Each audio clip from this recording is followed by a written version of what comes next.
Yo, what's going on, everyone? What's up, Bloody Fish? How's it going, dude?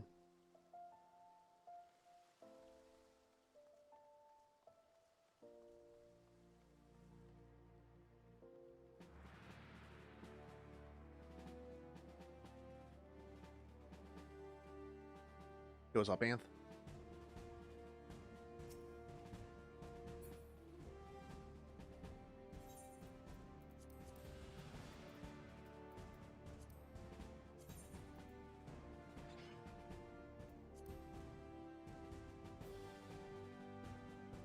Looks alright.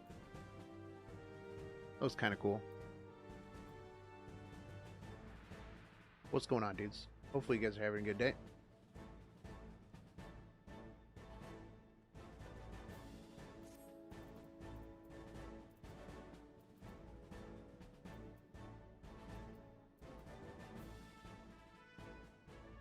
Oh, wait, I gotta see which one is these. Like, throw up on the market board.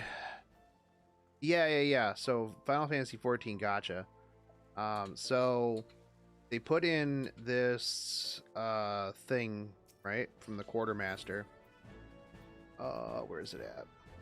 Down here. So for 20k seals, you can get a mount or a minion from the previous expansions.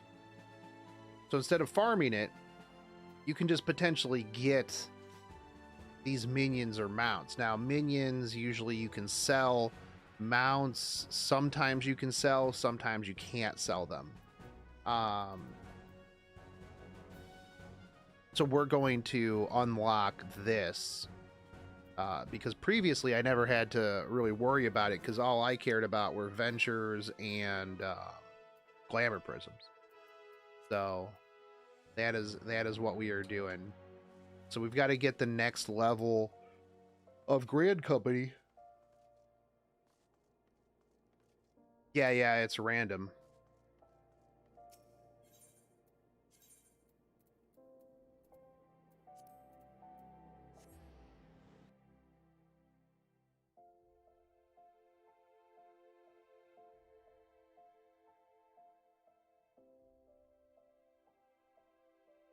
We've got to get that unlocked. You love gambling? I mean, same. But does it have pity? No. If not, Final Fantasy worst game ever, dude. Bet. I'm gonna make a video about the state of Final Fantasy 14 and how the gacha mount pet system does not have any sort of pity in it, and that makes it worse than Fate Grand Order because unfortunately there's not even a pity system, whereas in Fate Grand Order you at least have unregistered spirit origins, which I never got. E7 used to not have pity either. Yeah, that's true. What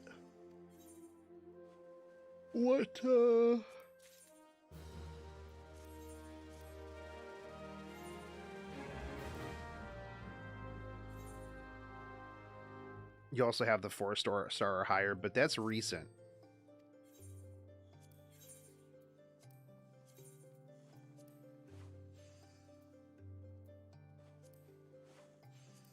It's not. Well.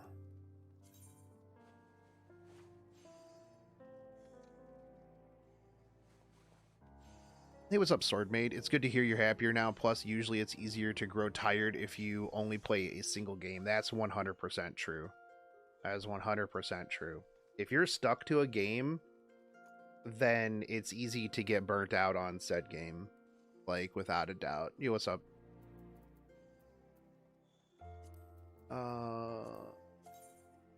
Yeah, I think that's like one of the problems. Dude, there's no way this that much, but we'll them up half that.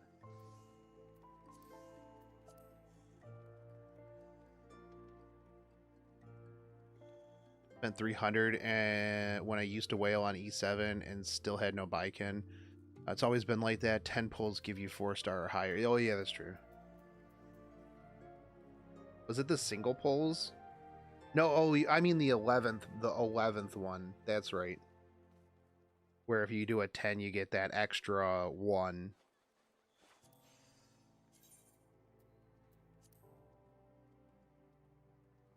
There are none of these on the auction house. I can set the price for whatever I want for these heavy Wolfram gauntlets.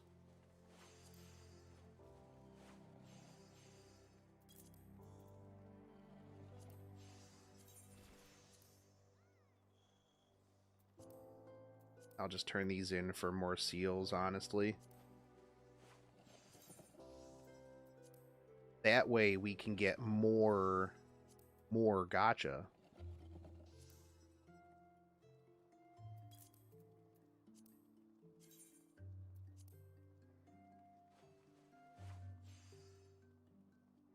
Are there just literally none of these, or am I just like lagging out? There's no way. Hold on.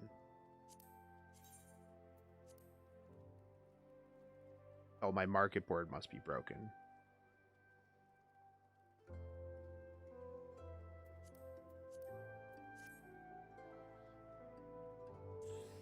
Oh, don't kick me off, game, please. My internet is fine.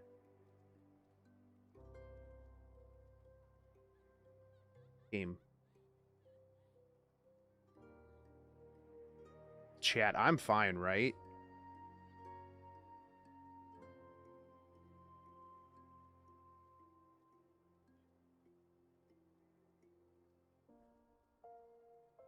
Okay. Why is my game crashing? No, please don't crash, game, because you'll put me back in. You'll put me in like a 7 billion person queue. Oh. Oh, please no. Nines. Okay. Cool. Cool.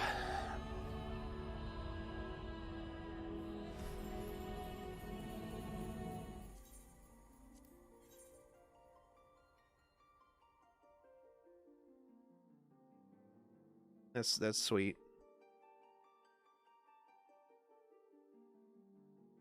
Oh, how long is? I hope it just lets me right back in, like without putting me in a queue, because it did just go through pretty. I got back onto the data center server fast.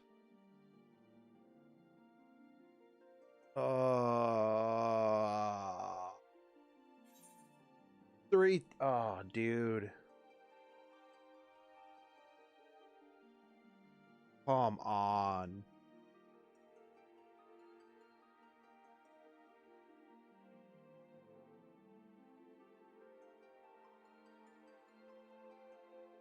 Okay, well, that was good. That was good stream. Good times. This one, 3,000 people, probably like an hour. Good stream. Great stream. Cool.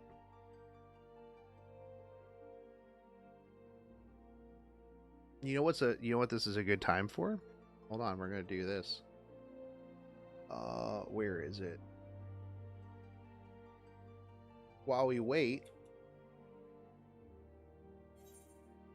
get some GrubHub.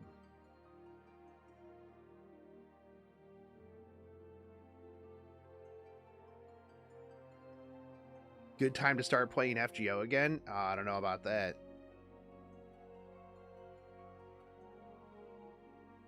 We're gonna get another emote, because I gotta get an emote for giveaway.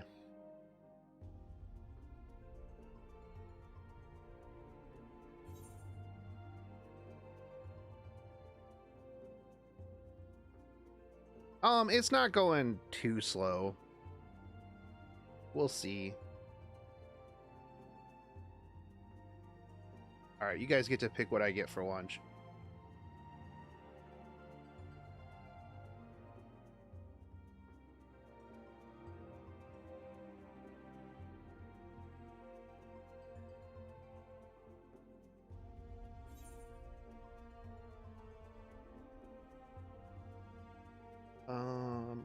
Where's my thing?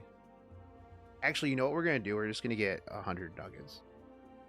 Probably. I gotta get $15 worth of food.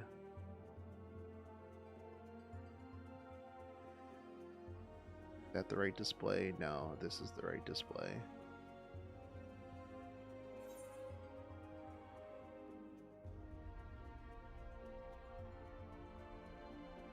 Does this show my address? It doesn't. Okay, cool. All right. So here's the thing, though. Where do I get nuggets from? Do I get nuggets from Wendy's? So it happened to you too. Oh, did it just did the servers crash for everybody? Well, you know what, Ark? It's okay because we can get nugget. We're gonna get nuggets now. Do I get nuggets from Wendy's or do I get nuggets from, also, how is GrubHub not picking up from McDonald's of all the places? Because I guarantee you where they're coming from. There's a McDonald's. Like 100%. I know where they're picking these up from. There's a McDonald's like right next to Wendy's. Like, that doesn't make any sense whatsoever. Hold on, we're gonna see what the difference is. Wendy's definitely has nuggets. Let's see. We get spicy chicken, 6 spicy chicken nuggets. My dog is upset.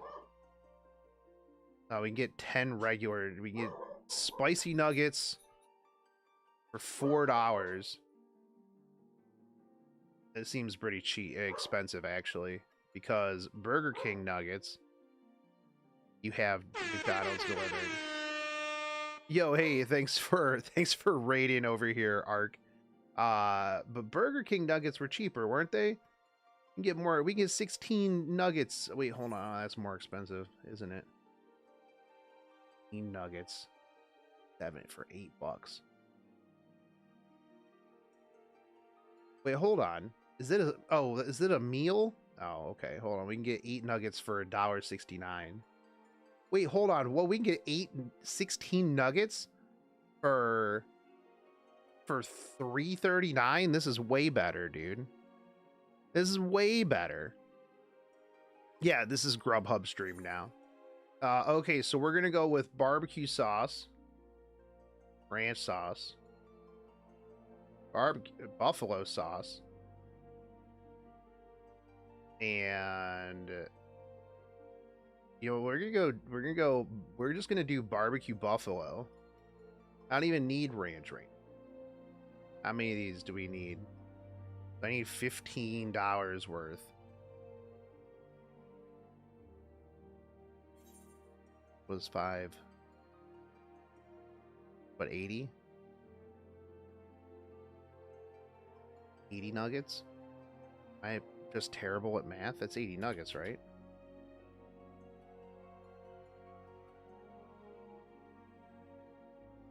Yeah, it's 80 nuggets. Okay.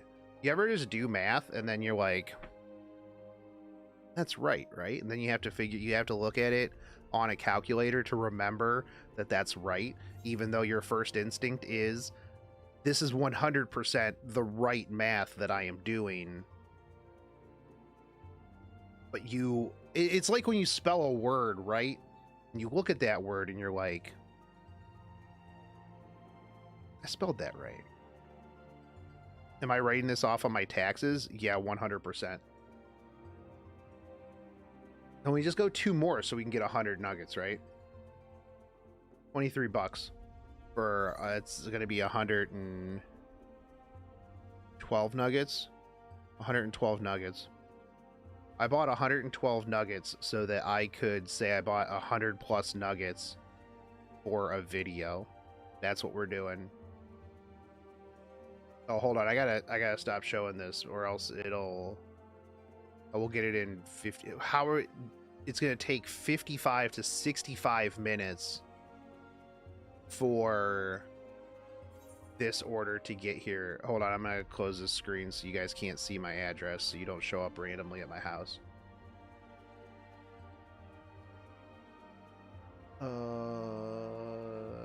And Walker.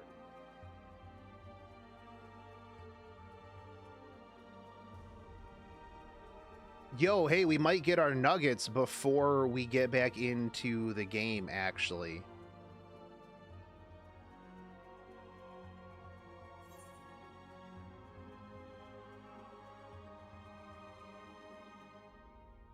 Maybe.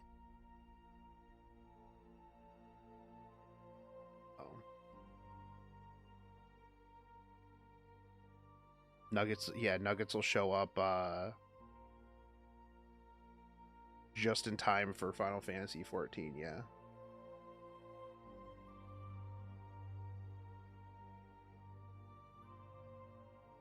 Add promo code.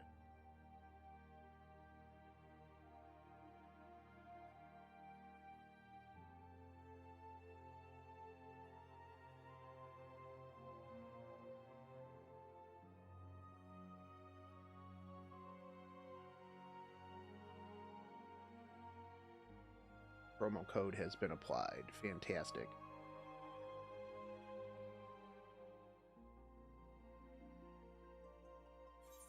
Damn, delivery fee.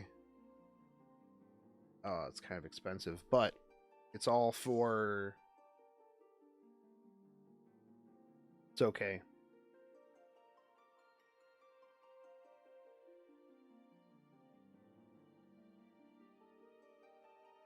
Hopefully this screen is not showing. You guys aren't seeing my credit card number, right? With my 3 digits on the back and my month and year, right?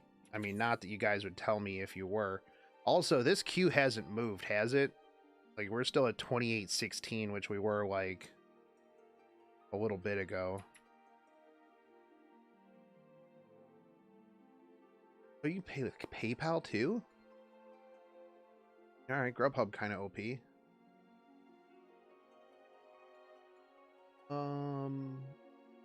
Where does it show? It should show your promotional code. Anyways.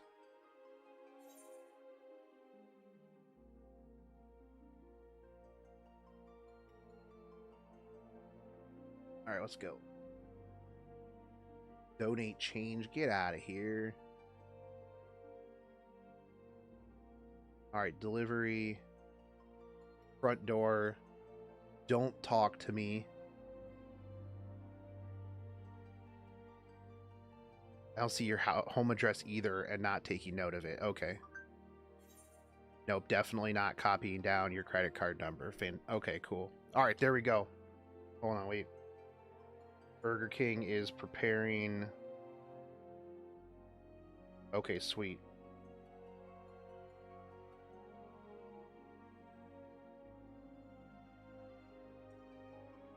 Sweet, we're good.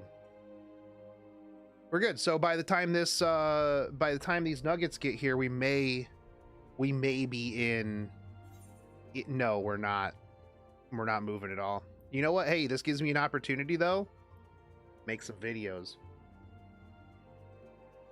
Because there was some things I wanted to talk about. Final Fantasy wise, like whether or not, like certain behavior is toxic. Also, there's, hold on, sorry, this might be ASMR here, but there's a lot of dog hair on my mic and it's bugging me. Like, how do these dogs make so much hair? Like, holy shit, for real.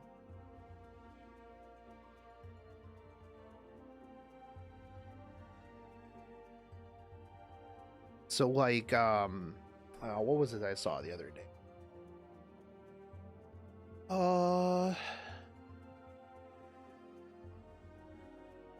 There was a tweet that I saw. I know first off, I know why be on Twitter in the first place, which it's bad, right? But let me see if I can find this tweet.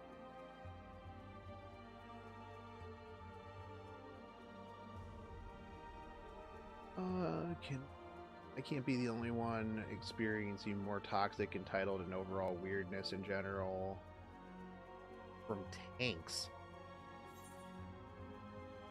What? Like, how so?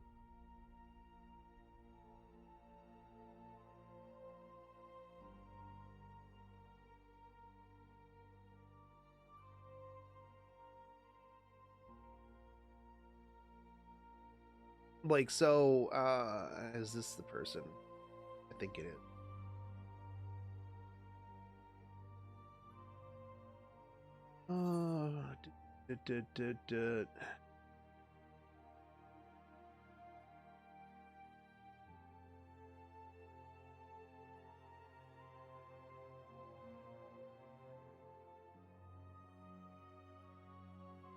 Like, chat. Do you feel like the term toxic is just thrown around too much?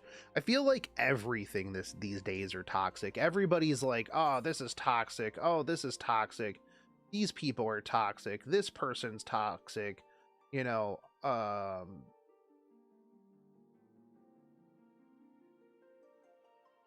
like, I just feel like it's just too readily used of a term, I think. You know what I mean? Like, who is the person who gets to choose what is toxic and what isn't toxic behavior?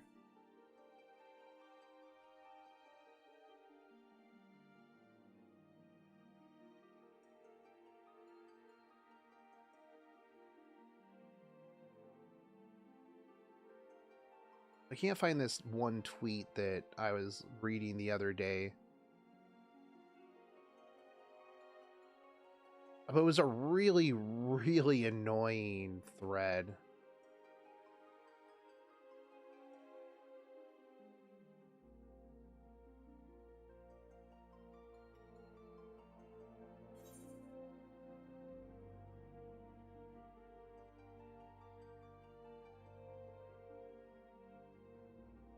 Dog.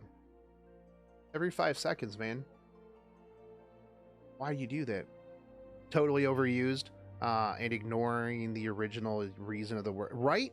Exactly. Like, I see people that come in and they're like, oh, this person didn't want to, or told me that I needed to learn mechanics for a boss. That's toxic. And I'm trying to find what it was, because that was what it was, and that was what really, really annoyed me, was the fact that it was like, literally the argument was, some people don't want to learn mechanics. If you tell people that they should learn mechanics, then that's toxic, because expecting somebody to move out of fire when you're doing, you know, EX raids, that's toxic. Like, expecting the bare minimum out of somebody is toxic. Now, when I'm in a group, like, I don't mind if we wipe once or twice. Like, I really don't care, especially if somebody's brand new. Like, the Endwalker dungeons are actually kind of rough with some of the mechanics, right? If you watched me go through them, there are a lot of times that I just ate it right in the face. Also, this queue hasn't moved, like, at all. Hi Shogun, just finished Endwalker. I see your full tome gear. Did you just grind dungeons, or how'd you get those pieces so fast? I just grinded dungeons. Once I unlocked, like, expert queue, I just queued up into expert queue, just boom, boom, boom, boom, boom.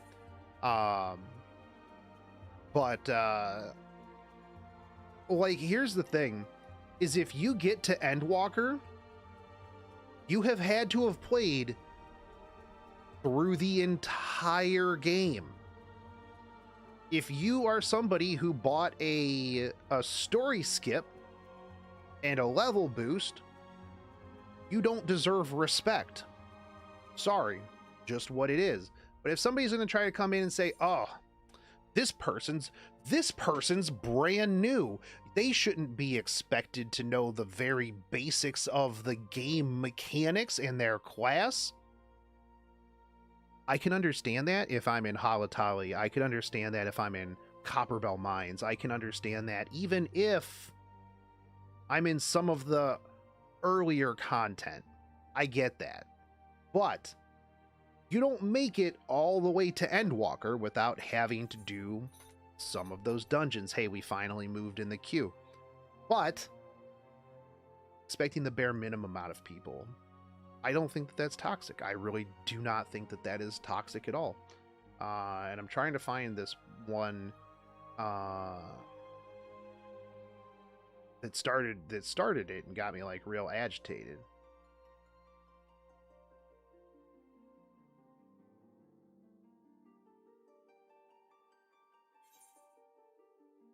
That's why I never bought the story or level skip things. Exactly. Yo, what's up, Flygon? Yeah, so there's a box you can get that has a mount or a minion in it, and that is what we're unlocking.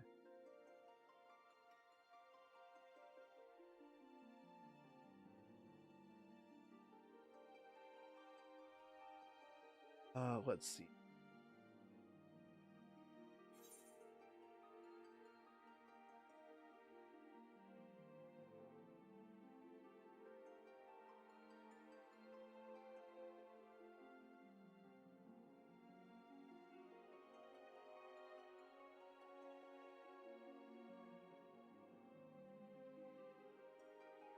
Yo, hold on. This person says, just saw someone cite one of their reasons for not playing Final Fantasy XIV because it has a toxic environment for straight people. What? That doesn't make any sense whatsoever.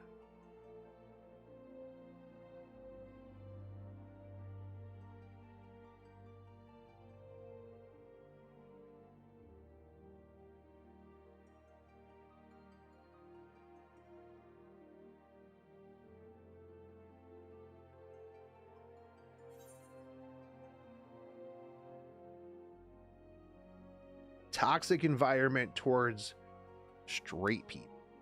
Dude, Final Fantasy XIV has been the most non-toxic, enjoyable like community that I think that I've ever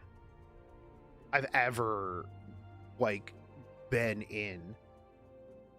Like everybody's just super chill.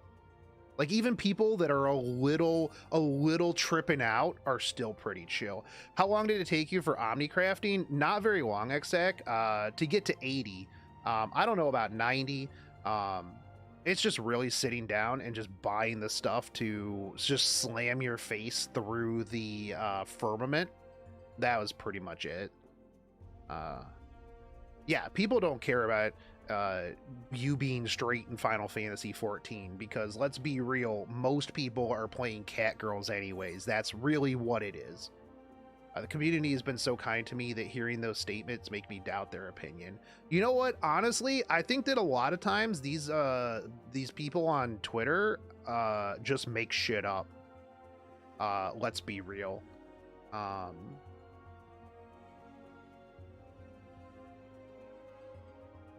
Yeah.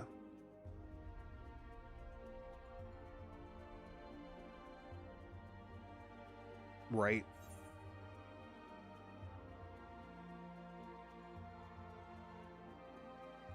Like, and here's the other thing too.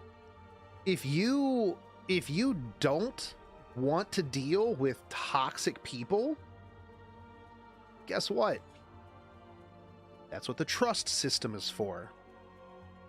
You can go in with NPCs. Pretty simple. Haven't played much, but I can agree. I haven't seen anyone being overly, even remotely negative. Exactly. I think it's the people that are... So here's my hot take. The people who are complaining about the toxicity are people that are just butt mad that other people like what they like now. Hot take of the hour. People who complain about people coming in and being toxic, people coming in being whatever, are just butt mad that other people like what they like now. It's just what it is. Their safe space has been invaded by other people. It's like when you have people that are mad that, you know, normies are coming into my anime conventions and ruining my animes. Yeah, you're just mad that you're not special anymore and you're the only person that you know, that likes that. WoW players, get out.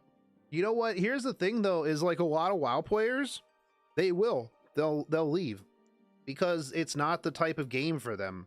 WoW players, a lot of WoW players don't like story. And considering that the game is very story filled, we're gonna move on to things like New World or whatever. Here's the other thing too. Most of those people aren't going to be involved in a lot of the things a lot of the Final Fantasy community is involved in. They're not going to come into like somebody's, you know, Bunny Ranch RP, ERP, you know, bang session and be like, yo, what's up guys? #1 world scareboard here. What's going on? They're going to be too busy worried about like gear and WoW, and then they're going to, you know, burn themselves out because, I mean, realistically, I'm pretty much best in slot short of one piece of gear. And I also spent the last 3 days playing Icarus. So I was almost best in slot like a day or two, you know, after I beat Endwalker. So, you know, there's that. Plus, the other thing too is, like I said, if you're just queuing up for Duty Finder, I mean, how are those people toxic? Is it just social media? Like, what is it? I mean, you're not going to get into a Duty Finder and then have people just be like, look guys, if we don't finish this in about 37 seconds and your parses are not on the absolute top of the chart, you're all dog shit and I hope that you kill yourself in real life. Most people don't even talk in Duty Finder except for Praetorium because you're just locked in with the rest of the group for 45 minutes minimum. So you have to pass the time somehow. Like when I get into a Duty Finder, first off, I'm pulling too fast for anybody to talk. Not a single person has a chance to even type on a keyboard when I am pulling, because if they do, we're not killing and I'm gonna probably die. And then you know what? We just run it back. Not a big deal. If I die, like it's whatever. Now, I might be sitting over here on the other side of the screen just being like, bro, just heal me. Stop casting holy shit, more like it. Oh, come on, dude. I had to pop so many cooldowns. What are you doing? But I'm never going to type that out into chat because it literally doesn't matter, like, at all. Like, oh darn, this run took me an extra 3 minutes. I don't care. I really don't care that much. I just really doesn't make that much of a deal to me.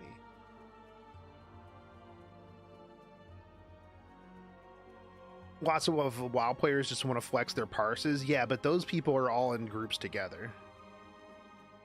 They don't, they're not going to, at the end of a party or end of a group, they're not going to be like, yeah, we'll get my parse because everybody's already left. Like literally everybody has already instantly left the dungeon before anybody could like be like, brr, brr, brr, my parse, look at my giant, you know, my giant penis. I was pretty toxic, salty after waiting 18 hours for a house, and some guy got it after being there for 15 minutes. Okay, well, that's completely understandable. I'm a WoW player. I've been playing since it launched with a few pauses in between, but the longest is now when I stopped at the start of the year, and I don't plan to go back until they fix their shit. Yeah. Who parses in a dungeon? Exactly. And if you're parsing and being toxic, well, first off, if you're trying to do EX Zodiark, sorry, you fight Zodiark, spoiler alert, or EX Hydaelyn, it should be expected that you kind of know what you're doing. If you go into the extremes, and you don't know what you're doing, then you are the one who is being toxic by expecting people to carry you through an EX dungeon or through an EX trial. People being upset at wiping to normal trials. Okay, sometimes I have seen some people that are like, bro, just learn this mechanic. But also at the same time, if you've been wiping to the same inside outside, like, hey, when this is blue, you go cardinal directions. Hey, when this is green, you go out. Hey, when this is red, you go in. Like, after you've seen it like a handful of times, I feel like at that point in the game, you should just go. But at the same time, I also don't go into a duty finder trial expecting that everybody is going to be perfect, unless it's like an older one, in which case, you know what? People still will die to Lakshmi stuff. It's just literally what it is. If you are queuing up for roulette, that's what you're signing up for. You know how you get rid of all toxicity in groups? You just play with friends. That's pretty much how it goes. Sun Spirit, how's Icarus? Has it improved from the previous streams? Not really. There's no aliens. That bugs me. It really does. Really kind of bugs me that there's like no aliens, no alien stuff whatsoever. Yeah, but when Final Fantasy Realm Reborn started, half of the English players were World of Warcraft players. Yeah, exactly. I was a World of Warcraft player until Final Fantasy came around, and then I started playing Final Fantasy. Then I went back to World of Warcraft, and then I came back to Final Fantasy. And don't forget, when somebody has above average latency, and despite being out of the AoE, game still counts you inside. Yeah, same. Do you still play E7? I do, as a matter of fact. Hold on, where's it at? Oh, I closed it out earlier. Yeah, I still play E7. I just don't like streaming E7 because I'm not like tryharding RTA. And I still do not understand how people will watch extended periods of wyvern farming. Don't get it.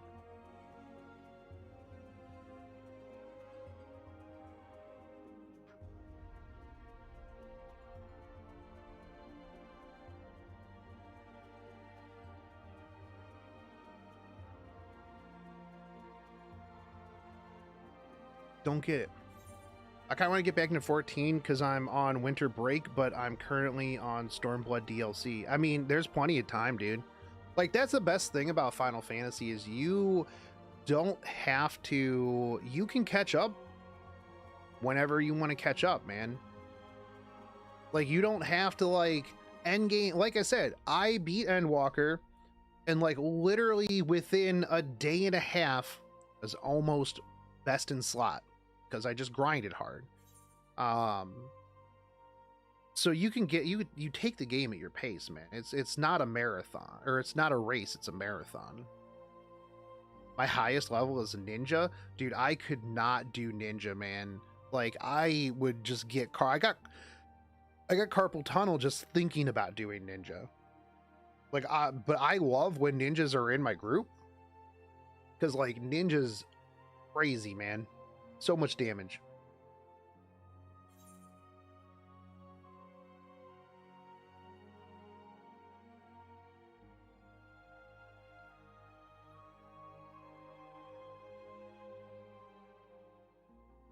Let's see if I can find this. Theme content creators that was real loud being hyping up Asmongold for playing Final Fantasy or real quiet about this racist toxic shit he be saying. Why? I don't think Asmongold's all that toxic. I never really understood that. People be like, oh, Asmongold's so toxic. Asmongold's omega toxic, the worst person ever to exist. I'm like, not really. Not particularly. This seems like a pretty okay guy from what I saw. I never even knew who Asmongold was until he started playing Final Fantasy, and somebody was like, hey, are you playing Final Fantasy because of Asmongold? And I'm like, I don't know who Asmongold is. Did they fix PvP at all? Not really. There's a plan for them to fix PvP moving forward. Like, I tried to do the feast, which was like arena, right? But like it took me like an hour to get into like one match, and I'm just like, dude, I can't do this. I can't do this at all. I don't think people that think Asmongold is toxic understand what toxic is. Exactly. Asmon's a troll, and people can't tell. They can't tell that and assume that he's toxic. Yeah. I didn't hear about him until Zefla mentioned it. Yeah, I didn't know who any of these Final Fantasy people were until... I mean, I've been in Gacha for, what, 4 or 5 years now? Like, I stopped playing every other game, dude. I stopped playing like every other game, so I don't even know who anybody is or what anything is.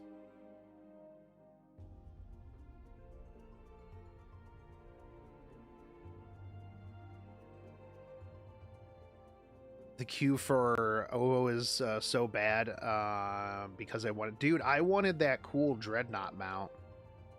Watch videos on endgame content, and modes high-end players wait for videos in doing the new end bosses will be up in hours to a day or less. Wait, what? Zefla is the coolest E14 streamer. I work Zefla's streams every once in a while, yeah. I remember playing PvP back in 2015 with friends back in the day. We all migrated from DCUO, and about 10 of us were playing PvP together. It was a good time. Now all of them have moved on and are older now with families. I was the youngest in the group, so I'm still gaming. But sad to think that they've all left gaming behind. I mean, sometimes that's how it be, man. Like, once you get a family and kids and stuff like that, things just, you know, some things just take priority. It's is just how it is. I stopped playing gacha games. I just get the figures for my waifus instead. It's way cheaper. It's entirely cheaper than trying to pull them from gacha.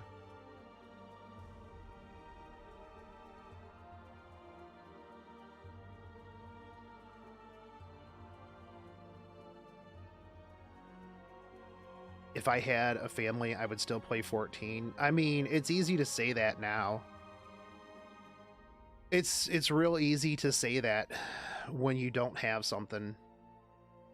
But, like, you know, things definitely, as stuff comes in, you know, things definitely change for sure. There's no Quetz figure from FGO yet. There isn't. It's true. I know people that do it. I mean, that's for sure. DCUO Hero PvP was fun. It was like a fighting game. That's cool.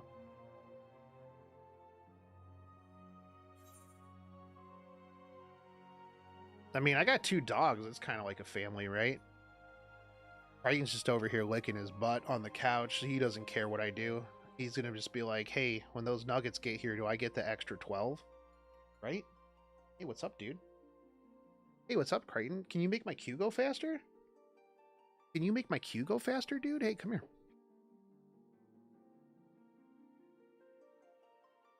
Hey, dude. I know, usually you just sleep all day and I don't bug you. But back to the topic. Like, I think that people who think that having a very baseline level of knowledge of a game's mechanics, the further you get into the game, that's not toxic. Expecting the bare minimum out of people is not toxic at all. Have I seen the trailer for FGO Arcade? Apparently Tiamat is a unit now, after years of people making tasteful fan arts. I saw a post about it on Twitter. I haven't watched the trailer, no. Well, if it isn't the Shogun himself. I'm doing pretty good, man. Waiting on my nuggies to get here. There's no way that these nuggets don't show up before I get into game. Like 100%.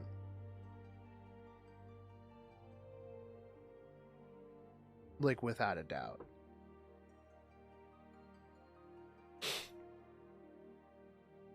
If I get married, my wife is going to play 14 and my kids are going to play once they're old enough. Got to make 14 the national pastime. You know what? There's goals, man. I've always like wanted a girlfriend or wife or significant other in general that like plays the same games as me, but like every time that I have hooked up with somebody, we have our differences and they don't necessarily like the games that I play, which is a little bit disappointing, but I also think at the same time that it's healthy for people to have different interests. You can't always force somebody to play something that they don't want to.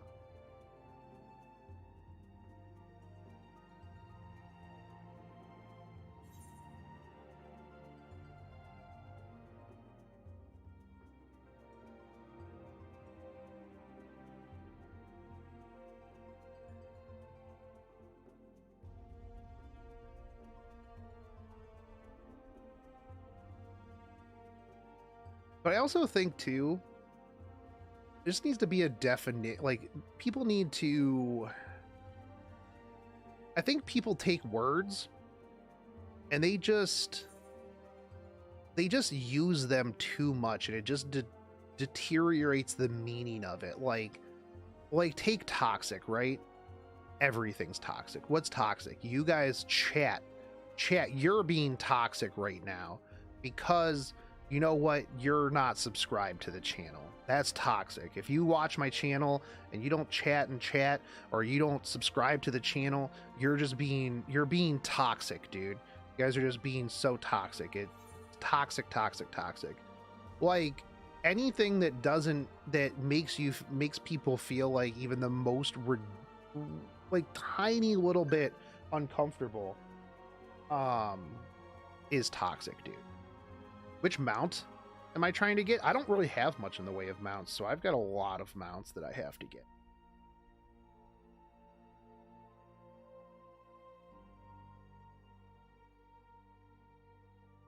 But also, like, the other thing too, right, that gets me with Final Fantasy XIV is that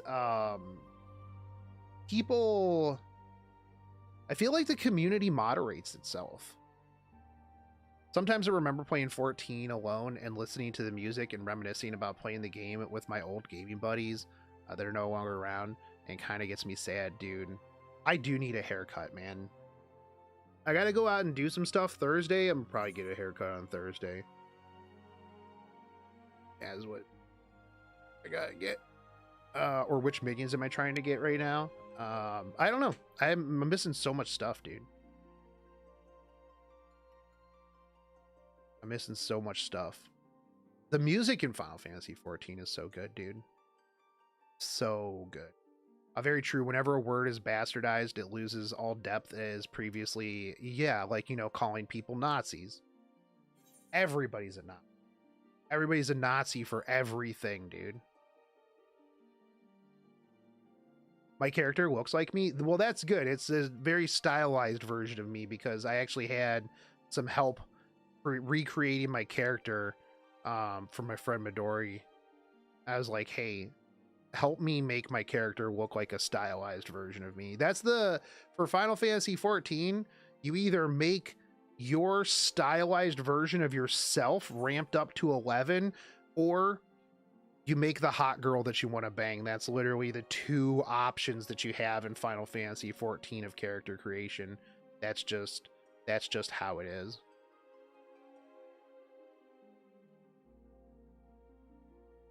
But like, here's the thing about toxicity on the internet, right? There's block buttons. Go outside.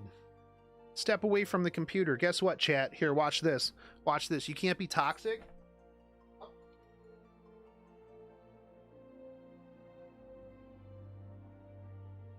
Guess what, chat? You can't be toxic to me if I'm way over here because I can't read it, and I don't know if you can.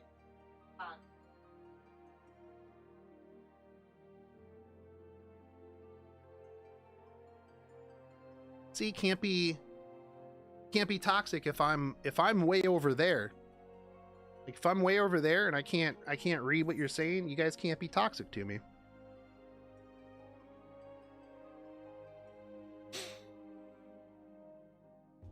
Go outside.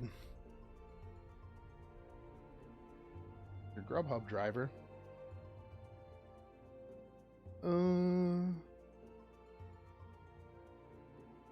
Yo, damn, that was actually really quick. Online currently, the word fascist is lost all meaning. You know, that's true too. That's why I've never understood cyberbullying, dude. Like, block them.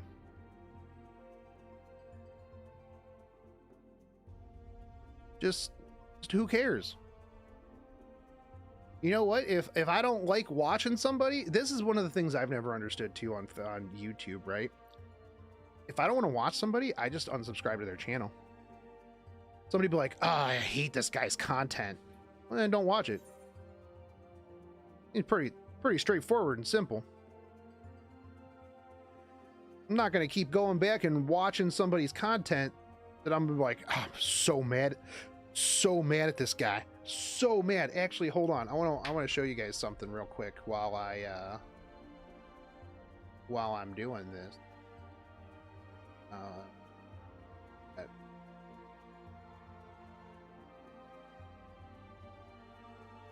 All right, yeah, you guys can see this. Hold on, go to content.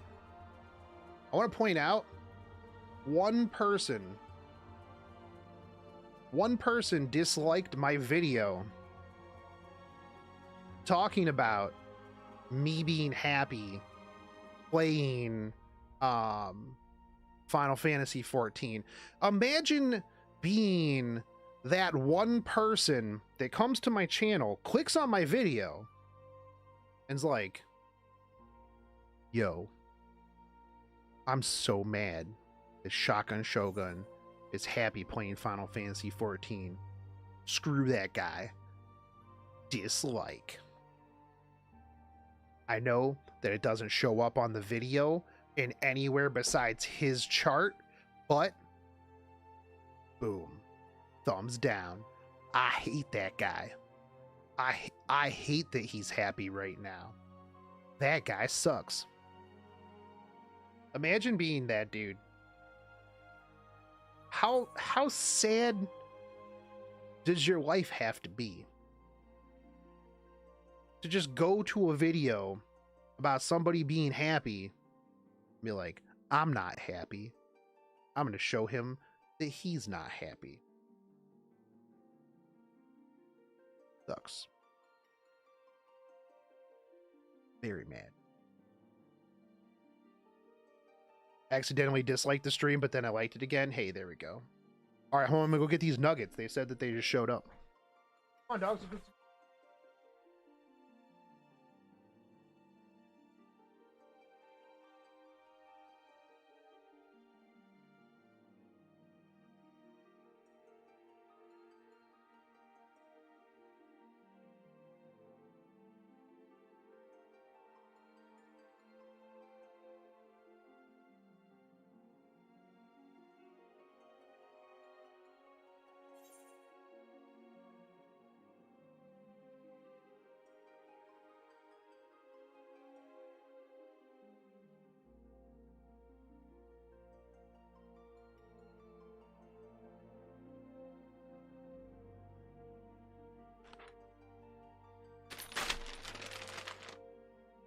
All right.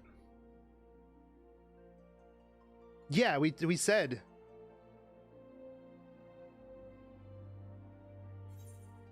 Yeah, no, we said that we would get the nuggets here before the stream, or before the queue. As a matter of fact, we've only gotten through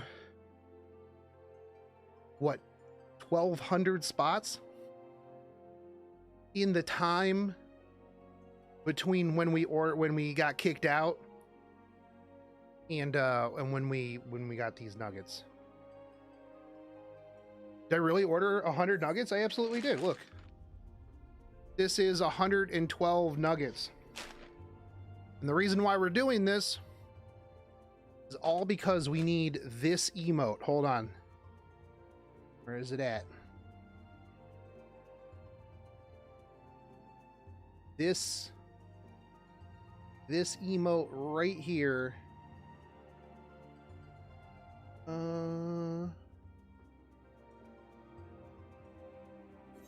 This one, the eat pizza emote. That is why we ordered 100 nuggets. And you know what? Since I've already got an emote for myself, when the emotes come out, I'm going to be giving this emote away in a giveaway. So I ordered 100 nuggets for you guys. That's what I did, because somebody's going to just win an emote without having to order and eat 112 nuggets.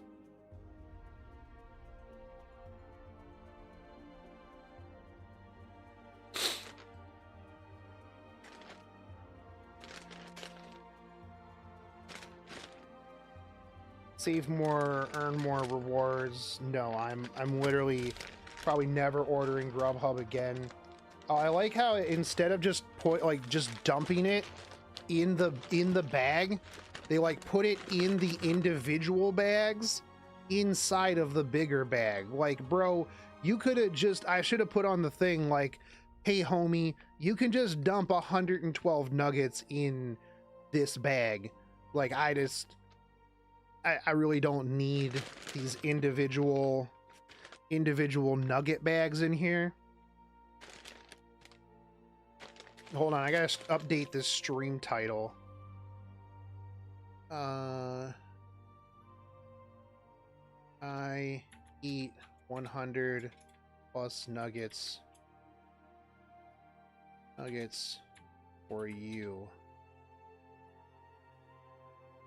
Emote giveaway.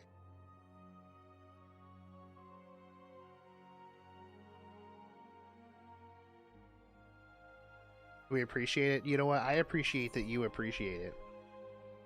Yeah, just throw them in the bag, dude. I do have enough sauces, however, to like last me for a while. Like, this is a whole bag of sauces. I don't think I'm gonna need this many sauces. These dogs are like, bro, what's up? I hear bags. I hear food. Do we get some of this? No. Probably. I don't think I'm going to be able to eat 100 plus nuggets. Oh yeah, dude, I'm going to turn into that dude that just eats like crazy amounts of food for things. No, I need a reason. Yeah, this game is super good to waste time in. Like Final Fantasy. Here, I got this bowl. I'm just going to put all these nuggets in this bowl. And we're going to have a bowl full of nuggets.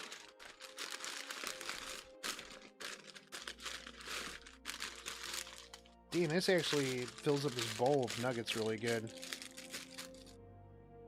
Nugget bowl. I think I should just change this to like just chatting at this point.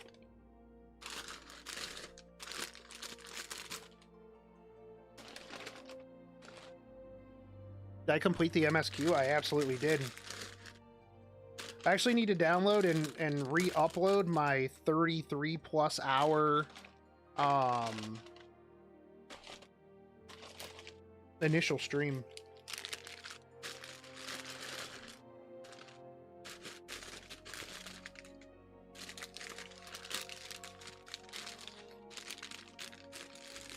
Oh yeah, yeah, the TV thing. I think there's a minion for that.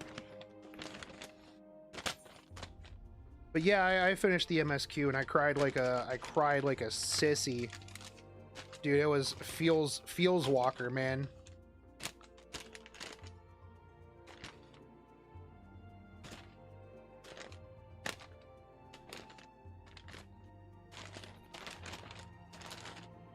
Yeah. Yeah, it won up Shadowbringers. There was a couple of times where like things slowed down a little bit. I'm not gonna like spoil it for anybody, but like there's the points where you just kind of have to like walk around and do nothing while the universe is on the brink of destruction. I'm just like, oh, I don't care about this. I don't care that this researcher is a little sad. Like, I do not care. I don't care that you're having some anxiety. Same. What am I having for lunch? 100+ nuggets, Yusuf. Like, okay, so look, this is a whole bowl of nuggets right here. And I still have a whole extra bag of nuggets that I'm eating. Dude, I'm gonna have to work out after this. Like, I'm gonna have to drag the exercise bike in here for reals.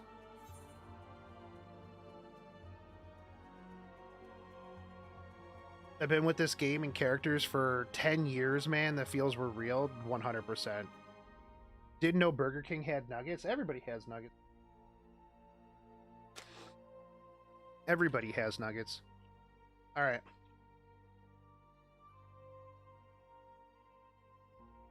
Enjoy my meal. I mean, we'll work on it. Third of my life and most of my adult life has been spent on 14. Yeah. The Looprits definitely feel like Final Fantasy XIV's Ewoks, fun at first, but becomes so much a part of the epic conclusion. I mean, yeah, but there were some times, please don't exaggerate. You don't have to do harm to yourself to entertain us. I'm gonna eat these nuggets, dude. Live in the land of Canada. We're quite quaint compared to our southern neighbors. That's true. Although you guys have what's the gravy and cheese? What's the gravy and cheese stuff that you guys put on fries? Poutine, there you go. Yeah, you guys have poutine, so you can't really say much, man. That's gravy and cheese. Who's like, hey, you see this gravy? I'm gonna slap this on some French fries. I mean, don't get me wrong. I really enjoyed it when I was up there, but never once have I thought to put gravy on this. It is carb-tastic. We're gonna watch some Final Fantasy videos while we do this.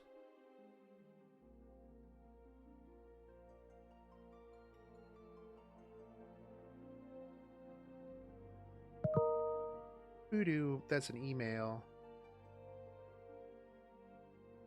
All right, Pint has a new video, which we're gonna watch.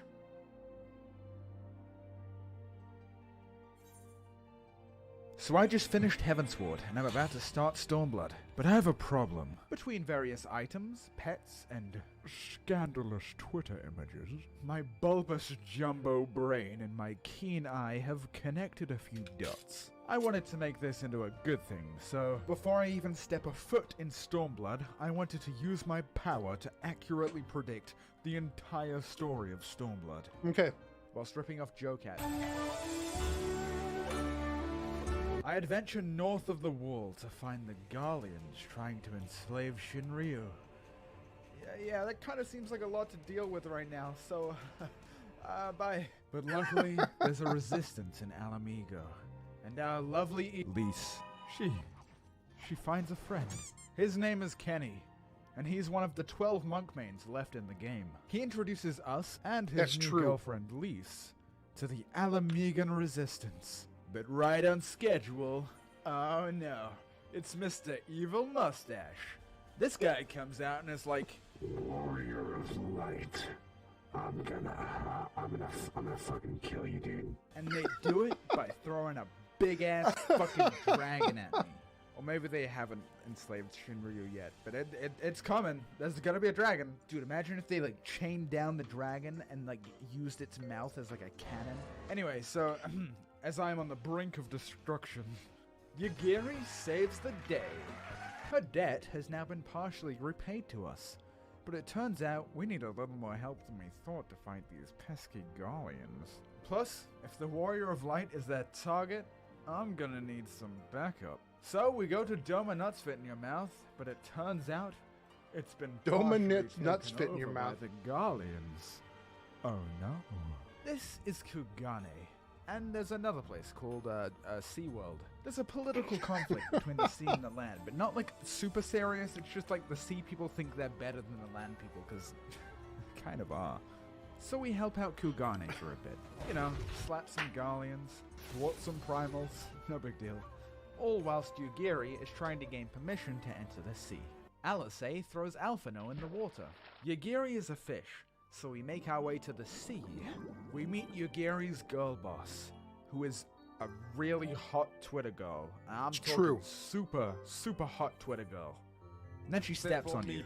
She's really mad at Yagiri for coming back against her orders, and especially mad for bringing outsiders into her sea palace. But Grandpa saves the day.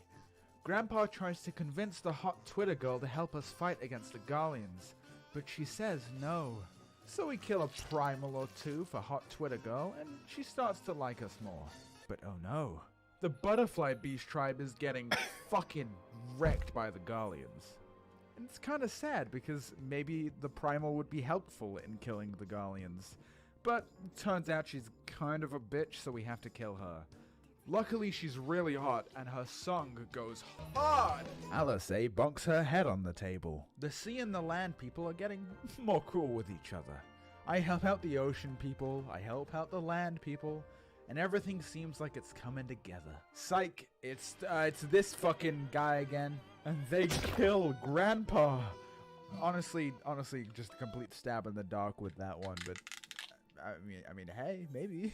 And then Zephyroth, Xenos, takes off her helmet and reveals she is also a super hot Twitter girl. No more evil Mr. Mustache. Honestly, though, they could be like a hot dude. I've only seen like one photo of them, you know, where they're sat down looking at like the orange sky. This is like, Pint determining what happens in Stormblood. But like in like a she's really gonna try and kill me now. This like, buffalo real dip kind of way. Kind of Ideal garbage. wife material, honestly. So this is not good buffalo. Fucking dragon on me. Buffalo dip. And then Yo, she laughs at me. I want that dragon. She slaps my McDonald's tray onto the floor, and my nuggies and fries go everywhere. All hope is lost, and the Warrior of Light is finally defeated. Until hot Twitter girl and the land people show up to save the day. And then there's this character called Rain, and I think she's like friends with the hot girl, but she's like young, and she's got to be protected, see, because she's the Oracle. Attire. And honestly, I don't know anything else about her, so I'm just gonna assume she's like a female Alphino. She's definitely in Stormblood. Maybe she brings the Alamegans and the Kugane people closer together. Just some vague stuff so I can seem smart when something similar happens. Returning to Alamigo, though, the Gallians have declared full war upon Eorzea, and the three grand companies are forced to fight at Alamigo. But with the help of Lise and her new friends, the Alamegan resistance rises up with the help of the grand companies, and oh my god, is that? No, that can't be him.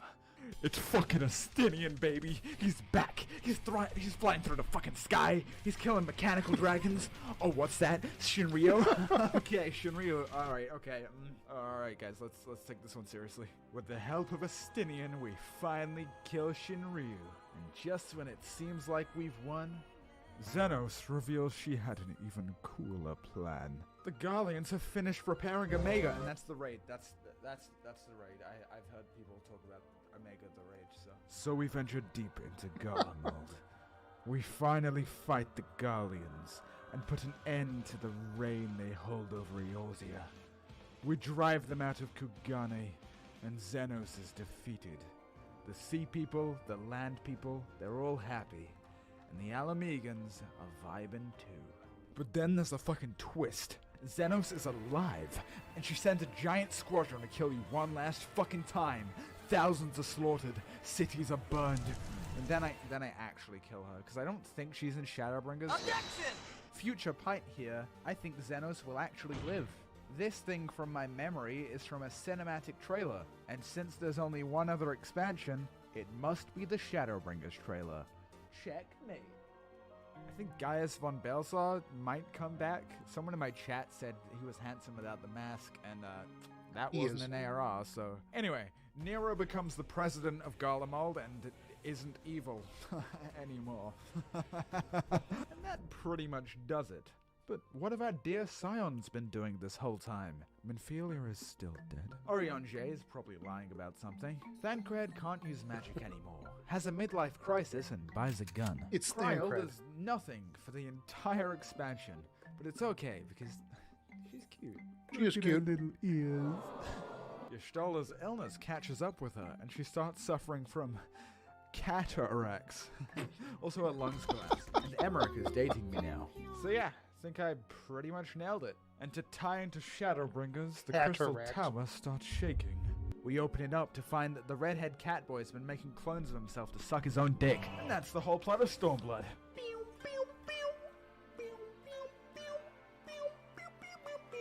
Yeah. That's pretty much how Stormblood went, actually. Very good predictions, Pint. Very, very solid stuff. That was absolutely how that one turns out. You guys haven't seen this one. This one's pretty good. Is that not the game with the Goofy in it? No. Final Fantasy is one of the best games Some of his guesses were very I've been close, playing yeah. it for months now, and let me tell you, the only thing goofy about this game is the stunts I pull. I've been known to engage in some mild tomfoolery on occasion, and when I first heard of it, I thought I'd hate it, 'cause in my fantasy game, children, in my fantasy game, catgirls. That one's alright. And until last year, I genuinely thought the aforementioned Goofy. Yeah, it was is the a same Pint that did staple the of Final video, the Fantasy WoW franchise. videos, yeah. Turns out he's actually from a different game. But the vibe and art style still never really seemed like my thing. But I've never been more wrong. I love this game, man. Since I have the #1 most important opinion on the internet, I figured I'd grab that pretty little head of yours and shove my new favorite game into those eyeballs. So, from the lovable developers to the shocking realization that you've been on copium for years, today I take you through my adventures in Final Fantasy XIV. And what got me so invested so quickly? Rabbit Girls. Our Yeah. journey begins here, in Uldar, a city Rabbit Girls, run by best the two girls, most evil actually. groups in society. Sorry, I like Tyrannical cat girls, politicians who but do anything for coin. And Rabbit short Girls, people. bro. Your first impression of Lalafell might be the same as any Readable. other small race. Cutesy, played by 40-year-old men, and an awkward bus ride if you're scrolling through Twitter in public. However, Lalafell, don't be misled, my viewers. They may have a thin veil of cuteness, but their evil knows no bounds. Yeah, stop petting me! I reveal to you the secret of all Lalafell players. The smaller you are, the bigger other races are. So, with my cute face, complete lack of ethics, and desire to get a 20-minute sponsored video out without playing I pulled up my boots and set out into the city to make something of myself. So I went to my mum for help. She said I should make some friends and get a fucking job. So in my bid for power, I began handing FBI. out cakes to the local guards, which were definitely not poison. Stop asking questions. Until it came to my attention that the princess had gone missing. How awfully convenient. Surely whoever The would editing save is her super must be good, held too. in high regard. What a lucky opportunity for me to prove myself. I decided that I would help find the princess. So I opened my map and started running towards her exact location. And that is when I saw... Am I gonna roll for Oni Boy on Genshin? I don't play Genshin. Fear not, princess. Because I am here. Alright, this is the Nanima voice. I don't know how I ended up here, but thank you for saving me, Rabban. Yeah, that's crazy. Like, how'd you get here? Huh, ladies. Oh, it's Thancred. This is Thancred. Would you like this rock? Think. Feel. Think. Mommy. Bro, what the fuck? It was then that I was invited to a feast with the royals of Uldar, and I graciously accepted my growth in political power. Once again, you'll be happy to know that Technoblade is now safe in her own castle. I was hoping to network, but the best seat I could Do I get think was my next queue to her updated? dad, and We're all he at, wanted to talk about was the war 5 years ago, where countless lives 1611. were lost because of the Asian slash the moon? Which is weird, because I killed one of these guys like 15 minutes ago. That's Yeah. right, this ancient powerful come back. being was no match for me, a regular ordinary adventurer. Damn, bro, that's crazy. You gonna finish that? I'm gonna go to the bathroom. He is special. Mommy. And so Thancred brought me to his friends, the Squines of the Seventh Dawn. Meet our heroes. I have awaited your coming. The one everyone hates, except for, the ones everyone should hate. Welcome. The guy whose dialogue doth ye skip. The E-boy. I never doubted that you'd come. Whose dialogue does ye skip? And this guy, but we'll get to him later. Together they form the Scones of the Seventh Dawn, and the primary goal of this organization is to kill the Primals, which are demigods summoned by various tribes around the world. Primals usually just mind control anyone that doesn't have your powers, because this lovely, curvy lady has given you the power to remember things. So it turns The out power all of to those remember blackouts things. I had were actually a good thing, and not damaging my brain. And so you team up with the members of the Shallots of the Seventh Dawn, but mostly this guy, who is 16, internet. You make wonderful friends, use your power for good, and... And to tell you any more would spoil things, but trust me, the story in this game is very good, and I like it a lot. Now this can be a very social game, which means you're going to be meeting a lot of new people. And this game The can have Magfest quite a hotel room twisty queue was story, faster? with many plot points that can be I've never been to easily Magfest. spoiled. I want to go one of these days. Those seem like conflicting Brian J is the definition of qualities. someone speaking in Well, I cursive, admit yes. It can be a little stressful dodging spoilers on my Twitter timeline. This game does this combo the best that I think any game possibly could. And the community, generally, is super anti-spoiler. The only things I've had spoiled were kinda minor and were kind of accidents. And annoying as spoilers are, I am a streamer. I know. So I probably have it worse. You've probably already played it, or it's probably only going to be about as bad as... Oh, dude, wait for Heavensward. It gets so good at Heavensward. It gets so good. But yeah, spoilers, bad, hate them. Now, back to the story. I'll be taking my payment. Thank you for slaying the primals, but there is more work to be done. And you will do it. And so I ventured forth, as the hero I am, ready to save the world. Wait, what? What is that melody? You're dancing. My god, they're dancing. What are those faces doing?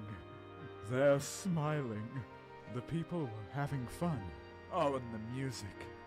The music was super copyrighted. And as new as I was to the game, that was sort of the first moment where it clicked. I spent the rest of That's the night true. taking screenshots You do, with the pals. Look at this guy. He's you playing do a get male character in a hit video game. copyrighted pretty often. It's a feeling I hadn't felt in a while. Okay, guys. Alright, we're it's almost time for done Pike with- to pay his with- rent. with the plan Vol was 1. simple.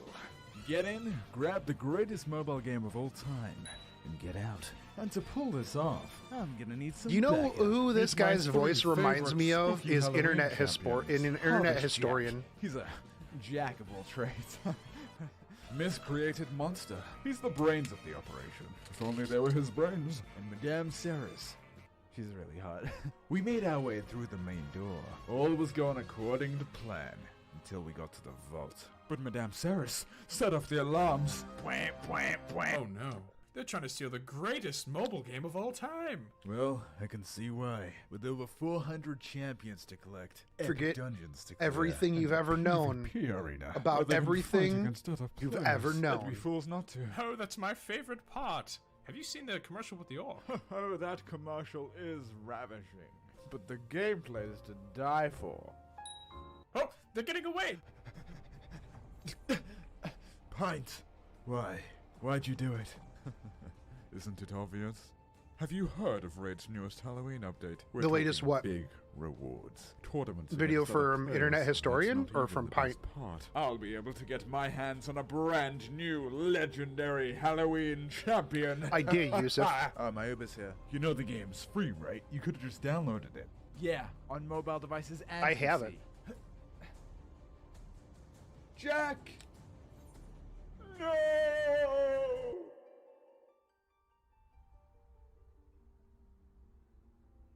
Miss Pumpkin? Yep. Hi. I worked with your husband. He wanted me to tell you to click the link in the description below or scan my QR code to get a free epic hero Chinoru, 1 XP boost, 1 energy refill, 1 ancient shard, and 200k silver to help Junior get through college. You'll find your rewards here, bud. Add over. For the next week, I farmed the golden source of free emotes. I think I like it here.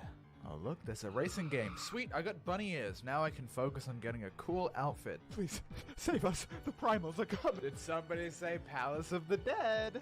Sounds pretty cool. Crafting jobs doesn't sound cool, but somehow is. I could have sworn there was something I was supposed to be doing right now.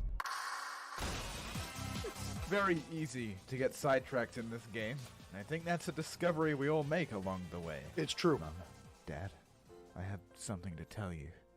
I decided to quit my job as a hero and become a dancer.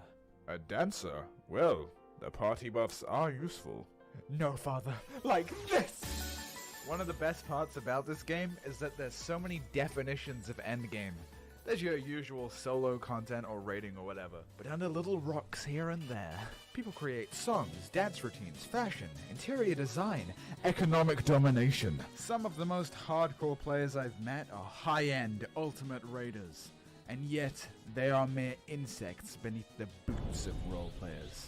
The penultimate form of a Final Fantasy player, logging on daily to take cute screenshots and dance. And that's like kinda not even a joke. It's not. And having done a Not couple at all. raids, it's not like the raids are bad either. It's actually some of the most fun I've ever had raiding. It's just you have a choice now. The driving force is fun. Nothing is mandatory and everything is encouraged. Because to make a fantasy world feel real, you need your sweaty adventurers and your maid cat girl photography enthusiasts. Now I think it's about time I got round to killing those primals. Or I could do something better. What if I told you that me, the best mage player in the whole world, the betrayer of guilds, found an even greater foe? This content would make even the most experienced raiders quake with fear. That's right. I decided to try and buy a house. But there's a few catches with buying houses. Firstly, there's a finite number of houses on any server. There's just This is under terrible. 400,000 houses in all of Final Fantasy, which is not a lot when you consider the player count. And slots Especially only the become amount of people they're available when playing someone now. doesn't log in for 45 days. I'll tell you about the second catch in a moment. It's a big one. Attention everybody, there is a fucking house for sale. I ran to the plot, looked around a little, and I hovered over the purchase button. Was this truly where I wanted to live? Yes. This would do nicely. So I clicked purchase. Oh. So here's the second catch. At some point in a 24-hour period, the house will randomly become available for sale. Meaning, to acquire a house, you have to repeatedly do this and hope that you're the person that purchases the house. And you have to beat the auto It becomes clickers. available randomly in a 24-hour period. I don't have time for this. I give up. Now, that's not the pint I know. Well, I guess there is one thing I could do. I don't know. It's kind of no. What is it? I mean, I could exploit the working class. Meet wife havers. Oh, the things we'd do together. The conquests we'd march. Right after you guys buy a house, for the guild. We had 2 people around the clock clicking a placard, and the rest of us would sit there to make it seem like there was more competition than there was to scare off potential competitors. It was truly a chance for us all to bond, a learning experience. And what I learned in this experience is that my friends are fucking psychopaths. This is Jub. She was there for 40 hours over 4 days. Oh, how do I know this? Only the fucking Google Doc we created to track the hours camped, the plot opening times, and to see how close we were to committing human rights violations. You're gonna put subs on your video so I can react to them? Do it. Want to go back to Torghast, would you? After about 3 days, though, one of our happy little campers discovered something. Something that would blow this case wide open. Take a look at this chart. Yep, turns out in the first 8 hours, the chances of a plot opening are basically 0. And for the creamy, most efficient strat possible, you want to click in this 4-hour window. Ah, yes. Ah, math. Only 4 short hours of clicking. As luck would have it, 4 hours of clicking, during that's the nothing, dude. 4th day, during prime time, I sent Jub a very funny meme, and she tabbed out for a moment to look at it. The house. It's sold. Let's say we're Moon in the background. Psych, we bought the house. It was us. It was our backup clicker. There's always a backup clicker. And now we had a place to call home. And we relocated immediately because the goblet, say it with me, is for broke-ass bitches. So Final Fantasy, huh? Crazy to think that it was always fucking here. It has been very refreshing. And at the risk of sounding a bit too serious, it's taught me a lot of valuable things about myself. Trying new things, being a nicer person. I've got a bunch of new friends, way less stress. And honestly, man, just kind of a better outlook on life. I don't think it's true. Just the game that's done that, but still, I'm happy. Plus, I got this house. Same. Except I don't have a house. New friends, less stress, but I don't have a house yet. We'll get there though. We've almost got our 50 million. All right, let's see.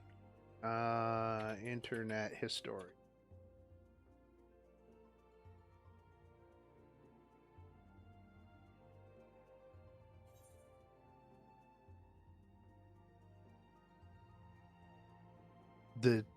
You talking about this one from 9 months ago? Dude, he's got to have uploaded recently, right? 11 days ago, spooky.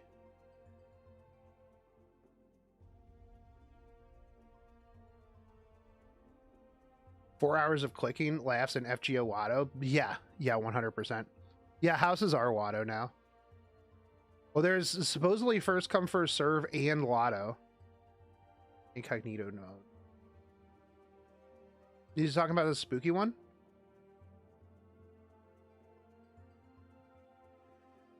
If so, then yes, I did watch this. Spooky. Spooky. Spooky. What is spooky? Is this kind of spooky? How about Little bit. This? Jump scare. What if I built up tension, like I was going to do another jump scare? Doesn't he But then sound I like didn't. Pint? But then I did. Aha, I have jump scared you. I will wait here so that I can do my ultimate spooking. Boo. Is it just foreign people? Do all And foreign then I'll people just sound the load same to some me? of these Halloween-themed bullets. All this and more on Jump Scare. I don't know if you explicitly want to talk about your phobias, because I kind of don't. I don't like moths. Moths kind of suck. Yeah, it's not that I'm afraid of moths. It's that I know what they're like. And what's going to happen they're is, terrible. if I try to live Sometimes and let live with a when I let moth the in dogs room, out, you're going to... dude, sometimes when I let the dogs out, right, at night, moths, especially in the summertime, will just zoom in the house, like as I have the door open for the like brief 3 seconds that it takes for the dog to come in. And then it's just in the house now. It's just in the house now, and it's just gonna bounce off of lights and be real annoying. And then it's gonna find its way upstairs. Then it's gonna be in my office. Then I'm gonna try to ignore it, and then it's gonna just bounce around on my lights constantly until I finally just go freak out and just kill it. And it's not, I don't kill it because, you know, because I hate moths. It's because it doesn't pay rent here and it needs to get out of my house. bump into the light bulb for a while, Yeah. and then you're going to find a way to get down the back of my shirt. I just don't want to have it, so I go out of my way to kill moths. Being a personality online, last thing you want is to be like, oh, I'm terrified of beautiful woman's breasts, and then you wake up next day with 500 DMs being like, look at this loser, and you're like, no. Which, by the way, is my phobia. I don't find butterflies to be very beautiful either. They're just larvae with wings. Yeah, but aren't we all?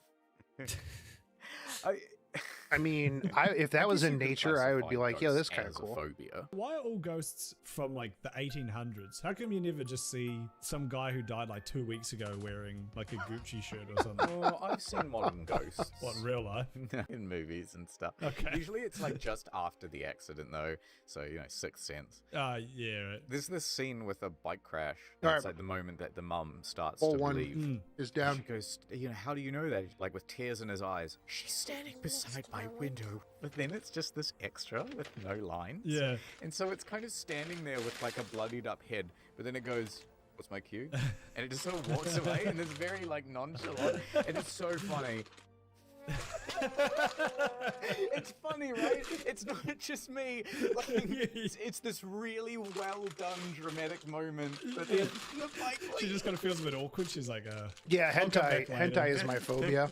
I do think that I'm is a super scared of it. potential market that has not been tapped. Airbnbs that are gimmick haunted. So some of the cabinets, the hinges are, installed a certain way so that they like naturally swing open. That would be more than terrible. they should. Stuff like that. Fuck, that would be awesome. little actuators that like open up doors late Yeah, at night.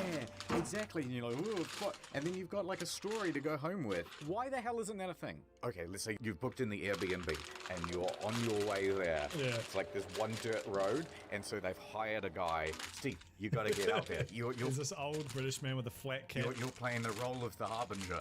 In case you don't know what a harbinger is, here's the scene from Cabin in the Woods. I've seen plenty come and go. Getting back. That's your concern. That's your concern. You're not staying in the old cabin down the way, are you? Some say it's haunted. It was 80 years ago. The old Brown yes. family. They had perished in a terrible fire. They say they haunt the grounds ever since. You might be wondering why the house seems old if it caught on fire. Don't think about that too Well, much. it's made of asbestos, you see. That's the real scary thing. Is that don't breathe through people in The now. silent killer. In fact, would you know that asbestos was actually... Stop it. Stop talking about the asbestos. Got to get back onto the... Yeah, he's got a little earpiece in. They say that no Airbnb customers ever make it up live. Oh, I know what you go. The whole house is yours. Feel free to enjoy it. But there is one rule. Do not open the door to the basement. Oh, yeah, that's good. And then that stays locked until like 11 p.m. and then it just unlocks itself. If a door like that unlocked, I would slam it shut and put a chair up against it. Yeah, 100%. You have to make a Yo, reason hold for on. him to go down there. Hold on. So previously, like a couple houses ago that I lived in, there was this door in the basement, and it was like when you opened it, it was just into this like weird closet, and it was like the door was like one of those like wood slat doors, right? And it locked on the outside. And like when you opened it, it was just like this weird closet, and it had like the insulation that was like, hold on, I'm trying to think about it. Like the silver insulation panel stuff. And I couldn't tell what it was for at all. And we just called it the creepy closet.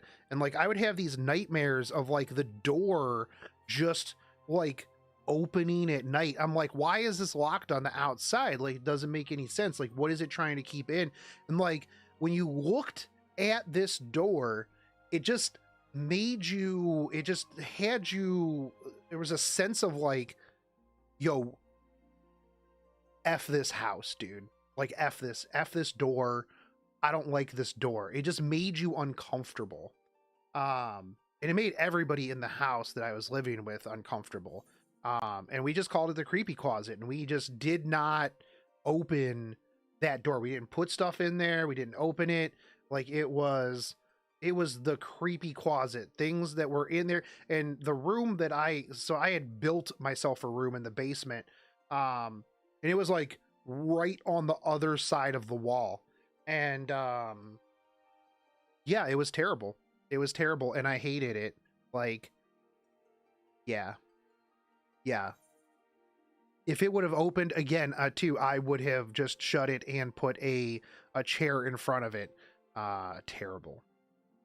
So it would be something like... You should read a House of child's Leaves voice. if you want a There's a book Bluetooth down there as about well. the house being the problem. Yeah. Oh, see, that's good. Would you even try and sleep if you like paid money to stay at somewhere creepy like that? I guess you would. Maybe. Maybe not. You might end up with just a bunch of drunk people who go, fucking, yeah, look, there's probably a Bluetooth speaker in There's here. like a fake child doll, and they like punch it and break it. There's a lot of setup that's involved to like suspend the display. What I was thinking was the power cuts out or something along that. Oh, that's good. I've Okay. got it. The power goes out, but they've given you a torch beforehand. But they're UV torches. Oh. And so when you turn them on, there's like bloodstains and shit all over the wall. Hidden messages. Yeah. If you Yeah, sold it Kander. as an experience instead of as an actual... And I'm eating nuggets for It would be brilliant. 'Cause and if you're some Walker businessman, it's pizza just like, code I had the for you worst guys. night's sleep. 100 112.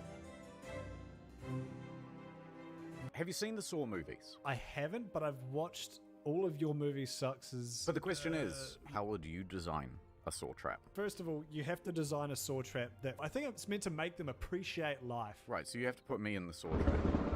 What's my crime? Internet historian, would you like to play a game? Yeah, why not? That sounds fun. I like games. Very relaxed about the whole situation. Oh, what a wonderful nap. It was right in the middle of the day as well. I feel so refreshed. That was great, thank you. So what happens next? You wake up taped to a deck chair, Right. and the little sawman comes out. For your crimes of not replying to my DMs one time, Yeah.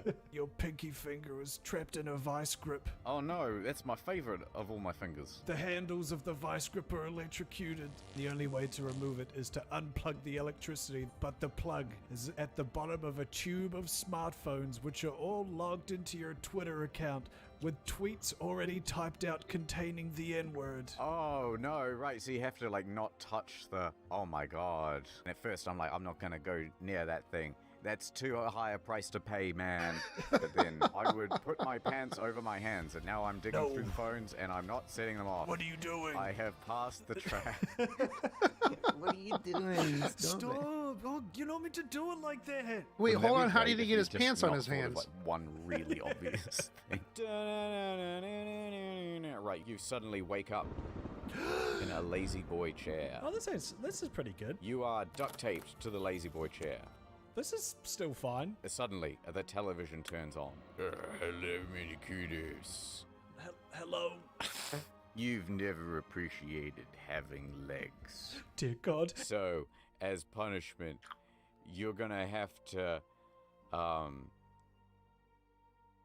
don't want to be a critic, but I mean, usually when I'm kidnapped, people have it more planned out than this. It's true. No, shut up, shut up.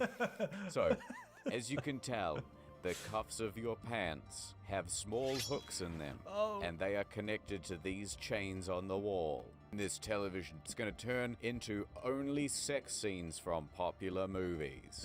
After 3 minutes, your pants will be all the way down, and you will still be stuck to this chair. And at that point, a little bell will go off, and your mom will be summoned into the room.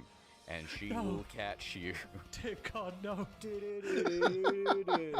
If you want to stop this from happening, you're gonna have to cut off your own legs. With what? Here, I got you this implement. We'll just let the editor decide what the implement is.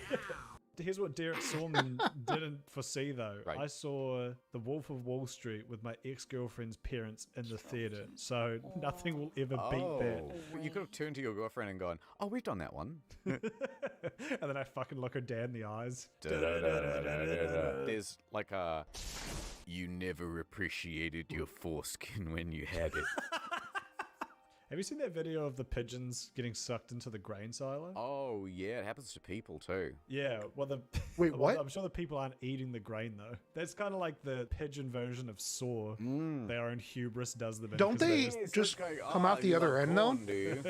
well, here's an infinite supply of corn. Don't get sucked in. One of them goes in head first. He can see it coming and he's like, "This is my fate." Right, I am not afraid.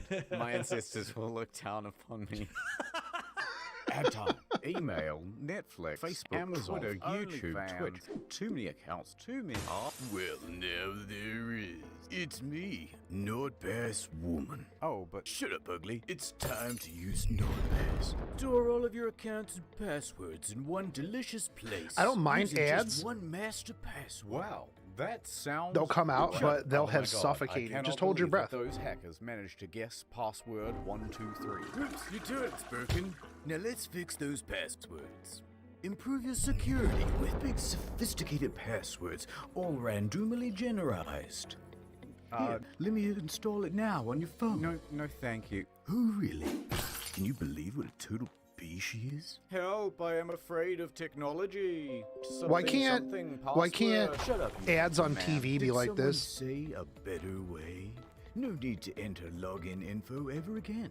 Arc's Use back in, NordPass dude. across What all kind of devices. Throw away this poster streamer book privileges do you get? and give me your phone number. We should go out sometime with NordPass. I'm not really sure how this ad should end. Shut up and go to nordpass.com/incognito to get 70% off 2-year plan. This plus the additional spooky 3 months, one. plus It's 3-day just money back guarantee. it's just internet Hell no. historian talking about things. I've wanted to talk about those YouTube channels that call people at 3 a.m. Oh, that's a good one. because I hate those with a passion. Wait, is this a real thing? Oh, look at that. For 5 seconds, you guys have to smash the like button.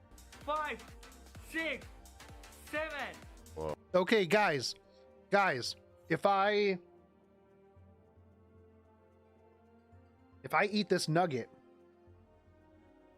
in the next 3 seconds, you have to hit like and subscribe on this. Boom, done. I can't believe we did that, guys. I can't believe that's insane. That is insane. 8, 9. It's pretty badass.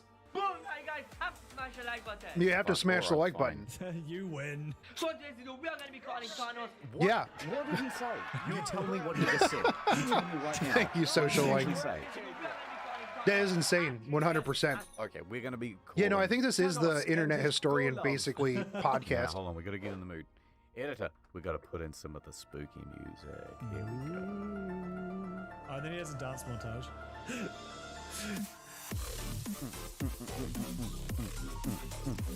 Wait a minute. How did he get Thanos' number? That's Hit the true. subscribe and turn on the little bell. I want to be on the notifications squad. Come on, please. Please, Come on, I know Thanos. it's not gonna answer. Please. Come Hold on, that's not Hello? real, right?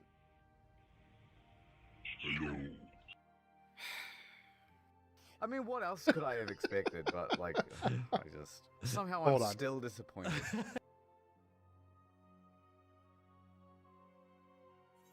There's no way, right? Calling Thanos at 3 a.m. Bro, this is actually, this has 3.7 million views. What? Can't be real. God. How does this have 3? 3.8 million views, dude. What is up, Jesters? Welcome back to another video. Tonight, I'm at How? House of Motion by myself, and I'm going to be trying to FaceTime Thanos from the Avengers Infinity War movie, the guy who possesses the Infinity Gauntlets. I'm going to be trying to FaceTime him at 3 o'clock in the morning. This may be my dumbest decision I've ever done. The dumbest decision? I think it would make for an incredible video, even if we are actually able to get a hold of him, if we're able to find a phone number that actually resembles his, and we can contact him on FaceTime and see his face, talk to him how we would. And basically the whole idea around this is for me, you know, I want to get some answers for you guys. You know, if you guys have seen the movie, you guys saw the recent Avengers, then you guys know. As I showed you guys, if you guys want to try minutes later, I have found Thanos' phone number. Hopefully that's a proper number. Wow. I see a FaceTime option, which hopefully means that this is the real one. And when I FaceTime him, we will actually be able to see him on the camera, and we'll see if this is the legit Thanos. Which it might take me a few tries to find the proper number, because there was a bunch of numbers that I went through. And you know, as I showed you guys, this is legit. Try this, you guys can go and search for the number yourself, but I'm not going to show you the number just in case anything. Just in case something crazy happens at 3 a.m. Which, by the way, reminds me to mention. Do not try this anywhere. All right, guys, we call the Smilegate devs just leave it at to the 3 videos, a.m. I do this so that you guys can experience it with me. So with that being said, guys, I'm gonna give him a call and let's see if he answers. All right, just gotta press the call and let's hope this works. I actually want to make that video now. Okay, so it's ringing so far. Oh, I have to eat these nuggets. It's just ringing. Hopefully he'll actually pick up, and if he does, guys, no, we are in for a surprise. Like this is crazy. 14 minutes, dude. Yo, guys, look. Yo. Hello? It's me, Jesse. I found it off Google. I just wanted to call you at 3 a.m., okay? I come in. So you think just because it's 3 o'clock in the morning, you get to call whoever the hell you want? I'm sorry. You know who I am? What? I'm sorry. Aren't you Thanos? I'm the real Thanos. Nobody else possesses this gauntlet. Wait. And there's no games when it comes to this. Alright? Is that the real? Is that actually the real thing? Now, here's what I want you to do. Yeah. I want you to close this call. Dude versus Thanos, okay? This is so dumb. It kind of looked like a laser or something. It sounded kind of like that. He's in the gym right now, guys. I know he is. He's in the gym, bro. This channel has 5.43 million subscribers. I'm doing this wrong, man. Maybe somehow he's like controlling the gauntlet to do this work. I'm doing this YouTube thing wrong, man. There's a video for calling every character at 3 a.m. It's a view farm, bro. I'm gonna scout around the gym. I am doing YouTube completely wrong. Who is this? Wait, who are you? You told me. Comment on this. Yeah, I think that's... Disclaimer. This is just a skit. Oh, what? What the fuck? Yo, Thanos. Oh my god. I did not see that coming. This is one of my favorite videos. My Look three to the youngest left watch these of dumb underneath videos. that car poster. That looks suspiciously like lights coming through blinds. Wouldn't you agree? Yeah, you're right. 100%. The comments turn off, the like to dislike ratios turn off. Okay, here's the thing. All right, bros. This must be We call the semi-ironic, Smilegate but the thing that's devs throwing me at off 4:42 in the afternoon. threatening, we need to talk kind of facial expression. I have just called the... I'm glad you're watching this so it doesn't screw up my algorithm even more. Yeah, my algorithm's gonna be terrible after this. It's your way I was creating the building man coming at you with another lead videos. What the hell did he... And Cray gang. It's your way I was creating the building man. So he's saying, what's up YouTube and what's Cray. Cray? So his channel is Eli So Cray. Yeah, you know, So- I got so he's that one, saying- but then issue with us train the building man. And coming at you with another lead videos always. Wait. No, the dabbing. Boom. This guy is so self-aware. He knows. No, Boom. No, he is not. I guarantee you he's not. Guys, make sure you go check out that video after this video. FaceTime Imposter Eli So Cray. It was absolutely insane. I can hear the things you're saying without staring at me with enormous intensity. You need to start your videos with like a snappy kind of like, what's up? It's your boy AJ I'm back in the building with another banger of a video for you today. Hello? Is this Among Us? This guy is so self-aware. This guy is brilliant. He's not! This is satire, and it is genius. Let me ask you a question. How much treasure is on that boat? How much money worth of treasure? Again, no mention of treasure at any point in Among Us. Does he think they are scuba divers? Or like pirates, something that involves money on the high seas. $100 million? Oh. $100 million? I'm gonna be honest. This is so entertaining that, like, I actually don't even want to commentate over it. No, I agree. I'm absolutely enthralled by it. I genuinely love this video. Banger of a video. Today we are calling the internet historian who recently passed away, RIP, to my boy. Anyway, let's just jump into this. So first of all, before we get started, guys, make sure to follow my Instagram. You forgot the fidget spinner. If I can spin this fidget spinner on this loaded gun in my mouth for more than 3 seconds, then you have to hit the subscribe button. First of all, let me just, I found this number on the dark web. Yo, we're under 1,000, oh my boys. God, you guys, he DM'd me his number, so I'm just going to call this now. Bring, bring, bring, bring. Hello? You've reached Internet Historian's voicemail. I'm not able. Oh my God, you guys, did you hear that? The internet historian just replied to me from beyond the grave. Oh. You get halfway through that, then your phone starts buzzing again. Yeah. Hey, sorry, no, I missed your call. What's up? Is this the real internet historian? Why are you talking like that? Yeah, it's me. What's up? When are you gonna upload a new main channel video? It's been like 6 months. Shut the fuck up. Shut the fuck up. Did you do Halloween? Growing up in rural New Zealand, not really, but kind of. So we would dress up and, you know, do the whole like go around the houses, but it was probably like 1 in 10 houses actually did it. Yeah. Nothing like American Halloween. People didn't really try. Nobody does Halloween near me. No, fuck off. Because I live in the middle of nowhere. One woman gave us 50 cents. And I would be real confused if somebody actually showed up at my house. I think was my favorite holiday of anything.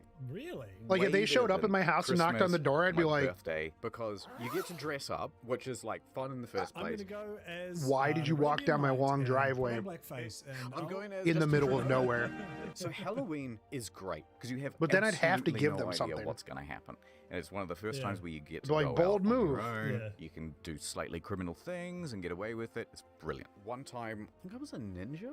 Yeah. Oh, you know, Fortnite Ninja 11s. Yeah, oh yeah, that's right. Me and a couple of mates, we're walking around, and every second house is not doing Halloween. Yeah. But they would see you dressed up, and it's like, hold on, kids, just let me check see the what's in the pantry. pantry. They would come out with like a whole packet of Tim Tams. Oh, hell yeah. Like, that's a whole.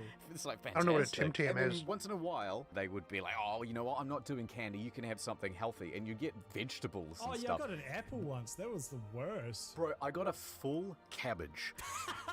No way. It was 3.5 kilos.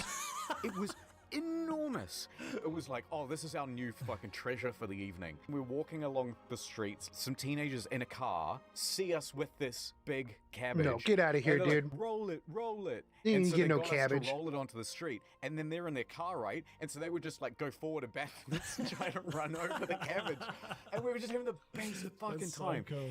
Oh, it's just the best, man. And then you get home, and then there's just a whole bunch of candy. I love the idea of you having to like Diablo style inventory manage your bag with a cabbage. And it's just taking up like 12 slots, and you're like, wow, can't get rid of it though. Drop item. Halloween, I was dressed as Super Mario. You're going as Chris Pratt? Yeah, I was a Chris Pratt. So I was like Chris Pratt. 16, 17. We were drinking grape juice because I was underage. We were like, let's go to McDonald's, as all good stories end on a night of debauchery. Right. So it was probably like a That's 15 not minute true. walk, not too far away. Side note, the entire way, Chick one of magnet. my friends I like was, the put his wiener. arms around me. He's like, James, bro, fucking love you, man. Just so you know, I've always got your fucking back if anything fucking happens. So we pulled up to an intersection and a car pulled up, and this dude who had been trying to finger me a second ago was like, hey, g'day boys, you having a good night? Guy gets out of the passenger side. This dude's like in his late 20s. Eyes us all up, sees I'm the smallest. Yeah, right. All I remember is being up, and then I remember being sideways. Holy shit. And he had cracked me in my jaw. Holy fuck, he could have turned you into a ghost. Why? You hear about people who just ding their head off the concrete and they're done. Yeah. So, I mean, maybe I am dead. Healing Joel Osmond's there. You look outside the window and I just walk away kind of nonchalantly. So I get smacked. I'm on the ground. Yeah. I didn't pass out. I just got a walloping. And he got back in his car and they Ooh. peeled off up the street. Yeah. Conveniently, a police cruiser pulls up. So they didn't see any of that happen. But all my friends are like, go get that fucking car. They just punched my friend. Cops peel off up the road after them, pull them over. And then they come back to us and they're like, yeah, they say that they didn't do anything. And then they like see me on the ground, like bleeding. Well, they obviously did something. Yeah. Ended up taking the guy to court. You took him to court? I did. And he pled not guilty. So what did you say? I hereby declare, Your Honor, this guy did a mischief to my face. Take a look at my mug. One woman screams and she's like, he's disgusting. It's just my normal face. Oh, and his speech impediment ever since. All right, so what happened then? Did he go to jail? He pled not guilty. And I gave my statement. He said that my attire was offensive to him. Yeah, right. Keep in mind, dressed as Mario from the video game Mario. Yeah. Did you get punched by fucking Waluigi? Now that I think about it, it wasn't a car, it was a cart they were in, and they drove off onto like a big rainbow road in the sky. So what happened? Did he go to jail? So he pled not guilty, and then I think he was from up north, so he went back to like whatever town he was from and was being trialed in their court. And while he was awaiting his court date, he assaulted someone else. So mild brain damage, I suppose? Yeah, well, I started a YouTube channel, so... Oh, we should do like a really dumb creepypasta for like a video game we both know. Oh, that would be quite good. Okay. Imagine being the daft ass who thinks Mario is offensive. You mean Twitter? True. When I was 14 years old, I really wanted to play the new game, Fallout 4, but my parents wouldn't buy it for me. So, one day I went to a garage sale. Lo and behold, there was a copy of Fallout 4, but the disc was just an ordinary disc, and someone had just written FO4 on it in a marker pen. It must have been a pirated copy. I wish I had known what I know now. That is not any ordinary copy of Fallout 4.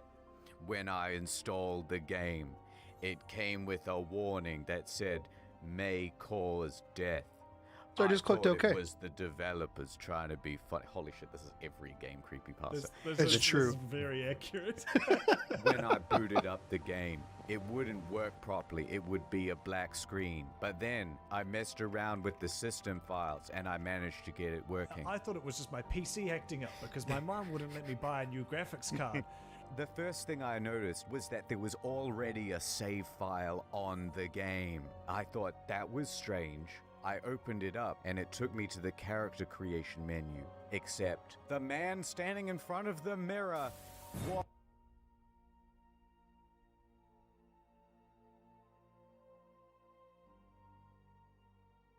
Wait, what?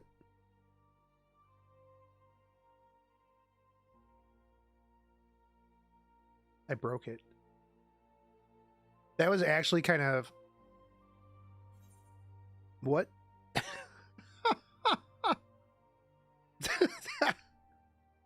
Hold on, did the video break? Did they just take it down? Dude, that timing was crazy. What? Fallout 4. There we go. When I installed the game, I thought that was strange. I opened it that up was and super it took me to the strange. character creation Yo, that menu. was crazy. Except the man if you don't share this video, everyone watching this is gonna die. Can I tell you something? My wall just creaked and I got a fright because you were putting me on edge. Dude, the timing was crazy. My baby, the screen went black and I figured once again maybe my old PC had bugged out. But all of a sudden, in 7 days, what seemed like a few hours in the game, I was back in the wasteland and I was talking to what's his name? Preston Garby. I was talking to Preston Garby. The only option it gave me was strangle. So I pressed the button, and what happened next was an extremely graphic cutscene of my I forgot to add it 3 a.m. That's right. Circulation to Preston Garby. He screamed in pain and it wasn't like any of the usual voice acting. This sounded real. I swear when I looked into his eyes, it was like the textures suddenly got hyper-realistic, and I thought I saw a reflection of a person in it. I thought I saw myself. Not only that, but the familiar Fallout UI went from being nuclear green to blood red. And then he goes, I've been playing this game for a long time now, and I've started to notice some things. I feel like there's shadows in the corner of my room in real life. I played for another 20 hours, literally exploring every crack and crevice, until finally I found the first NPC I'd seen in a literal day. It was my dead wife, and she was still frozen, like she was in the cryo chamber. I started doing some research on the dark web. I found a post that said that actually, during the production of Fallout 4, one of the beta testers was forced to play the game for 20 Dude, that was hours pretty straight crazy, to though. see if there was any bugs with the game being played. Like, that was a for good 20 hours straight. time for that And the video man to died of just dehydration. die. And then Todd Howard buried the body, and he didn't want anyone to know. Something is not right. I feel like there's creatures all around me, like in the game. I can see map markers in the distance. Here's the worst part. I decided to webcam my friend, but when I opened the call, he said, "Why are you hanging out with Preston Garvey?" No. And I said, "What? I'm all alone." I've got another twist. You got a better one? An alternate one. To my shock, when the webcam turned on, it wasn't my friend as I expected. It was the Todd Howard staring back at me. But his eyes were different. They were more evil. His eyes were black, and as though he'd been crying blood. He opened his mouth, and only static came out. I was terrified of what would happen. Through the static, though, I could hear something. He said, "If you die in the game, you die in real life." Finish the game. That's it, yeah. I hope this isn't my last entry. Things are getting really bad now. I went back to that neighbor's garage sale, and it turns out they've never even lived there. If I can end on one thing, it's to say this. If you find a pirated game at a garage sale, don't play. That's a great one. Okay. That's a great copy pasta, dude. Creepy pasta, dude. Ship it. Ship it. That was good. We're stuck on 910. You savage, absolutely.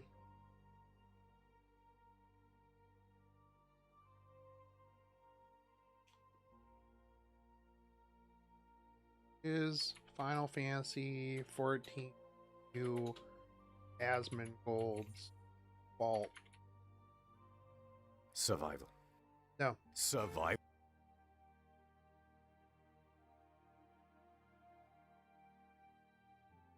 Oh, hey, I like this guy.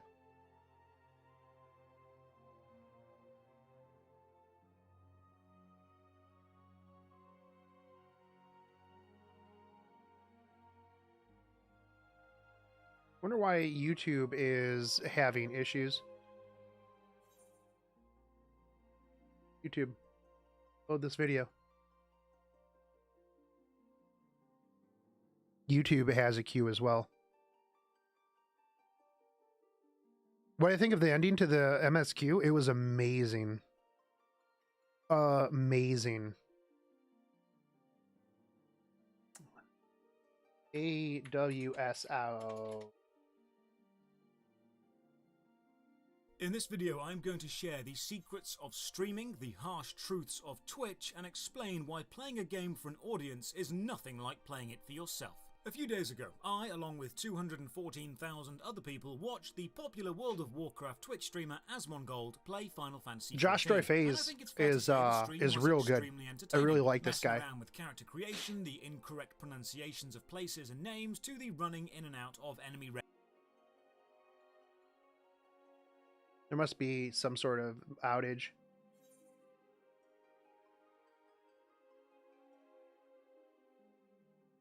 No recent events. My internet's not having an issue. I just looked at, yeah, my internet's running perfectly fine. What? That's weird. That's weird. Must be a YouTube thing. In this video, I'm going to share the secrets of streaming, the harsh truths of Twitch, and explain why playing a game for an audience is nothing like playing it for yourself. But yeah, I love the MSQ. I, along with 214,000 other people, watched the popular World of Warcraft Twitch streamer Asmongold play Final Fantasy XIV, and I think it's fair to say the stream was extremely entertaining. Messing around with character creation, the incorrect pronunciations of places and names, to the running in and out of enemy range as a tank, which is something you don't really need to do in Final Fantasy XIV. I genuinely feel Asmongold was doing his best to enjoy the game. He was giving it an honest try. The issues he faced, however, was the army of people, potentially several thousand players, mobbing him at the start and then crowding him as he played. Yeah, that was pretty crappy. That from the moment the game launched, that is one of the reasons why the HoloLive people that are playing the game, they don't tell anybody what server they're on or like anything. Don't tell them the name, hide the server, because, well, they don't want this issue. the opening cutscene, he was spammed with friend requests. The novice network request popped up instantly the moment he was in the world, and the opening elevator in Limsa Lominsa was crammed so full of people he couldn't get in. Even trying to just log hold in for X. the first time, he was met with a queue of 500 people in the world waiting to meet him. Look, he's a queue. We got a queue. And I feel it's given us a great chance to talk about the major differences between playing a game for personal enjoyment and streaming a game for the audience's entertainment. Ladies and gentlemen, welcome. I'm Josh Drive-Hayes. I've worked in the entertainment industry for many years of my life doing various different jobs. This guy's Before that, a beautiful man. Now, the #1 ambition for children nowadays is YouTuber. You can check this, there's been studies done. YouTuber or Twitch streamer is the new goal that people want to aim for. Many years ago it was astronaut, then rock star, then movie star, then reality TV star. Now it's YouTuber or Twitch streamer. But a lot of people don't understand that playing a game for an audience, playing a game or creating game content as a job is fundamentally different to playing a game in your own free time. There's expectations, there's pressure, there's goals you have to achieve and continue to achieve throughout. And so allow me to explain it would be a lot harder for me if I took myself seriously. For your own pleasure and creating video game content for mass consumption. So, using Asmongold's latest foray into the world of Final Fantasy XIV, let's discuss how Twitch streaming gaming content as a job is quite a lot different to playing games for fun. Whether you personally find Asmongold entertaining or not is irrelevant. This is a discussion of the reality of entertaining an audience, not a critique of Asmon's style. Before we begin, consider dropping a like on the video or subbing to the channel for more MMO stuff. You should. For all the future videos. Josh Drive-Hayes is really good. How many do I have left? And Twitch. More on how you can support at the end. For now, let's begin. Like half of this bowl. The idea of you playing a game. There's a lot of nuggets. Fun. You're sat on your couch or at your PC and you're gaming. Your focus is on the game. You are looking at the game, enjoying the visuals. You are listening to the game, enjoying the music.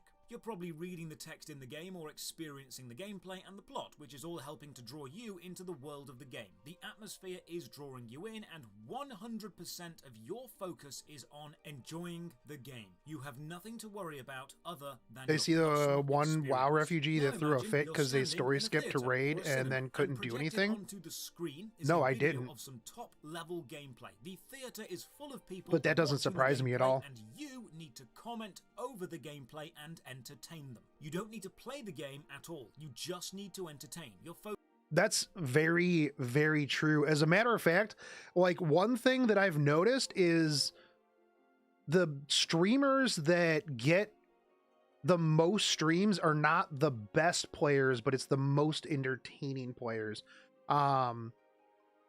Especially like, because a lot of times if you're doing like real hard end game content, you don't have time to read chat. You don't have time to talk to people. You're trying to play the game. Like anybody who's done like Zodiac Extreme knows that you don't have time to like look away from the screen because you're busy dancing.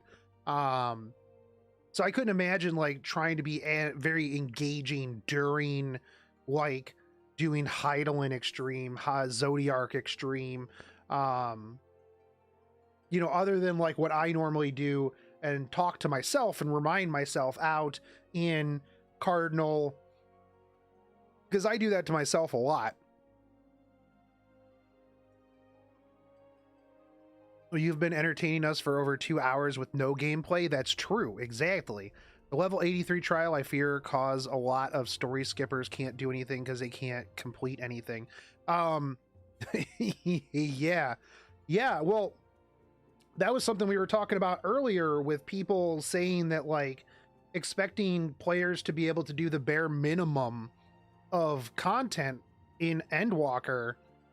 People are like, oh, this is toxic. How dare you? How dare you expect people to understand what a tank breaker is? Like, bro, you are in Endwalker. If you don't know these mechanics by Endwalker, you're not a new player. And if you story skipped and level boosted, you don't deserve respect anyways. So who cares? Like, if you're a story skipper booster, you're pretty much trash and you skipped the entire point of the game and you didn't learn anything. So I don't care. I'll be toxic to those people all day. Focus isn't on listening to the music or watching the visuals or reading the text. You can focus 100% of your attention on just commenting on the events, engaging with the audience and actually providing an engaging and entertaining experience people the want Nug to stream, stay yeah. for. In this scenario, 100% of your attention can be dedicated to entertaining others. Now imagine you're doing both at the same time with At the those same scripts time. live for multiple hours. Multiple. You need to be playing the game and paying enough attention to it that you can answer questions on the story and personally enjoy the story while also engaging with the audience and potentially carrying multiple conversation threads on at the same time. And here's the biggest problem with that. Your attention isn't split 50-50. It's not a fair split between game. You know, I will say this. Yeah, that Pikachu mug is really good. The bigger you get as a streamer, I think it's the easier of a time that you have, right? As a small streamer, if I don't pay attention to you, you know, if I don't pay attention to Sun Spirit or Anth or Candor or, you know, Social Link or whatever, you're most likely going to leave, right? But let's say you're an Asmongold. You've got 50,000 people watching you. You don't have to have the interpersonal interactions, right? You can just pick things out of chat every once in a while and just be like, oh yeah, I'm just gonna mention that. But like if you're a small streamer, right? Oh man, I just sucked my whole thumb in barbecue sauce. Rip. Yeah, Boyfish is gonna leave. If you got 50,000 people, you just pick something out of chat every once in a while and you just talk about that. You're not talking to anyone specific in that situation, and people aren't going to leave because they're not getting that like small streamer level of interaction that they expect. You're just there and you're just talking. You know, you can just talk about whatever it is that you're talking about, pick something out of chat every once in a while, or, you know, make fun of somebody in chat that's being a douchebag. You know, stuff like that. So it actually gets easier because you're not having to have those very specific conversations. You also don't have to talk to yourself, right? And this is something that happens a lot when I stream at like 3 a.m. and there's only like maybe like 5 of you watching, but you're working, and I don't mind that. But if somebody else clicks onto the channel and watches, like comes in, and I'm just sitting here just doing nothing, just watching, just playing. I don't sit like this at all because my keyboard and mouse are up here. But if I was just sitting here watching this queue, not talking, not watching anything, not interacting with anyone, you're not going to watch that. Some people watched me sleep. Hold on. I gotta see if I have that link. Hold on. This was like my favorite part. You see if I got the link to the timestamp. Here we go.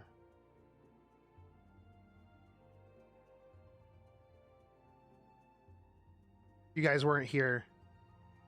This was me during the MSQ, asleep. Because I said I was gonna just fall asleep.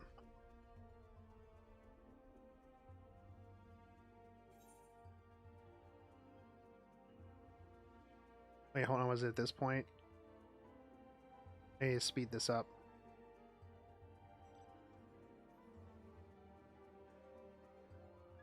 I think it was closer to like 5.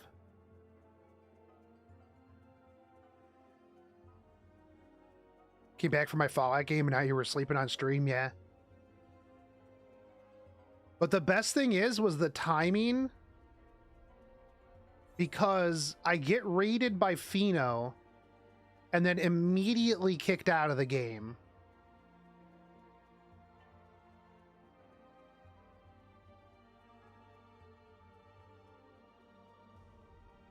Where is it? Where is it at?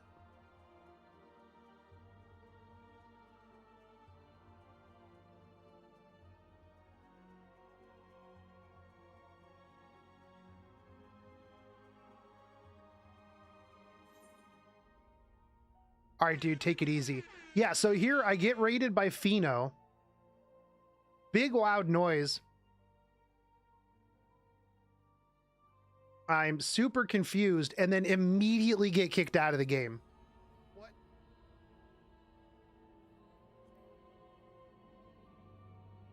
Like, could that timing have been any better? Oh, no. Oh, thank you, Pheno, for the 154 people raid. Just to get booted out of the game to wait in queue. I was like, oh man, how long was I kicked out? Is that what woke me up? What's up, Savage TV? Oh, it was good times. Because I was like, I went back and I looked at it. I'm like, oh, I wanted to see how long I had been kicked out. Oh, fuck, dude. Oh. Like, yeah, 3 seconds, man. 101. Oh, fuck, dude. I'm doing pretty good. I'm working the rest of my way through these nuggets that I got for the Endwalker emote. Oh, hell, dude. Oh, it's so good. An audience. It's actually much more heavily weighted in the audience's favor. You need to pay as little attention to the game as you can possibly get away with and devote all the rest of your attention to engaging. He's got really nice blue eyes. The audience's experience. And it's this and a great voice of personal investment into the game and audience acknowledgement and audience interaction that but yeah, most streamers get wrong. It's true. When you play a game for your own yeah. Well, 112 nuggets actually. Gets your undivided attention. When playing a game for an audience, your attention yeah. We got barbecue and buffalo sauce, but the buffalo sauce kind of sucked. If the audience doesn't have enough of your attention, they will leave. This means you will play the game in a way you never normally would. You'll narrate your actions. You'll comment on issues you see instead of ignoring them. You'll exaggerate. Except as a streamer, you tend to do this even if you're playing the game by yourself. Like if I'm playing Icarus, I will still sometimes narrate stuff to myself, or at least in my head, what I would say is if I were streaming Icarus. exaggerate your reactions to situations. You'll take way longer to play than you normally would because you're reading dialogue out loud and making jokes about it. And all of this energy that's being used to entertain means you, as a player, can't invest as much focus and attention on the actual game as you would be able to if you were playing alone. Streaming a game means you are responsible for providing both high-quality gameplay as a visual medium and high-quality audio. It's why if I were going to be making like a guide for this is why, like, if I were going to make a guide for like EX Heidelin or like EX Zodiac or like any of that stuff, chances are I would record it and then talk over it afterwards. Just because like it's real hard to narrate exactly what you're doing while you're trying to do it. Divides your attention and makes you miss all the small things in the game that you wouldn't normally miss. People laughed at Asmongold for missing the voice situation filters on the FF14 character creation screen. He was deciding on a voice and only listening to the shouts. He didn't change it to the laughing or the sighing. And people in chat mocked him for missing something so obvious. Well, chat's also toxic a lot. Oh man, I'm bad. Was not commanding his total attention. We were just talking about how toxic is used all the time. Sections character creation interesting. He was commenting, narrating, joking, and talking the entire time. His energy was focused on you as an audience member. And every Twitch streamer will tell you. I wish I could play 14, but the queue is, dude, it's terrible. The small things in the game. So a lot of times I have to just wake up butt early just to be able to get in. Game and enjoying the experience of the game. We were literally in the game. And then like what 10 minutes into the stream, it 9:0006 us, kicked us out, and we have been here ever since. And engaging the audience and giving the audience something for their time, a funny anecdote, a humorous story, a personal relation to a conversation that's going on. And one of the biggest things you'll notice if you watch any good high-quality streamer is the insane level of interaction that they constantly keep up. And this is because people's attention spans have been studied and found to have fallen in the recent years. That's true. The attention span for the average audience member is 7 seconds. 7 seconds. It doesn't happen within 7 seconds of someone joining your stream. Dude, this is what I was talking about earlier. Like if I'm just sitting here not doing anything, like not interacting, not talking to myself, whatever have you, that person's going to click off. I didn't think it was 7 seconds, but, yeah, I figured it was, you know, more, that was about it, right? You have to constantly be doing something. I'll wait another month and see how it is. I have to finish Stormblood. Stormblood's good. I really liked Stormblood. I mean, the whole story in general is amazing. One of the big things, right, with like the queue right now is just the server problem and the fact that there was no way for Final Fantasy XIV team to realize, to even pre-plan the success that they were going to have. Some people have said that Endwalker release was a flop due to the queue problems. I say that it's suffering from success. And anybody that thinks that you can just go, hey, just add more servers, probably works at McDonald's and doesn't understand the level of effort that goes into standing up a server for a MMO or a server in general. Yeah. Or watching your video, they will leave. And this 7 seconds resets every 7 seconds because you have to assume a new audience member is joining every 7 seconds. As a 14 vet, they knew what to expect. They didn't know what to expect with this one though, dude. They didn't know what to expect. The amount of people that have come into the game compared to previous expansions, like they could never have prepared for the influx of WoW players, the HoloLive simps. There's absolutely no way that they could have prepared for, like, oh yeah, we'll get a little bit more people coming back like we always do, you know, it'll be what it is. But they could not have expected the exodus from WoW, the HoloLive simps, and the fact that, let's be real, right now Final Fantasy XIV is the best MMO on the market, always has been. But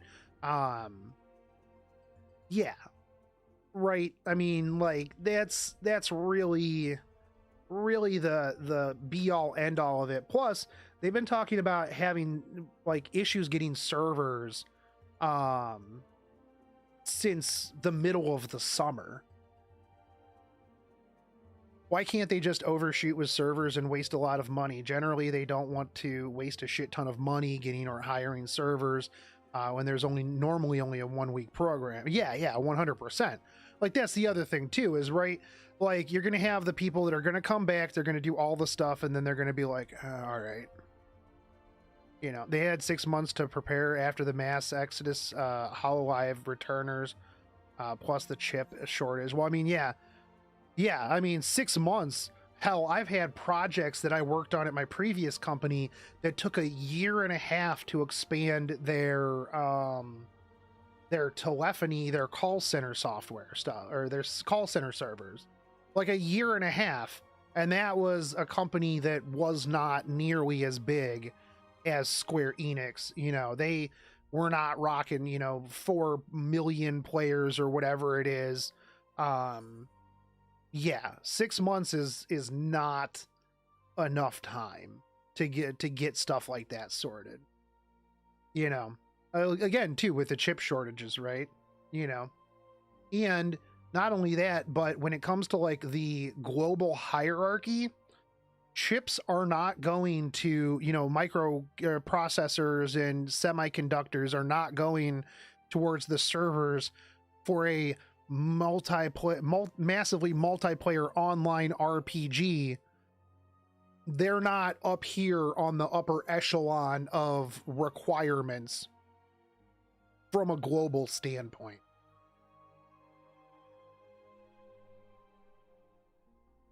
Why is this?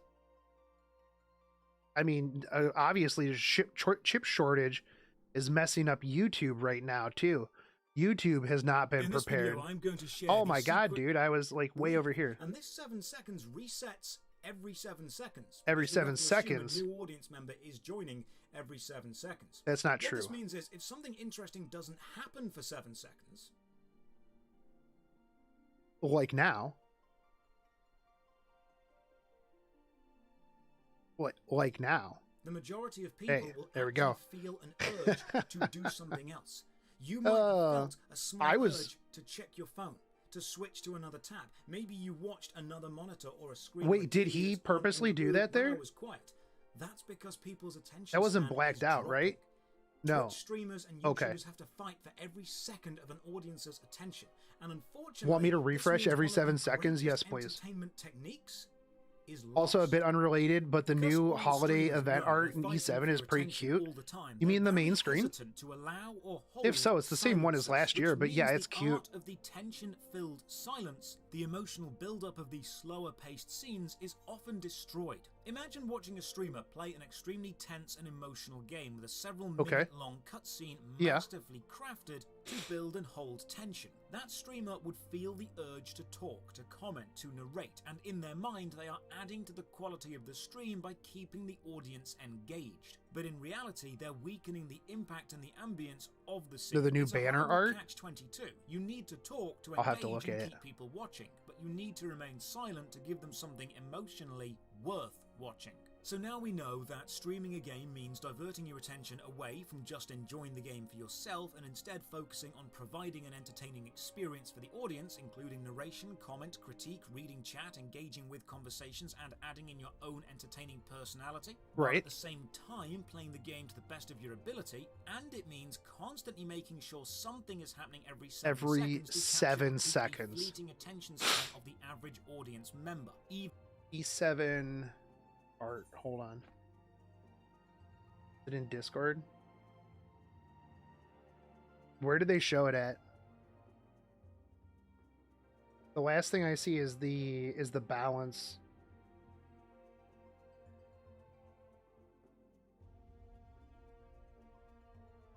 The balance patch. Is it on stove? Every epic 7 seconds. That's why it's called Epic 7, because they knew. It was one of those, oh, the data mine. Oh, okay, hold on. So Reddit.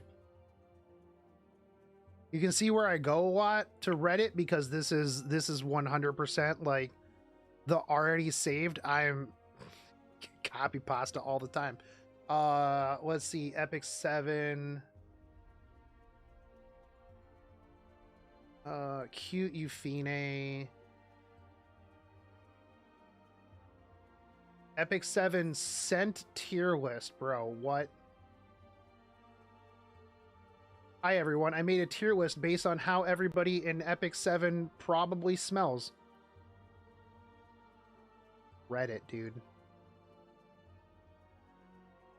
Reddit. Let's see. Do you enjoy RTA? Is this a poll? No.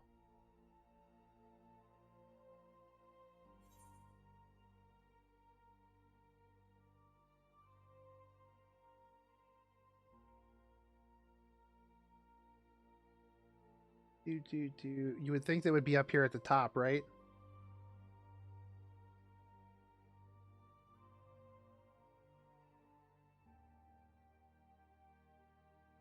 Is the optimal wand to build after this buff? Is she good? First off, asking Reddit anything.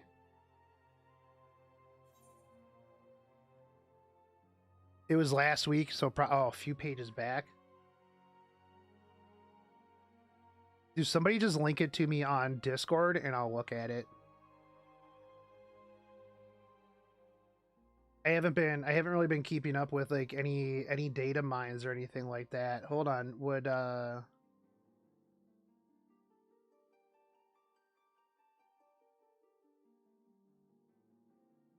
early season RTA be like?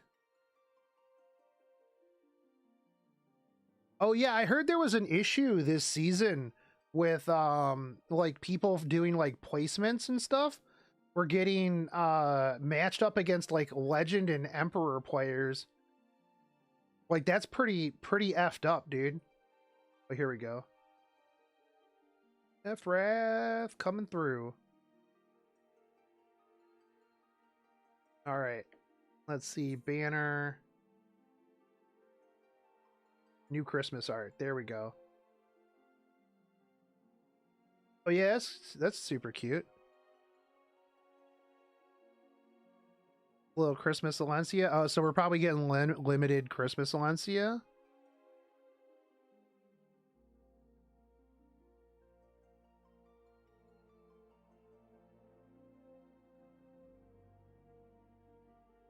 Are we gonna get Euphine costume?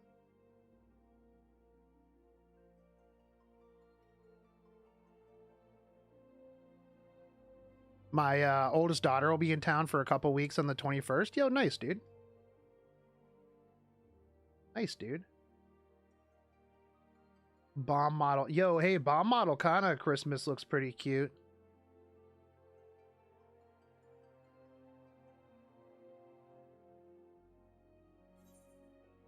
Oh, the poster. Yo, okay. All right, that's really cute. Yo, hey, what's up, Bryn?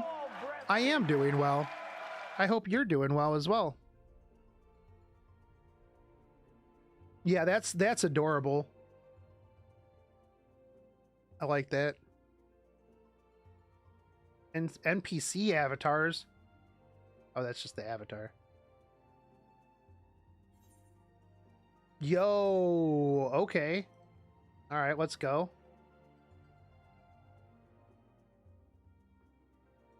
She looks so cute.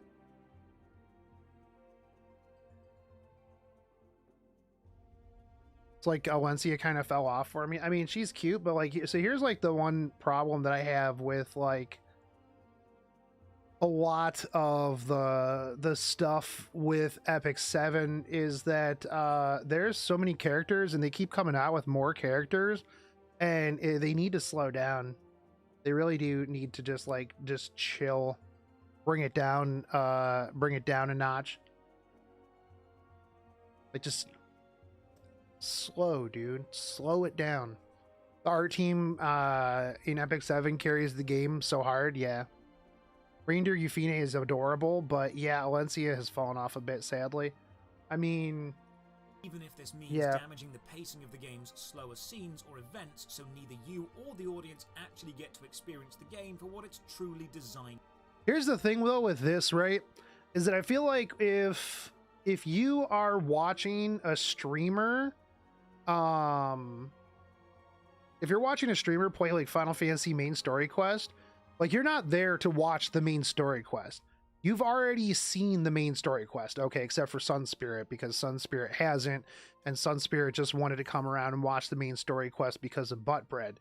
That's a whole different story. But chances are, if you're watching a Final Fantasy 14 streamer, you're watching their reaction to the story that you have already watched. That is why you're watching a Final Fantasy 14 streamer who is playing through the story. Like, you've already seen it. You know what's coming. You're that friend that's sitting there during the anime that they've already watched being like, did you see that part? Oh, bro, just wait. Oh, man. Oh, it's coming. It's coming. And then they don't react, and you're like, yo, did you not see that part? Did you not see that part that I saw that I really wanted you to react to? But you were like, oh yeah, that's cool. That's cool. Oh, Estinian, he seems all right. That's what people are watching, like people who are playing through the main story quest for. Honestly. To be.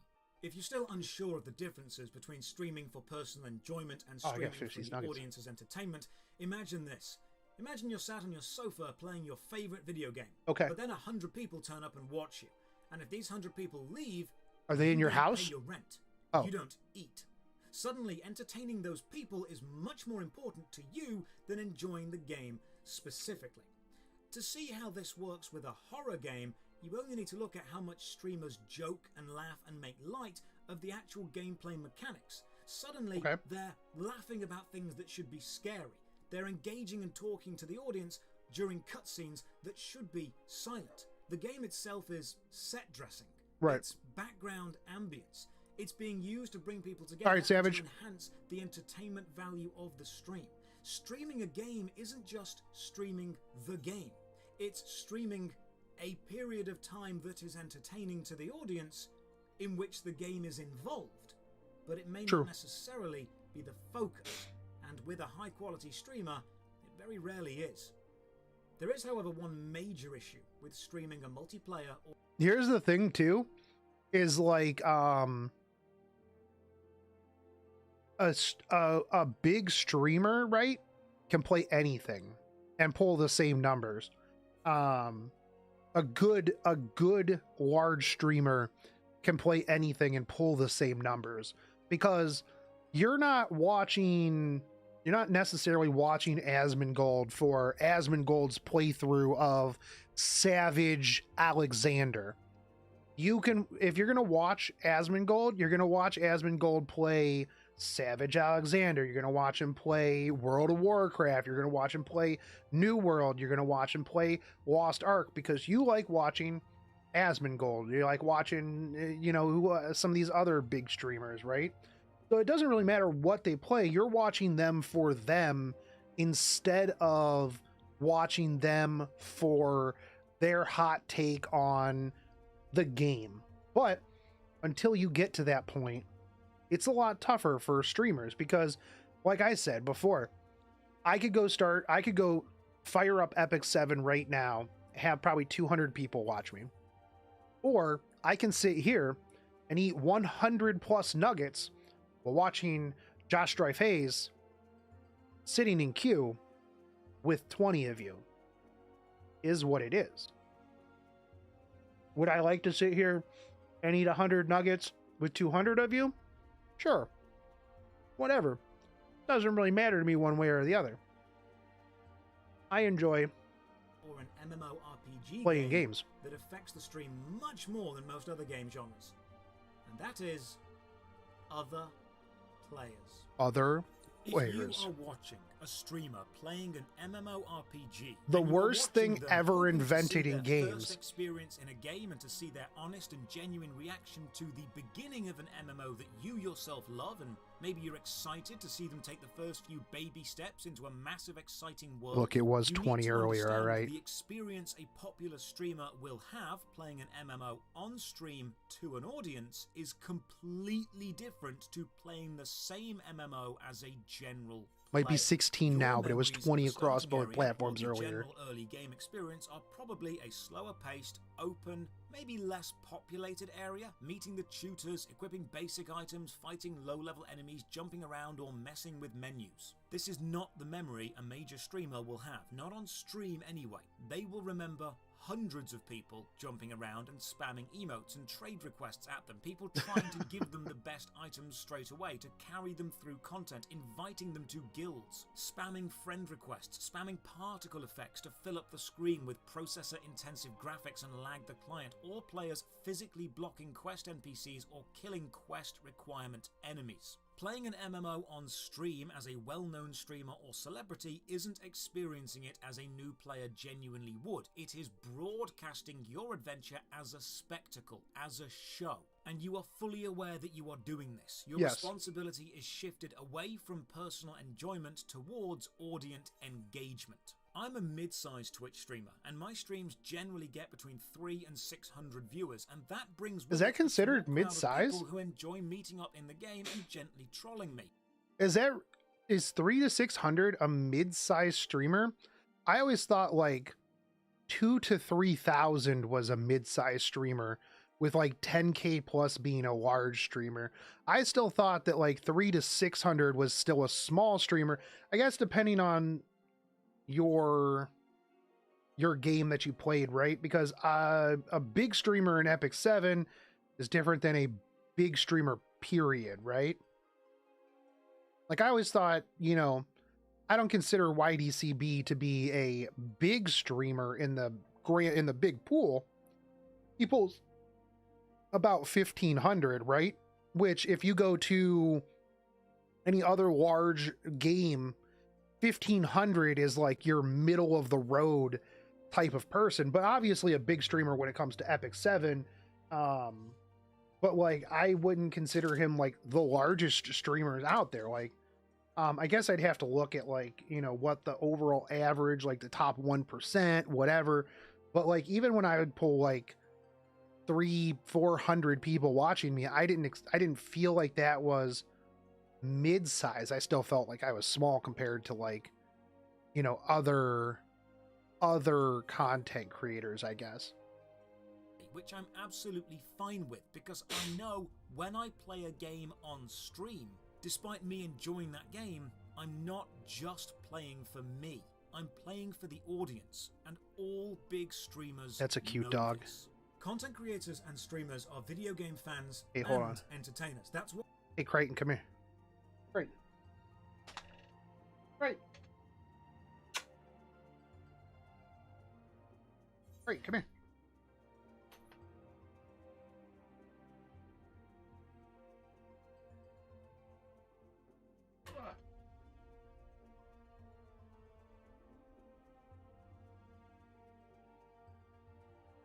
Oh, God, you're...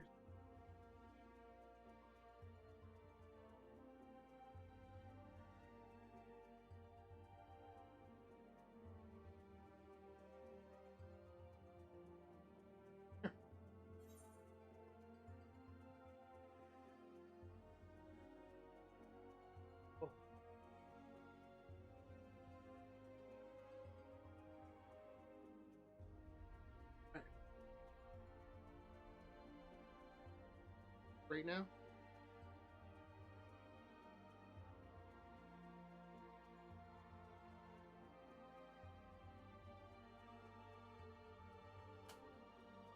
Get down. Ugh. Ready? Sit. Sit. You guys ready for this? He's gonna 100% catch this. Ready? Yeah, ready? You didn't even try, dude. What are you doing? Come here, Odin. You didn't even try, man. Odin, get over here. Come here. Odin. Come here. Don't you yawn at me. Get over here and get a nugget. You didn't even try.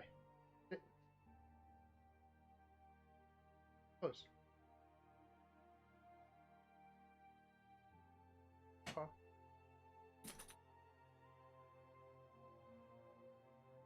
Are you gonna catch this? Close. You gotta back up. Back up. Back up. I know. High fiving. High fiving. You gotta back up. No, I don't want high fives. You gotta back up. Move. Back over here.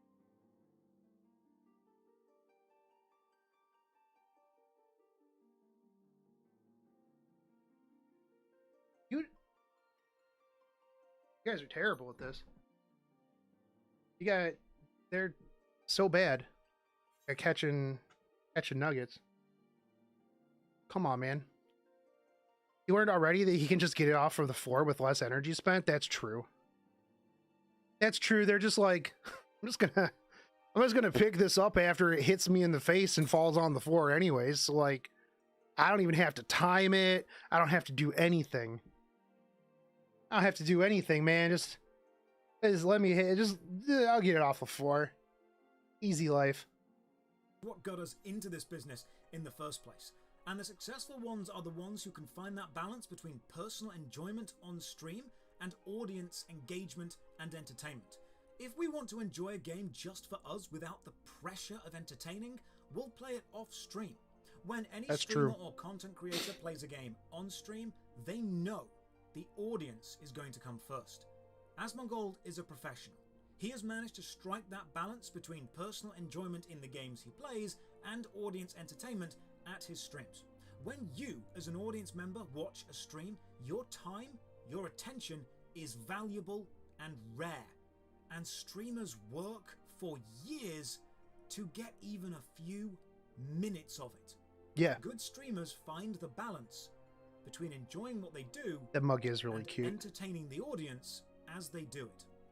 So the next time you watch an MMO streamer and you wonder why they're not staying silent and focusing on the game mechanics, or why they're talking so much and missing simple things in the game, or why they're interrupting cutscenes with funny personal stories, remember, Twitch streaming is much more than just playing a game. It's a complex balance of gameplay, engagement, interaction, reaction, and...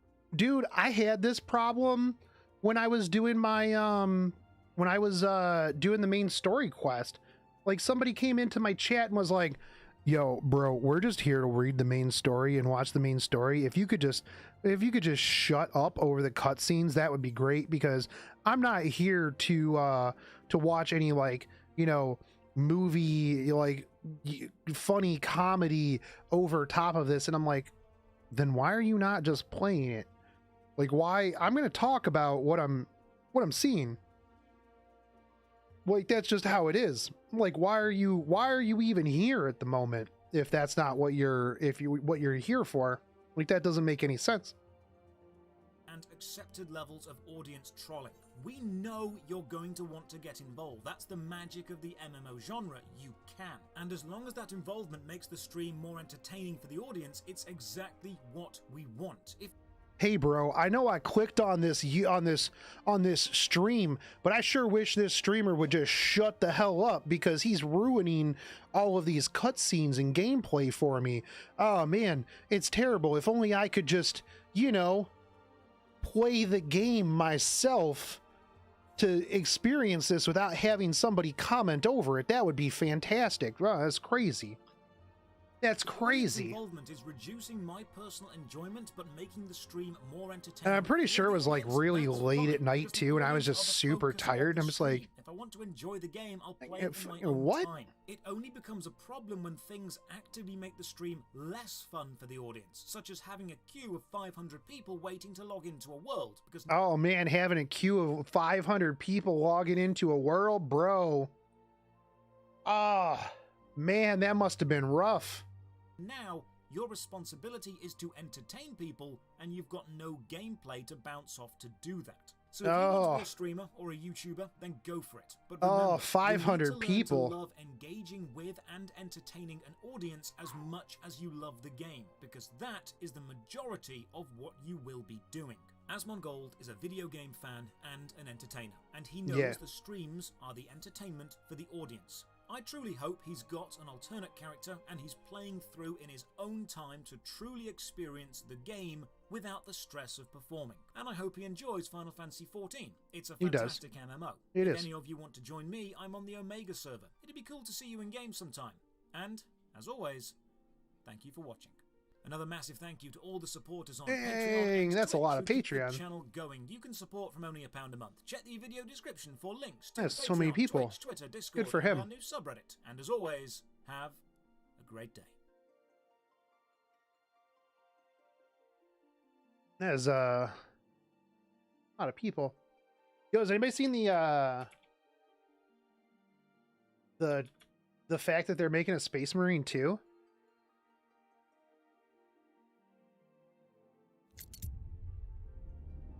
Let's go. I love me some Warhammer stuff, dude. Dude, I remember the crazy amount of queue that I had just getting onto your server just to do the Eorzean Cribs, man.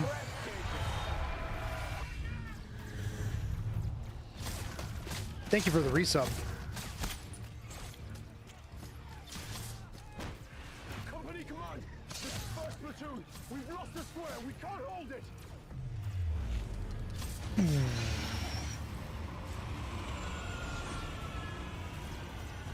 Aww. For the Emperor! God. Can we talk about how chainsaw swords are like literally the coolest thing ever fucking made? Like, chainsaw. Yo, dude, I got a chainsaw. I got a sword. These two things are cool. Chainsaw sword. Love it, dude.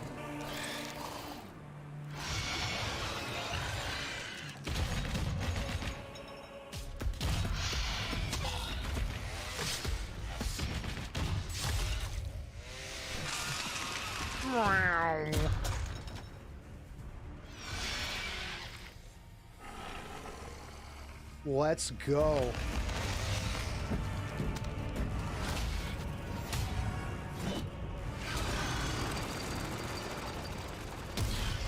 Oh, just get kneecapped, buddy. Oh, so good. You will never be that badass. Just look at them.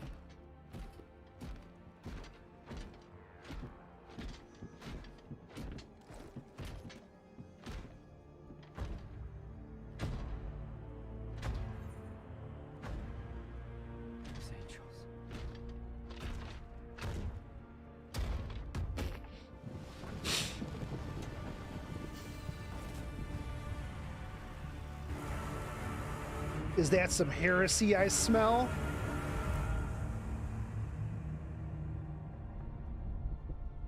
Hold on, I gotta look up and see if this has been done. Put your helmet back on, buddy. Oh, that looks so good. Space Marine versus Doom guy.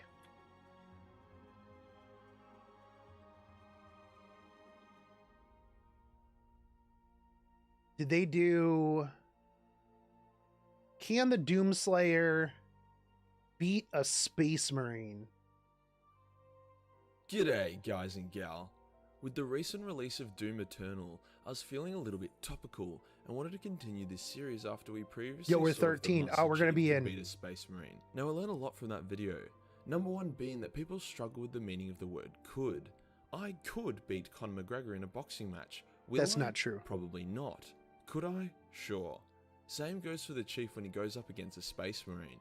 In saying that though, I've taken the feedback aboard, so I'll make sure the playing fields are more fair and reasonable, well, as reasonable as two super demon killing soldiers can be. Today we'll look at the strengths and weaknesses of both the standard Space Marine and Doomslayer, before then pitting them against each other in a hypothetical battle. Both fighters will be at their peak strength with their standard loadouts. Afterwards we'll also take a brief look at how the Doomslayer would fare against some of the more named Space Marine characters, such as like Dante or Mephiston. Usually at this point of the video, people are like, "Did you know only 14% of people are watching are subscribed? How crazy is that? You should totally subscribe to me." But then I checked mine and it's at like nearly 50%, which, you know, I think speaks for itself. I also commission hentai for you guys, so there's basically no reason not to lick the subscribe What? That's... I mean, you know what? Hey, hold on. Boom. Done. Subscribed. button and, you know, tickle that bell, if you know what I'm saying. Subscribe. Let's get into it. This guy commissions hentai for his watchers. Like, the difference being that the former is blessed with the powers of an angel, whilst the latter is just a completely methed out roid junkie. For context, Doom Guy would die in about 5 seconds to an Astarte. The thing I really like about this guy is that the way he's shown off in the games, it's actually what he's like. His strength, speed, durability that you experience while tearing hell a new arsehole is his actual power.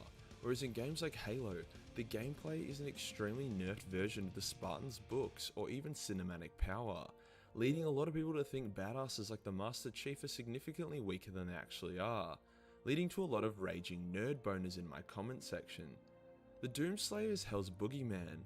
He crunches through their legions if they were nothing but Ethiopians, drinking their souls to empower himself. wait, hold on. What does that have to do with anything?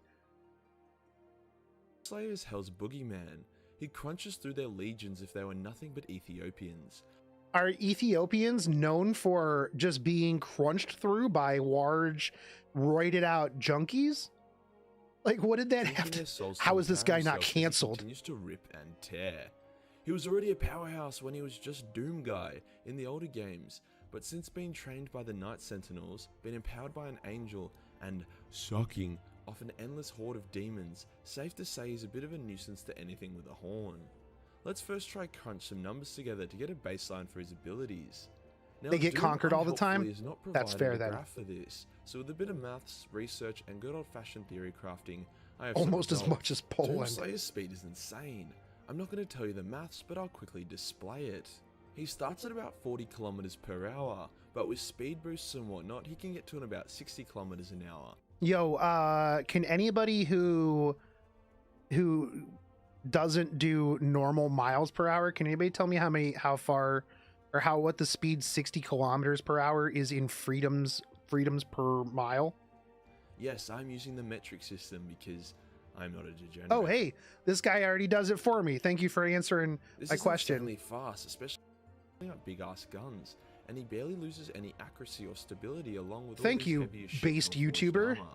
I think it would be safe to say that if he put the BFG down and went for a straight line full effort sprint, he could get up to, if not surpass, 100 kilometers an hour, which is pretty quick considering the fastest man alive at full sprint could only run at Look at that face. Look at that face. That's such a good face. 5 kilometers per hour for about 10 seconds. Now we have to consider the angry man's strength. He's clearly strong as tits, as he waltzes around ripping demons in half with his bare hands. That's But true. just how strong is this trend-addicted roid monkey? Once again, we don't have a definitive number of the big man's bench press, and due to the fact that I've never personally torn the horn off a demon and then beaten it to death with its own horn, I'm not sure how much effort is required to do that. Is it like ripping a baby tooth out, or is it like ripping out your collarbone? I am just not sure.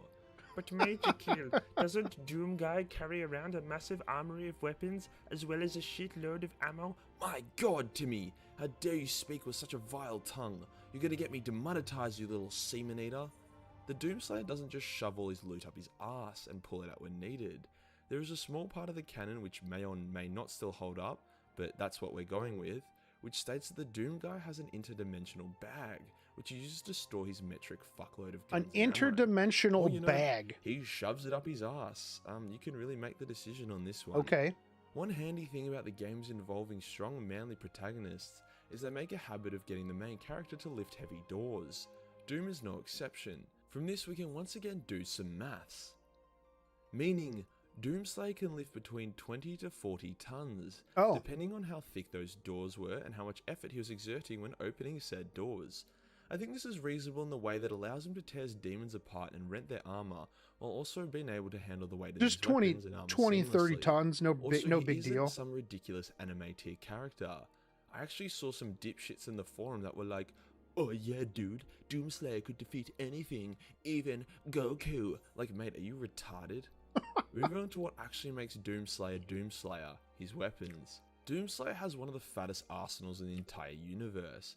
Going through About them, 600 there's the combat football shotgun, fields. heavy cannon, rocket Per launcher, freedom? chain gun, BFG 9000, the Unmaker, super shotgun, plasma rifle, ballista, chainsaw, the Crucible, and equipment launcher.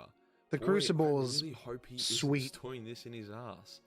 Most of the weapons are self-explanatory, but let's look at a few of the fun ones. Starting with the BFG 9000, standing for exactly what you think it does. Big a massive cannon of a fucking weapon gun. that can be considered the strongest weapon in the game. This silly little slut shoots massive balls of green plasma energy that melts anything in its path. Other gun weapons include the super shotgun, which is like an extremely overpowered version of the standard double barrel shotgun, as you can kill an archangel and pretty much any demon pretty quickly with this bad boy. Getting a bit medieval, we have the Crucible, a fancy demon sword which can floor most demons with one hit, and was also the key to the secret of slaying the Icon of Sin. I mean, not too much of a secret, I guess, you just gotta kind of shove it in his brain. So we know his strength, his speed, and his weapons. I'm gonna skip tactics as he has absolutely zero concept of that, and prefers... What is the secret to killing this Archbishop of Sin? Let's just put this sword in his brain. Oh. That typically is the secret to defeating most bad guys. Typically, if you take a sword and you put it in their brain, they tend to die. To just rip and tear a new arsehole through his enemies. But we haven't covered his durability. Spoilers, he's really durable. Even without his armor, the Doomslayer killed a Demon Titan, which is a pretty big deal. Those guys are really big and scary. Yeah. As the Doomslayer has his weird energy vampire effect, he is constantly replenishing his life force and stamina from dead demons. Turns out people die when they're killed, yeah. Completely uncorruptible. To top this off, the demons were actually able to trap and incapacitate the Doomslayer. However, despite their best efforts, they just couldn't kill him. Even when they removed his armor, they just weren't able to. It's unknown if this is due to his immunity to demonic weaponry, or if he genuinely just cannot die. I'm leaning more towards demonic immunity. Man though, is as too God-tier angry to characters die. in the Doom universe, who should have way more immortality than Doomslayer, have been beaten to death with his bare hands. And it also seems weird that an angel would have enough power to make someone absolutely unkillable. As Doomslayer's lore power is identical to his gameplay power, it's safe to say that after enough hits, the demons can definitely at the very least put this guy down for some time, which constitutes being beaten. One more thing to note about the Doomslayer's power is his pure unadulterated anger management problems. His only drive in life is rage and vengeance, which allows him to push himself beyond any realistic restrictions that his body has. The fires of autism has burnt a path for the Doomslayer to kick non-stop demon ass. If this fight seems like it's already over, it isn't. Doomslayer is a beast, but a lot of his power is tailored towards killing mindless demons, not century-old super soldier veterans of intergalactic space rape. This brings us to the Astartes. Now fortunately for us, the mass for these guys is way more obvious. Firstly, Astartes are huge. Whilst Doomslayer is only 6 foot and weighs 81 kilos, a Space Marine in general is between 7 to 8 foot tall without power armor, and then about 8 to 10 feet tall in power armor. Maybe that's why Doomslayer's mad all the time. He's got short man syndrome, and is on a quest to bring everyone down to his level. On top of this, Astartes are stupidly broad, which brings their weight out of armor to around 320 kilos and in armor to about 500 kilos, or nearly half the weight of a car. Big chungus. Big The strength part chungus gets a little indeed. hazy, but they've been described as easily carrying over a ton without breaking a sweat, with some of their feats showing off their ability to carry 6 tons, but that was still without too much effort. I would go as far as to say a Space Marine's lifting capability, barring 1 or 2 riders that are complete retards and try to make Space Marine's anime characters, could be around the 10-ton mark. Now, you'd think that these big, heavy, powerful, absolute chads would be on the slow side of things, like tanks, but that's where you're wrong, kiddo. These beasts run around in armor at around 60 km per hour, with their full-blown sprint even reaching 90 km per hour. Honestly, the best representation of an Astarte's running speed is from the mini-series Astartes, which is able to capture their speed while also displaying the weight of their movements. Fantastic work for that dude. From what I've seen, however, this Astarte running speed does not allow the Astartes to accurately hold their bolter guns up because they genuinely obey the law of physics, unlike Rage Man over here. In terms of loadout, a standard Space Marine will usually carry a bolter gun, which basically shoots mini rockets, as well as a plasma pistol or some kind of sidearm. They will also carry a number of highly explosive grenades, as well as a big ass combat knife. Occasionally the Space Marines will also carry larger weapons such as power swords or chain swords. For this fight, we'll give the Space Marine a power sword, bolter gun, plasma pistol, and a combat knife, as well as a couple of grenades. They will also not have psychic powers. Whilst Doomslayer lack tactical prowess, a Space Marine is the opposite. All of them contain genius level intellect and problem solving skills, except for the World Eaters, but they all should have been aborted along with their Primarchs, so they don't count. They will use cover fire, tactical advancements and retreats and all that other bullshnaz. They can adapt to almost any situation thrown at them, and aren't afraid to go full autism rage mode and charge in glorious melee combat if needed. Finally, we have a Space Marine's durability. Space Marines don't really feel pain. It's very common for them to lose limbs mid-battle. God, Chainsword is so cool. This combined with their extra organs, such as having another heart, means unless you blow half their head off, no single gun wound can bring an Astarte down, and this is without their armor. An Astarte's armor is made of Cermite, which is as strong as the plot needs it to be, but generally it can stop armor piercing as strong rounds, as the laser plot fire, needs it to be. explosives, and even That's good withstand armor. A number of bolter shots. Nothing but the beefiest weapon shot at the correct spot is going to bring a Space Marine down. Looking at the two fighters, it's actually hard to determine who would win this matchup off the stats alone. Their speed is similar, however Doomslayer seems to be stronger.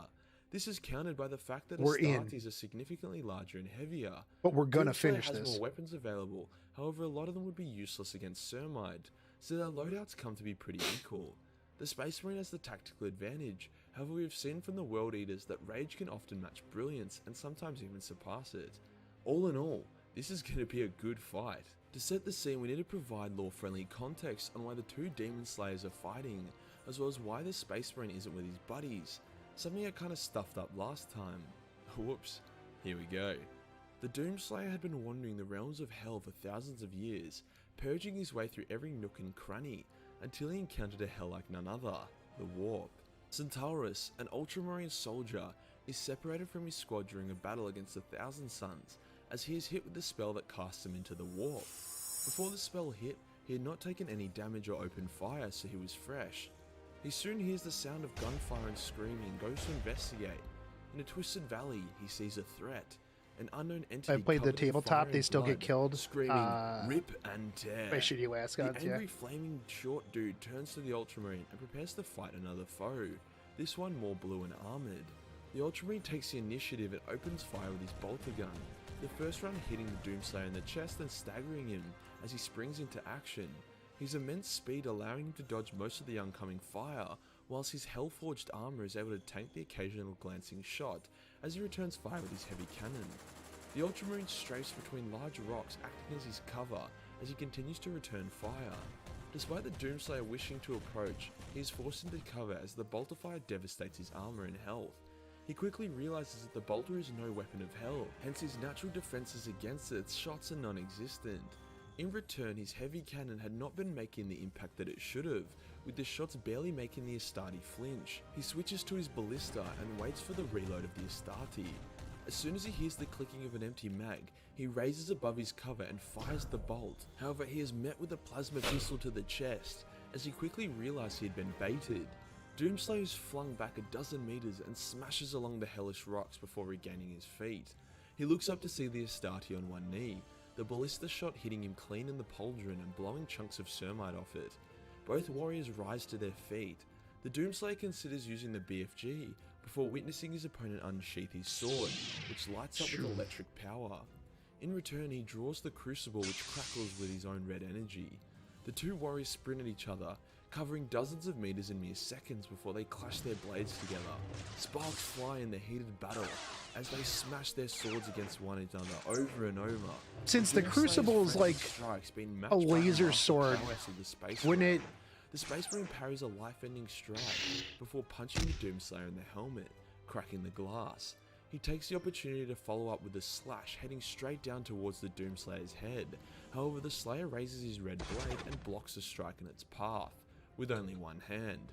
With the other hand, he draws the super shotgun and blasts the Astarte point blank in the chest. The bullets themselves not enough to completely tear through the Sermite, but enough to knock the Space Marine off his feet. The Doomslayer presses his advantage and cleaves his demon blade at Astarte, who blocks it with his power sword. However, the strike shatters the sword in pieces. This would be a lot better if there was like some sort of visual. The last of the Crucible's Argent energy, leaving both warriors without their blades. Doomslayer pulls out his chainsword and begins soaring deep towards the Astarte's collarbone, hoping to open his torso, but meets a staunch response in the form of a combat knife through his sternum.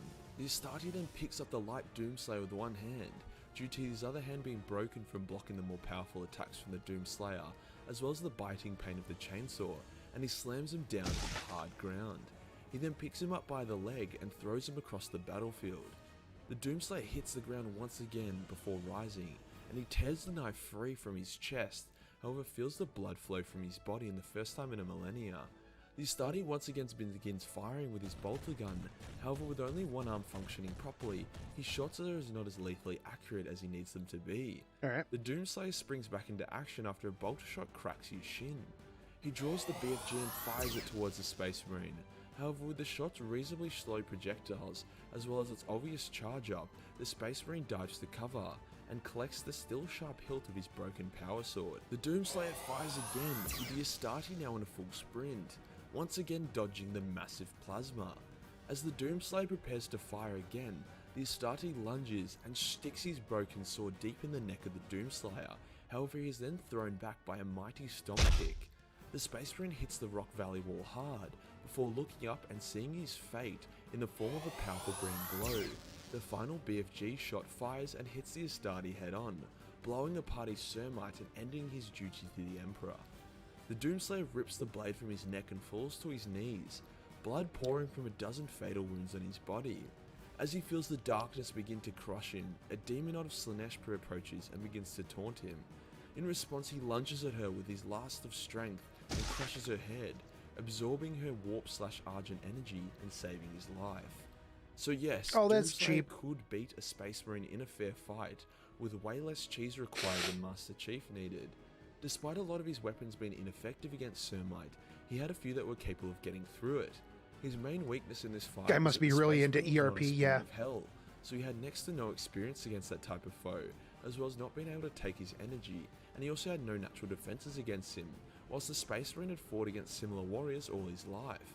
Despite this, he was able to surprise the Space Marine with his strength, as despite his small weight and height, he was potentially over twice as strong as the Marine.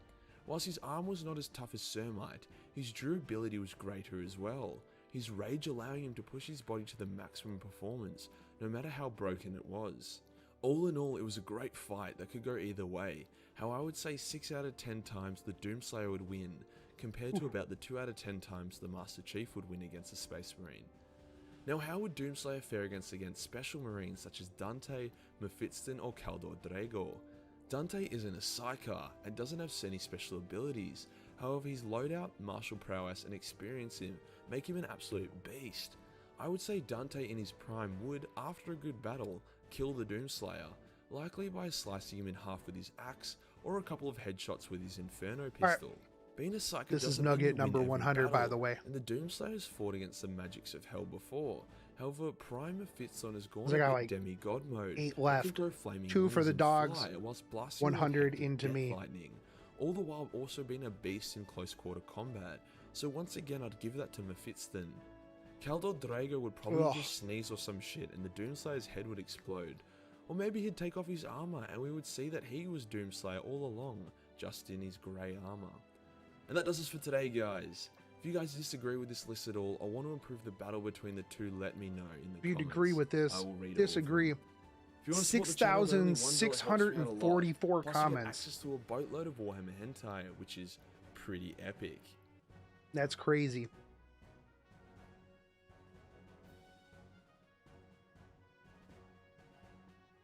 That's crazy.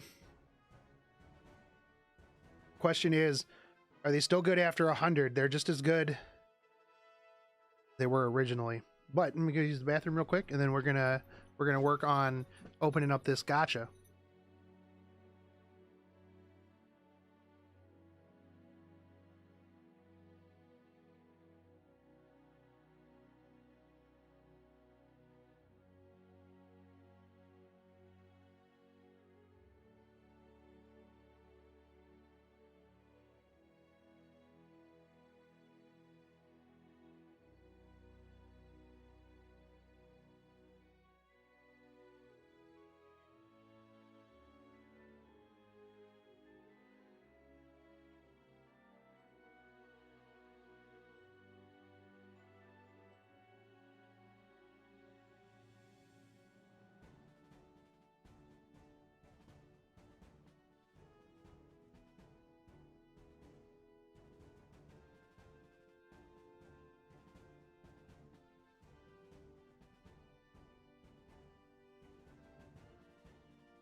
Those are the best chicken nuggets? Not Burger King. Not Burger King, that's for sure. Those were very mediocre chicken nuggets.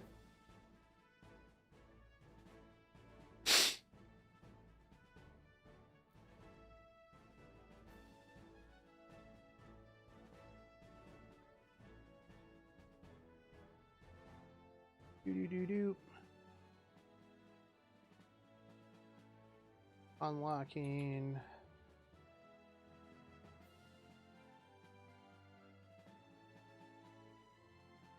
My vote's for Chick-fil-A. Dude, Chick-fil-A is good. Alright, so we gotta do 5 dungeons with our squad. We gotta do 5 command missions with our squad.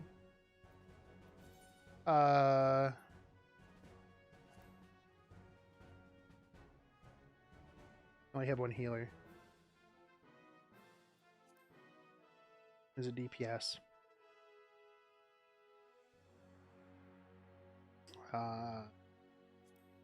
There's another DPS. Need a healer. Oh, what are we doing? Not that one.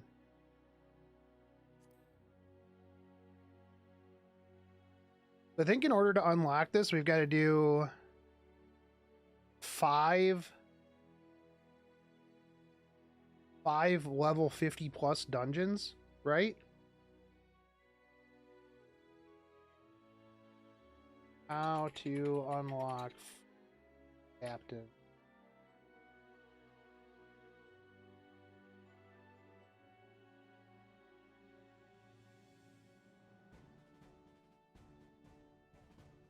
Doesn't matter. Oh, so just 5 unique ones in general?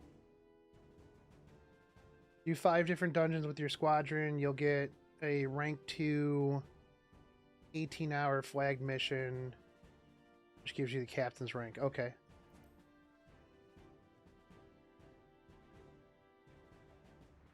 Just do 5 of these one time each. Okay.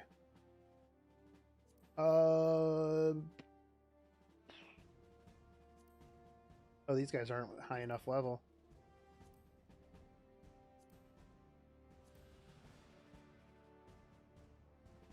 Wait, which one was So Am I?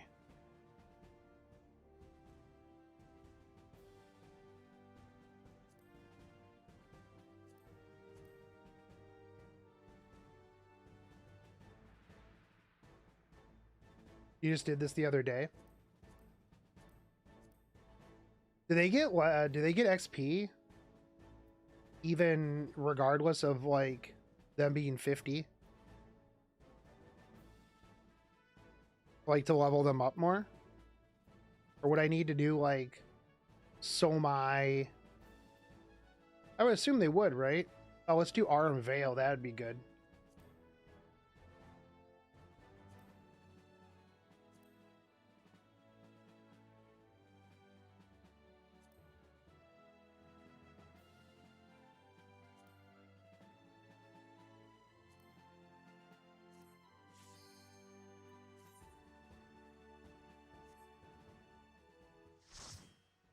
Let's do Arm Veil, man. Everybody loves Arm Veil. Arm Veil is like the best.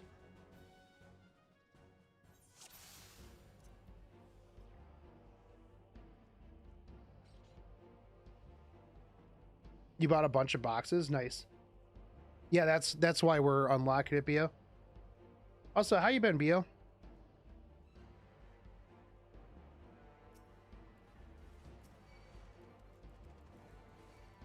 Can I just chain pull these?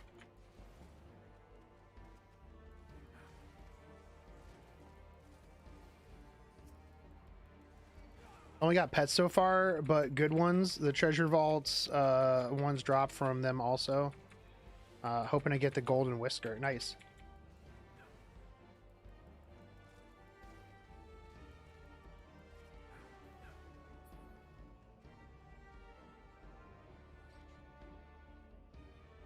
Let's go keep up NPCs.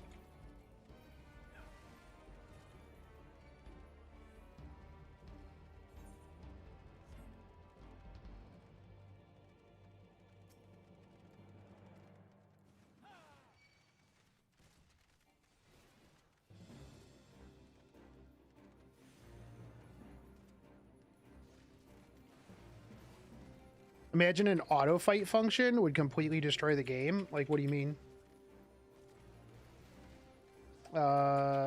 Hey, healer.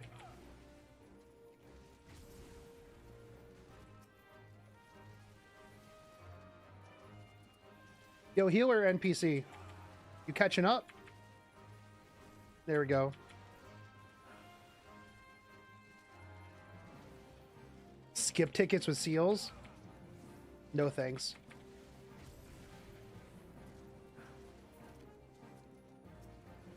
Oh, that's right. You get either pets or mounts out of the boxes. Can you Bio, can you buy or can you sell the pets? Like, they're not bound to you, right?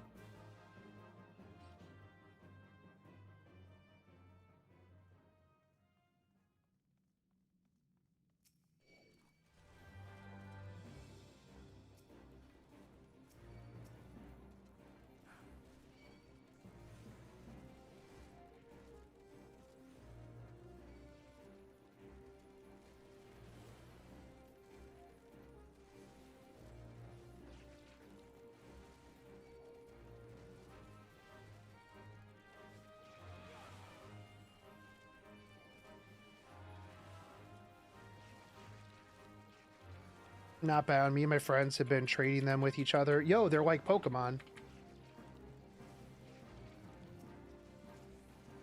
That's good to know, though.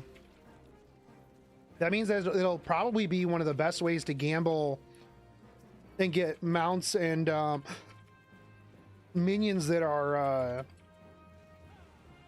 high priced.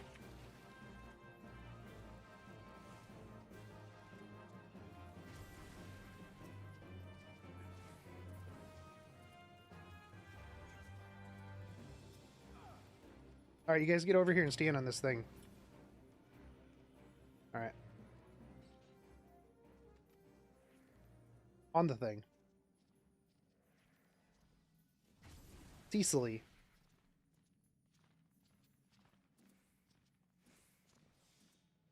Yeah, has brought some prices down for some.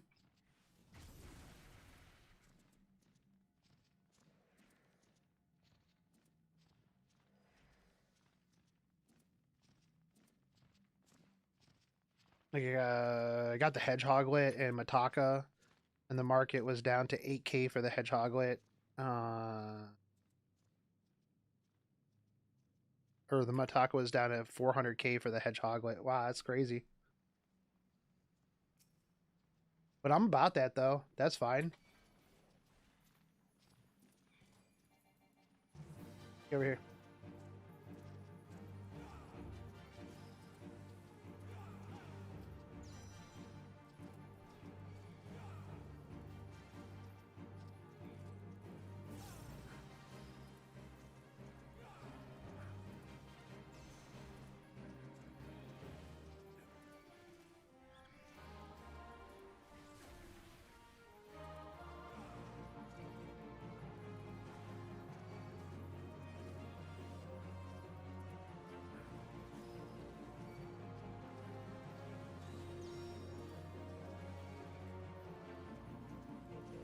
Yeah, I gave some to friends. I just keep selling all these fat cat my retainer gets.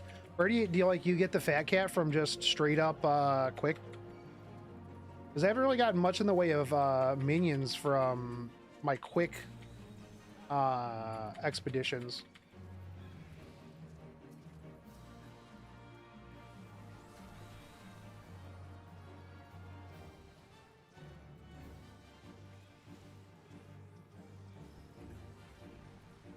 Oh, 18-hour fishing expeditions. Okay.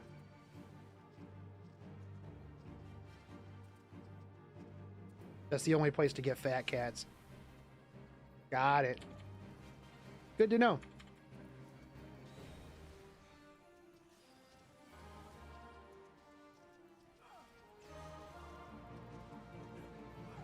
I'm actually leveling a fishing retainer currently, so I'll have to start setting those out for 18 plus hours. Does it matter what level the retainer is?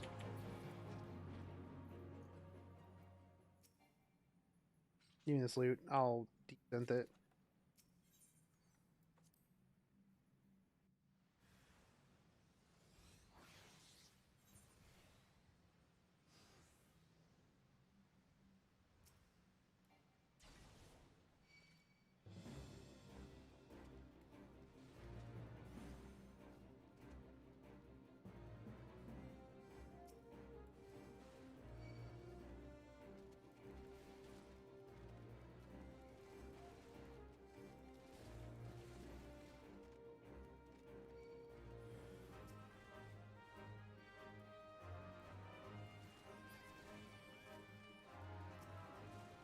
Man, don't these DPS know not to, like, DPS until the tank has, like, aggro on everything? Come on. Come on, DPS NPCs. Yeah, it matters the level 80 18-hour for each job have a chance at pets. Then there are specific higher level ones that can. The pets are specific drops to the type of mission, island, waterside, etc. Interesting. I'll have to look up some information on that. Because I just do the quick expos.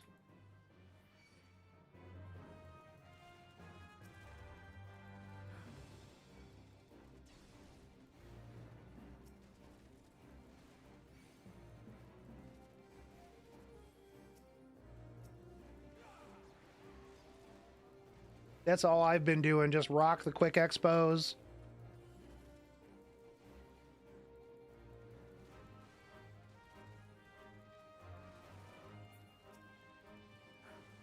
I went for a free trial, and the best part of the game is that the servers are always full, so I'm never allowed to log in. Yeah, that's true. At least you didn't pay for it, though. And never be able to log in.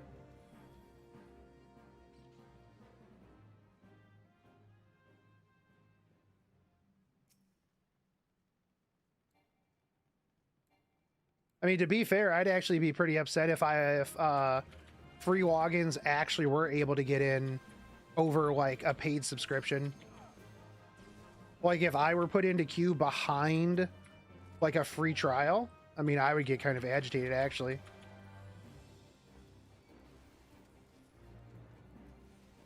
They'd be like, bro, I'm literally paying for the game.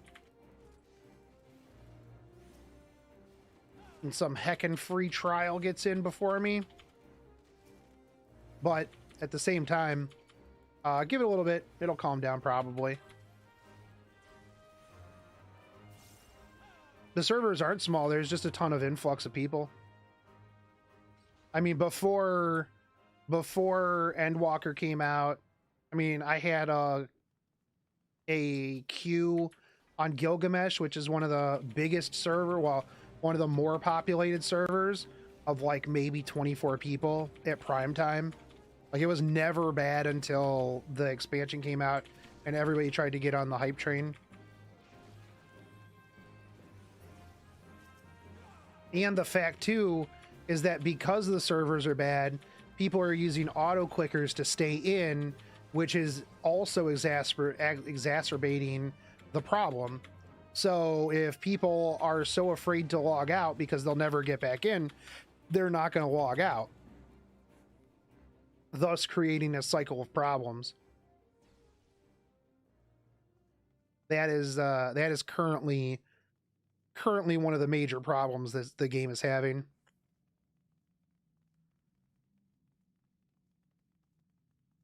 I blame VTubers.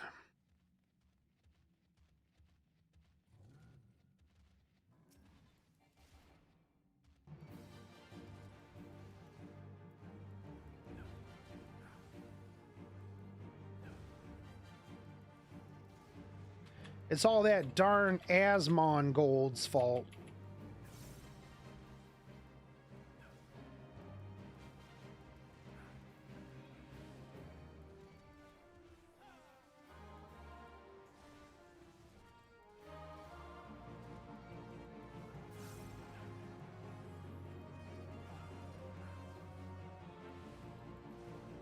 I still need to get my EX weapon so I can be Biss on my warrior.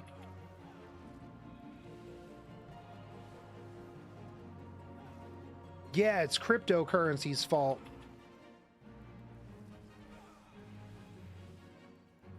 Heckin' NFTs.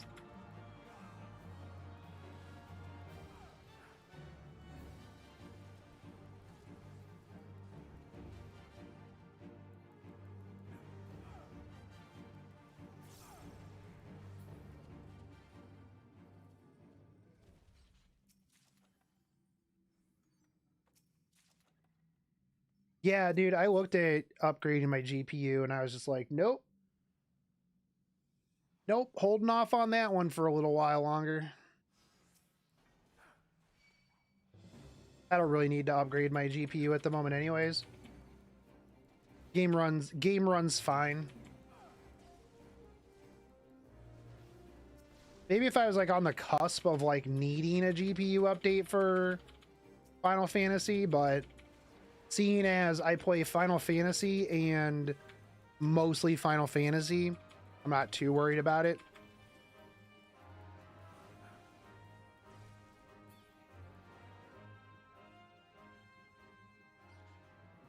You guys stand on this with me, please?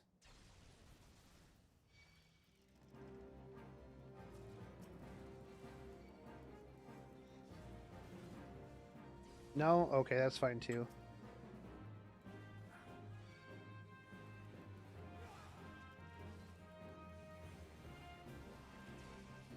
Oops.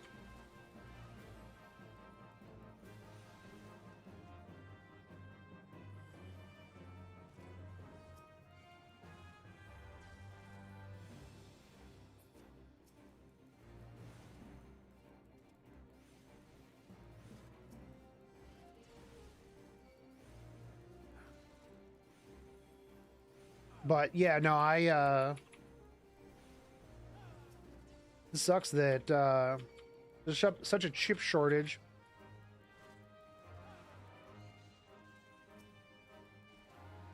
But yeah, we talked about that earlier. The fact that like there's no way with a chip shortage that they could have been prepared for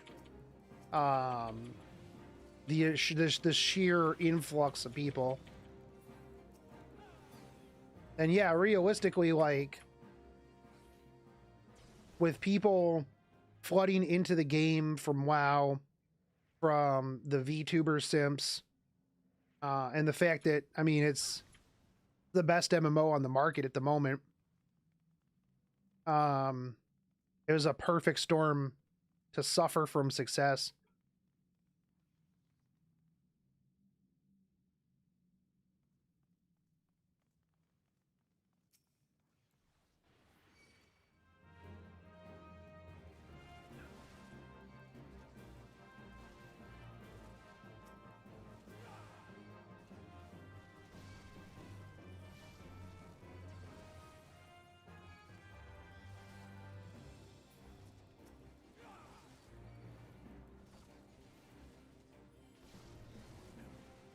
Free trial players complaining about not being able to play a game and not understanding the situation that the game has found itself in is a joke.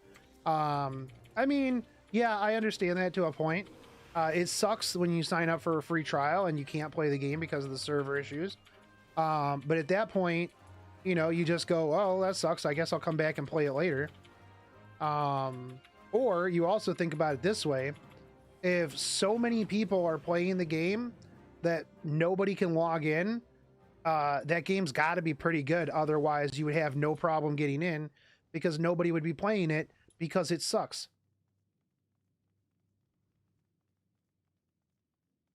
Right? Makes sense to me.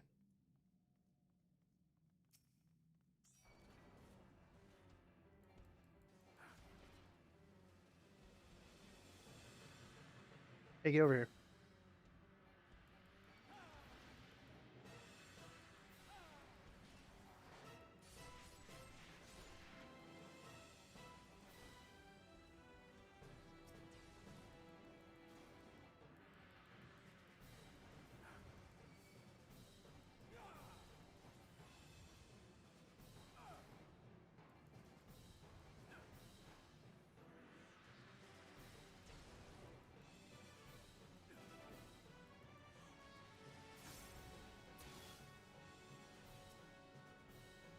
Like that's kind of the way I look at it, right? Is like if I were looking at a game that you just can't log into because so many people want to play said game, I would be like, oh, that game's got to be pretty good.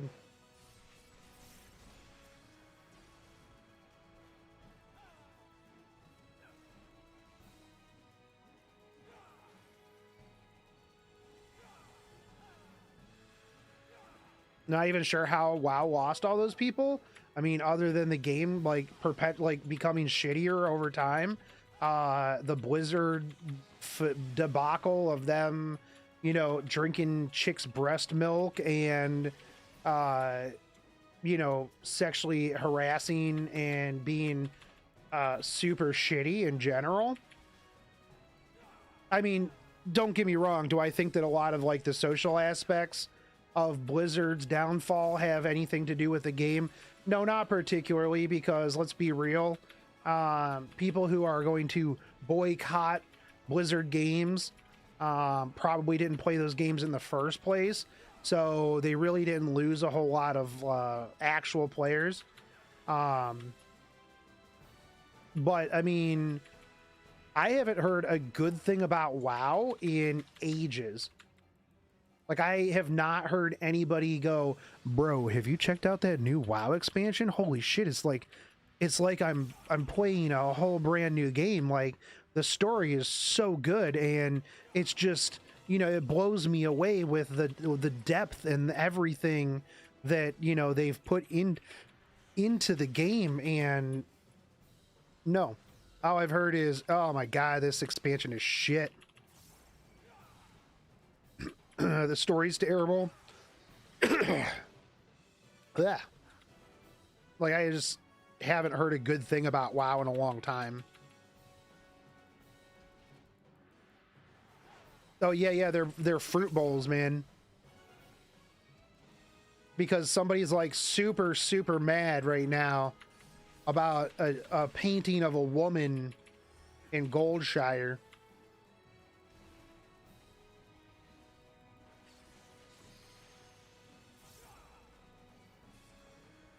That fixed all the problems, dude. I mean, yeah, they've been shitty and have had problems with game patches, but like many games have scandals and shit patches and not have an exodus. Well, the problem is that after a long time of shitty patches and scandals, there's like a straw that breaks the camel's back. And when players like Asmund and you know, Rich and stuff like that show people, hey, here's Final Fantasy, I'm actually having fun with this game, you know, I'm having fun, people are going to be like, yo, I should try that game. And then they try that game,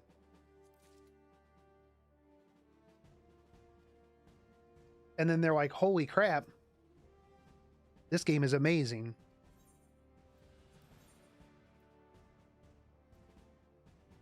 What's another good one? Let's do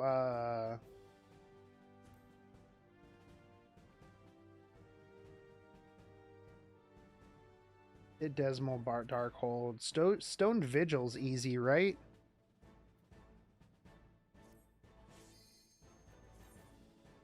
Maybe Legion was the peak after a while, Wrath of the Lich King, especially the Mage Tower, and now they're bringing it back because they're desperate. Still haven't learned from their mistake. The Mage Tower will be available for 2 weeks every 6... What? Every 6 months?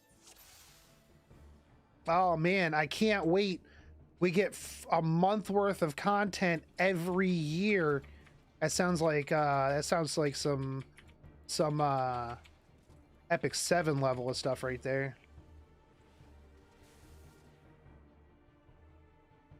Wait, where am I going? Not the right way, obviously.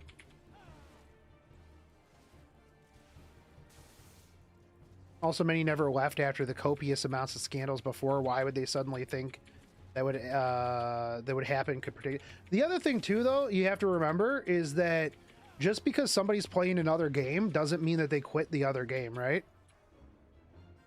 Like, just because I'm playing Final Fantasy XIV doesn't mean I quit FFXIV. Now, granted, there's probably a lot of people that were like, yo, I'm done. I am done with WoW. Like, pack it up, call it a day. I'm done with the game. But the other thing that you have to take into consideration is that, especially MMO players, like, after you hit a certain point and where there's nothing else for you to do, and you're just doing maintenance or dailies or whatever, you're gonna go play another game. Maybe Final Fantasy XIV is that game because all of your WoW friends are playing Final Fantasy XIV. When I played MMOs, hey, what's up, Yuki? When I was playing WoW, I went to play a lot of different games with my other MMO friends. You know, we would go from game to game, play some Dota here and there.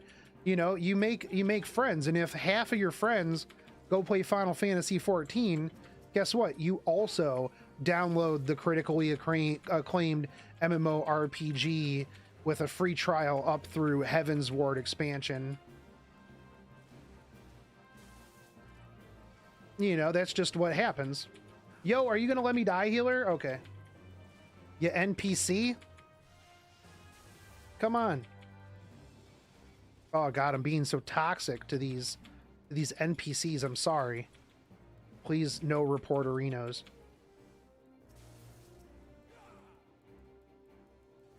Come on, Cecily. Do you even know how to play this game? Garbage. No commendations for you. The Final Fantasy XIV community is so toxic to these NPCs.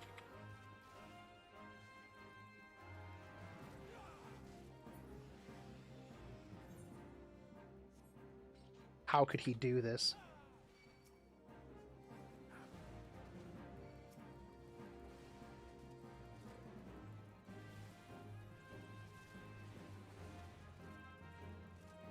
Cecily, you don't pay my sub, that's right.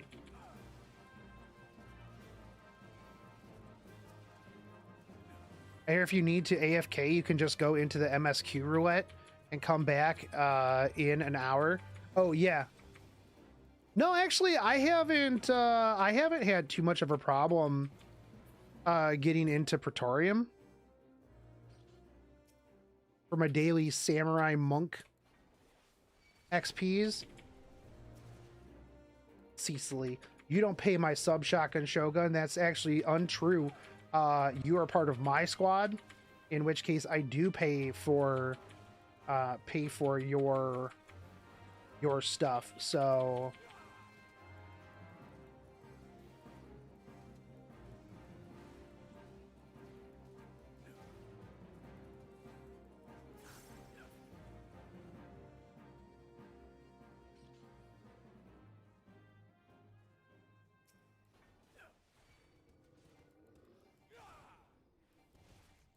but yeah, no, the problem is that like people are so scared of the queue now that you just stay logged in.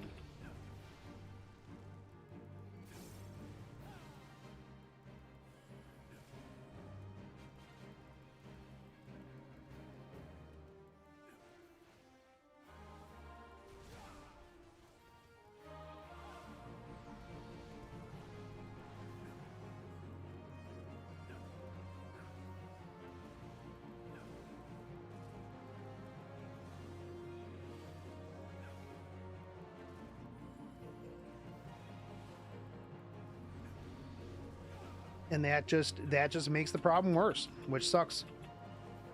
I think that they did change it so that you couldn't just like talk to a retainer. You used to be able to just keep your retainer window open and you would never log out. But I'm pretty sure that they changed that. Well, I don't know if they changed. All right, Bloody Fish, have a good one, dude. I don't know if they changed the what you call it though. Crafting. Used to be able to just craft, and you would not get kicked out either, as long as you had your craft window open.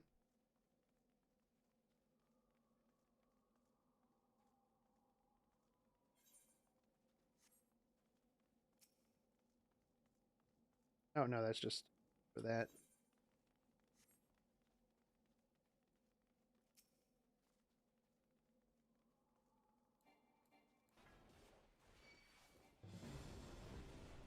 Yeah, for MSQ roulette though, I usually I think it took me about a half an hour yesterday. So not too bad.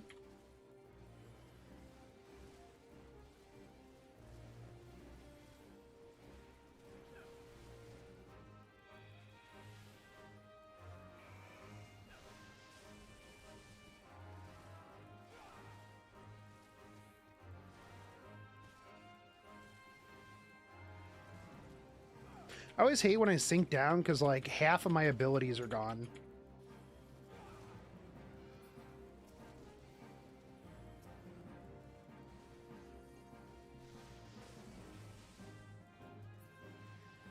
This is more complicated now to stay logged in. You need to use a keyboard macro that loops moving forward, then turning, or one that every so often sends a message and echo, from what I'm told. From what I'm told, you can literally have one, just press the number 1 key on your keyboard. As long as you have something on there that that does anything, all it has to do is press the number 1 every so often. Do you think the company doing the queue on purpose at this point? No. It's all limitations on hardware, login servers, stuff like that. I mean, there's only so much that they can do. Like, the hardware on a server only lets so many people on at any given time. Honestly, they should only make us sink down if there's someone running it for the first time. I feel like if we were all in a dungeon for a roulette and high levels just zoom us through it. Yeah, I don't know. I'll give it a try since I'm sick of 5,000 plus queues. I mean, I don't, as a streamer, I don't advocate for anything like that at all, because that would definitely be a breaking of the TOS, and you know, I wouldn't want anybody to get in trouble for that. So I definitely wouldn't do it at all. I'm just saying that I've been told from somebody who did.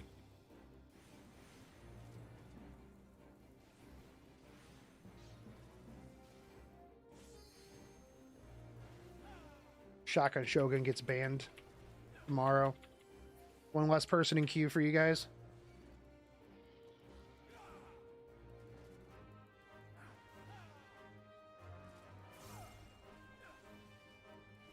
I think people who get kicked out, though, because of an error, like earlier when we got kicked out for the 900006, we shouldn't have to wait in queue if we come back in. I watched a guy macroing, jumping, and moving forward in some corner of Thavnir to stay in. Yeah. Why people would do that in like a highly populated area, I don't know. That's really stupid. Imagine just doing that in like the middle of a high traffic populated area. Like, that's just asking to get reported. So dumb. I mean, if you're gonna do it, definitely don't do it like in your apartment.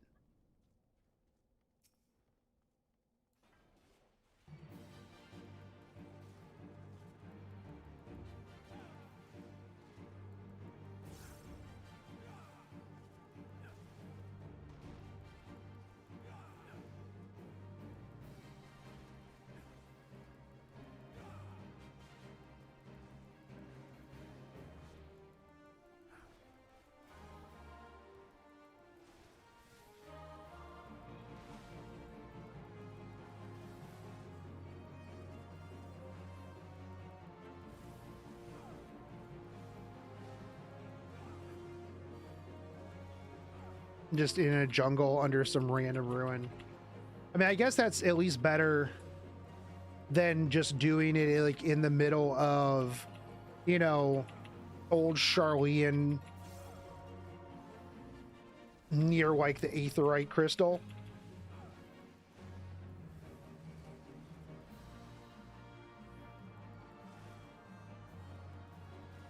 Could definitely have been worse.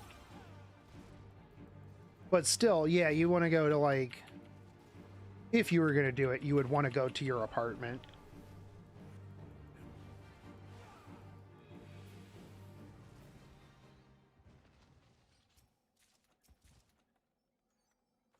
Goes up, sees him. Going pretty good, dude.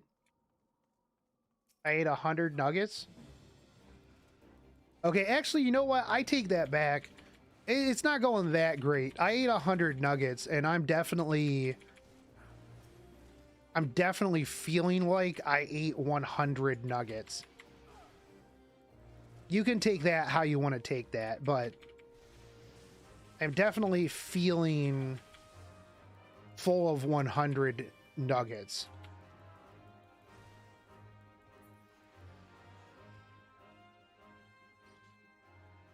I definitely do not think that I will be starting my career as a massive amount of food eating YouTube personality. That is that's definitely not on the list of things that I'm going to be doing. Nick Avocado or whatever that guy's name is.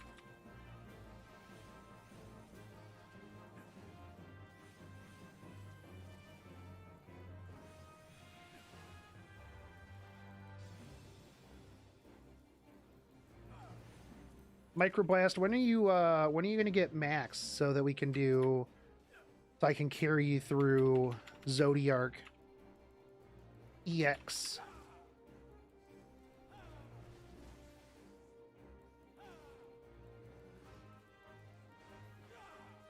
Tested positive for COVID today, so it definitely could be worse.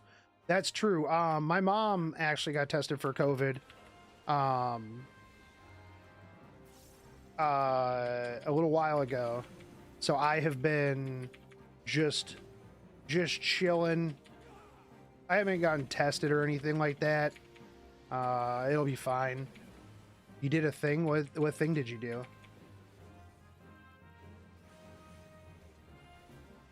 I'm waiting for world transfers to come back up so I can get to your world. Oh, you transferred to Primal. Why? I was wondering why I hadn't seen you on. I was like, why is this dude, why is this dude not on? He was playing like all the time.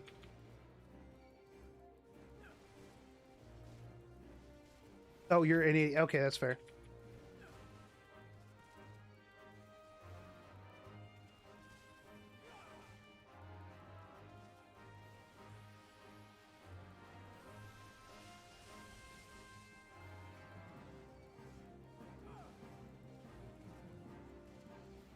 Yeah, I was like, bro, I haven't seen this dude in a hot minute. I'm like, this guy was on all the time.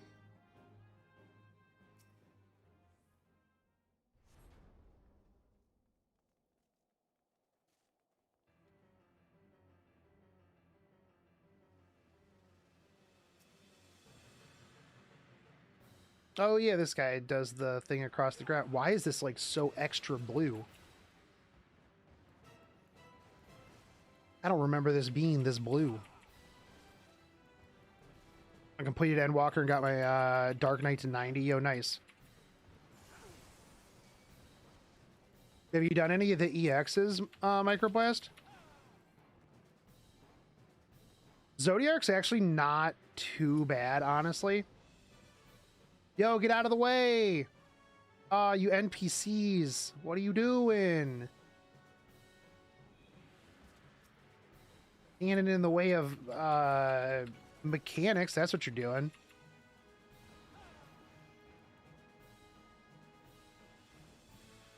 I'll wait until I have my roster up. Dude, Zodiark's fun, man. Zodiark EX, once you figure it out, it's not bad.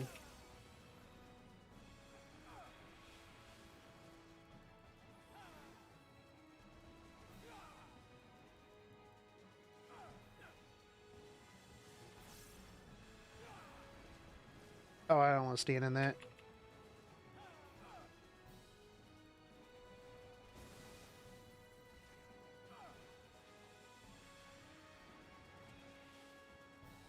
I haven't gotten to finish Heidelin AX. I did Zodiark and then I had a string of like getting booted out and then not being able to get in. And so I played Icarus all weekend. I played Icarus for like the last 3 days. Bro, you guys literally are just eating this. Move. Move. Move out of it. Move. How do I get you to move? Here, come over here. Okay. Oh my god, dude. Engage.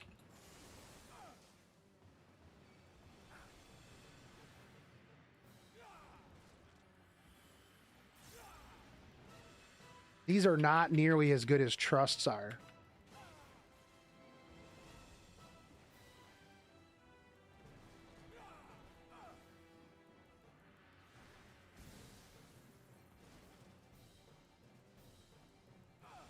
I need to, I think I'm going to get my samurai up next.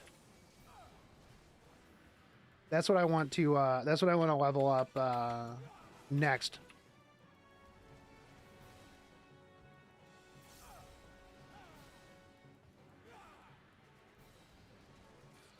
Although Summoner is looking pretty tasty.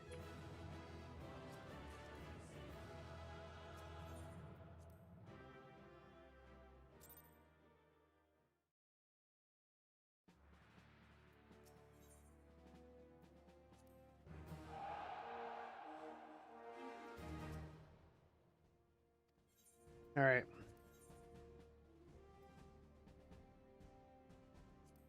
No, 1,000 Moss sucks.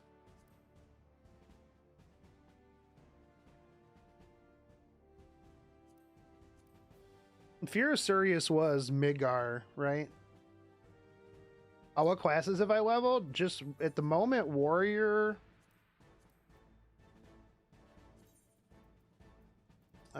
Just Warrior to 90. My Monk and my Samurai are both 82. My Red Mage is 80. That's it. I'm lazy. Disciple, I've just been making money off botany. 1 million left to go until I get my 50 million for my big house.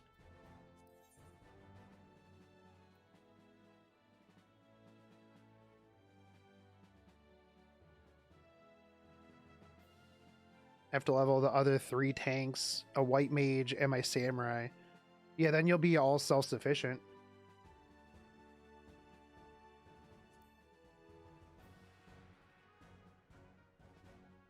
Copperbell Mine's hard, wasn't hard, right? Oh no, wait, you got to do the thing with the rabbit that explodes. Let's do Halotali.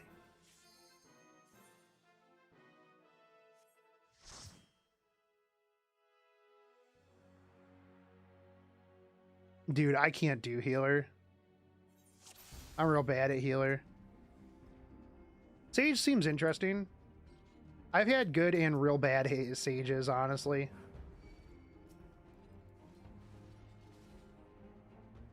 Like, I've been in some groups with like a sage that is just like, just real good. And then I've also been in groups with sages that are real bad and just let me die. Dude, is it the scholar that makes you run super fast in combat? Whoever it is that makes you run super fast in combat is the best healer in the game now. I didn't remember it at all. And then like I was in a group with one and dude, just constantly, we were just zooming. The in-combat Peloton was so good. I was just like, bro, we are going so fast right now.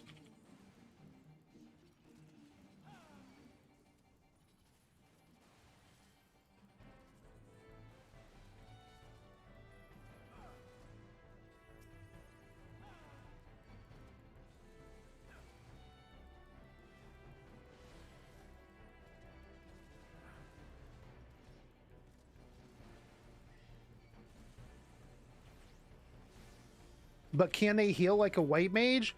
It doesn't matter. I'm a warrior. I don't need that much healing in dungeon groups.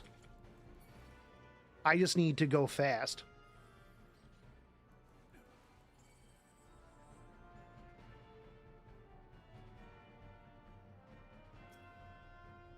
Gas, gas, gas.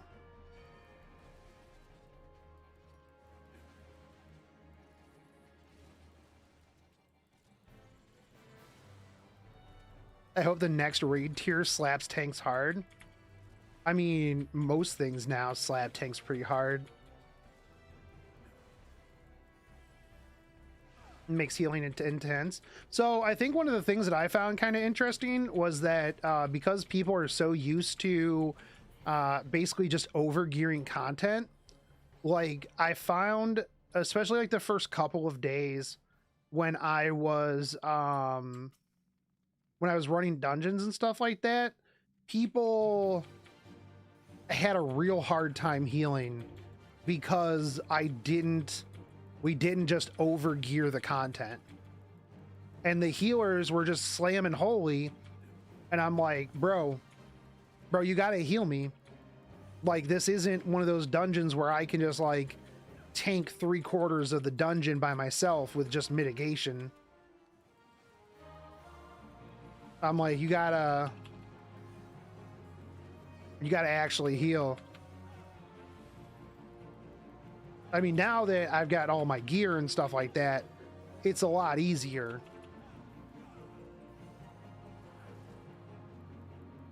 This just does an AoE, right?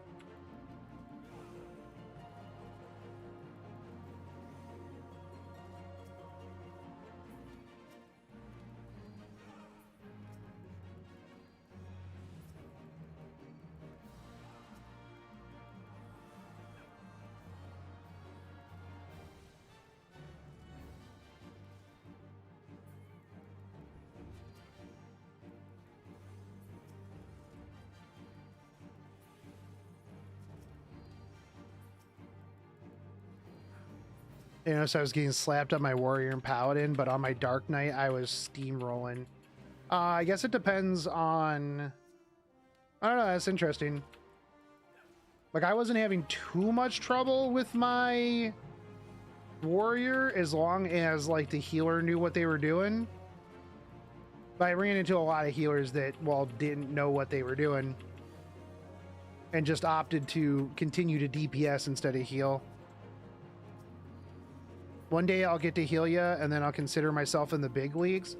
I mean, hey, whenever you want to heal, as long as we can group, I don't care.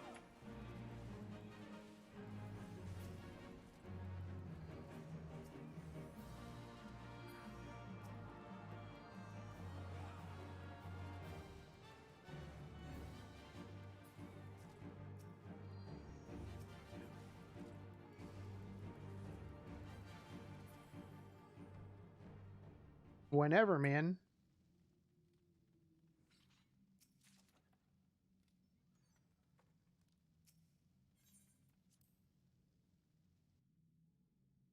Personally, I mean, I don't ever mind tanking for people. If I'm on, it's on.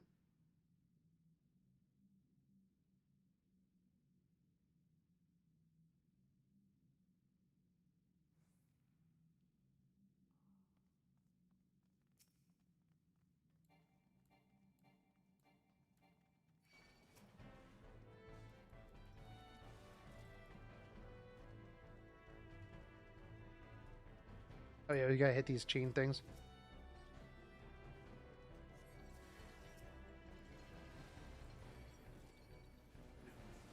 I always forget some of these mechanics in like some of the lower dungeons.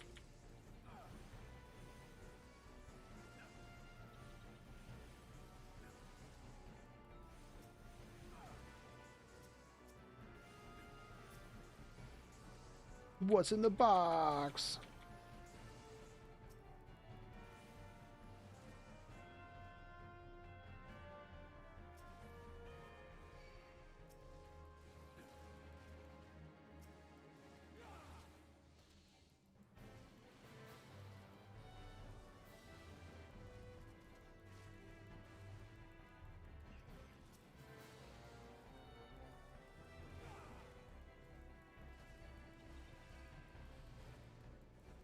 Can that dude even hit from over there? Or can you even cast on this? You're behind a wall. Come on, NPCs. What you doing?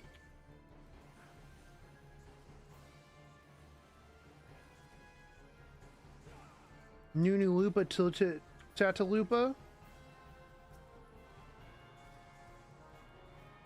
Yeah, why's that guy got a first and a last name, but all we got over here is like Cecily and Nanasomi? Why is that guy get two names?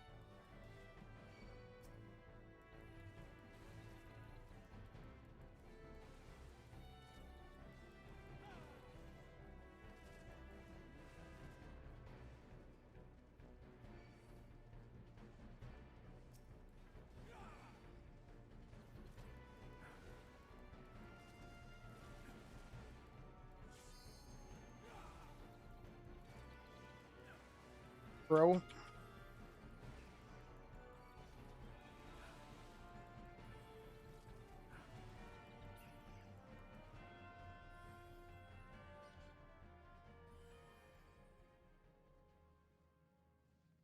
Why is that guy get two names?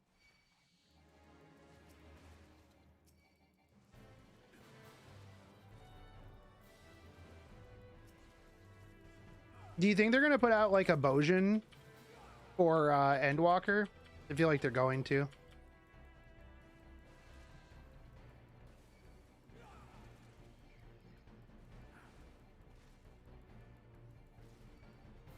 I wonder what it'll be.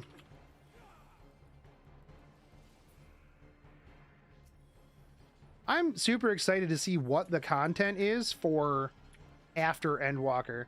Disengage.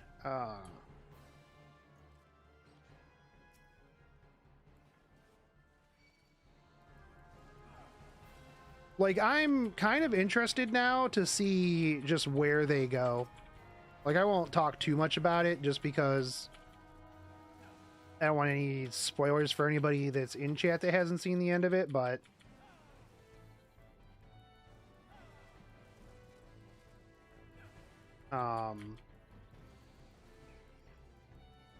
hello?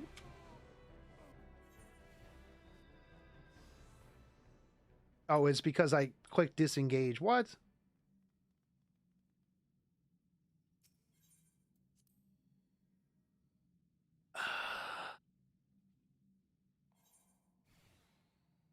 Oh, boy. All right, cool. I will be glad to finish these 5 squadron missions and then never do this again. Until I have to do this again. For some reason or another. We'll see.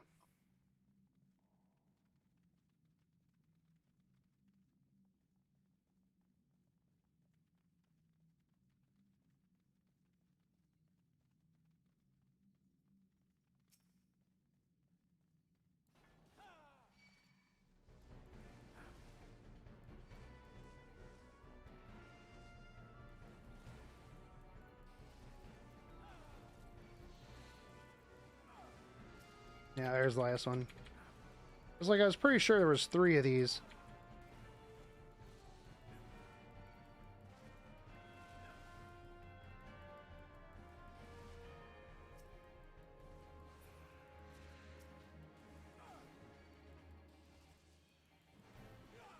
Oh man, I'm gonna go into like a chicken nugget coma.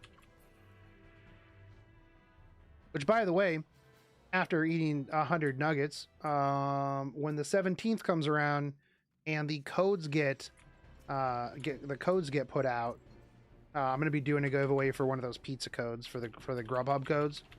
So make sure you guys get ready for that. I don't know how I'm gonna do it yet, but we'll figure it out. What? Don't you bark at me.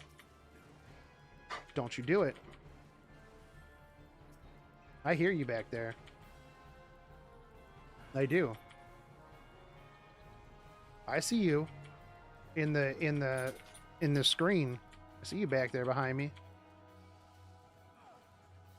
Yeah. Yeah, you had a nugget, dude. Which neither one of you can catch.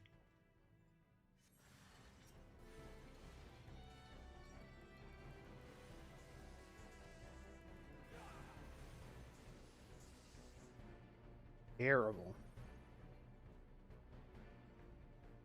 Like this dungeon.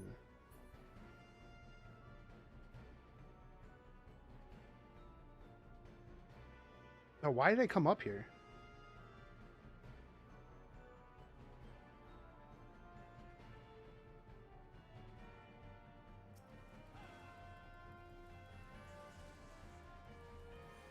Yeah, just jump off the ledge, Cecily.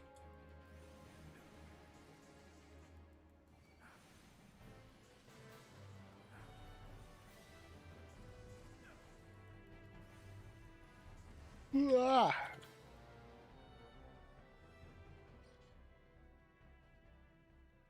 Oh, at least they'll stand over here in the corner, which is where they're supposed to stand.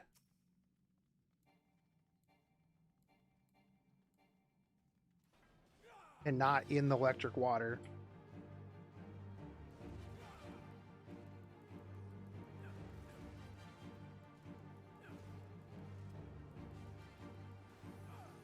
Except for this mage. Are you in it? No?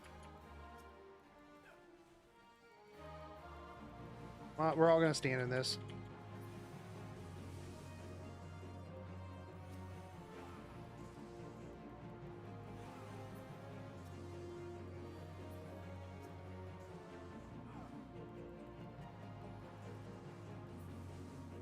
Wait, how are they not getting hit by these AoEs? How are they not eating AoEs and lightning? Yo, these hackers, dude. What are you doing? They're just standing in the water when it's on electric. Hacks, man.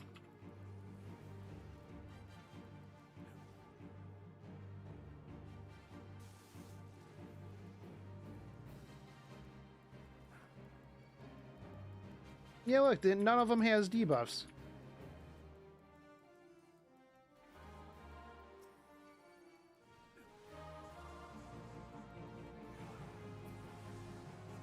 Independent tactics. Maximum HP and damage dealt are increased while damage taken is reduced.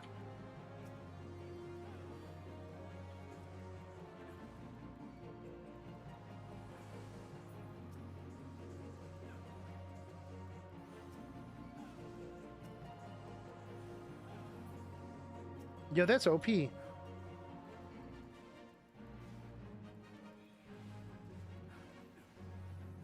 How do I get that ability? Give me some independent tactics.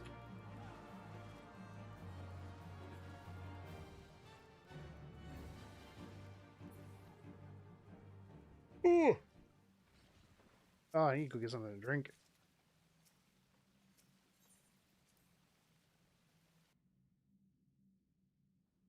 Oh.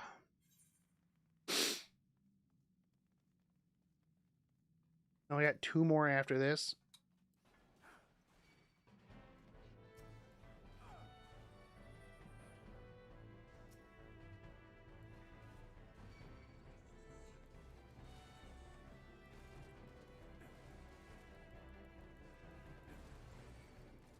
And then we can unlock gacha boxes.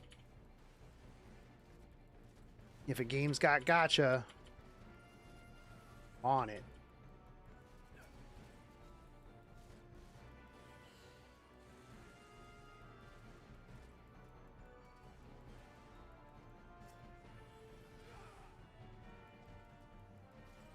Pretty much. As soon as I see it, we're on it. Not because I have any sort of gambling addiction, just, you know, just because. Because reasons.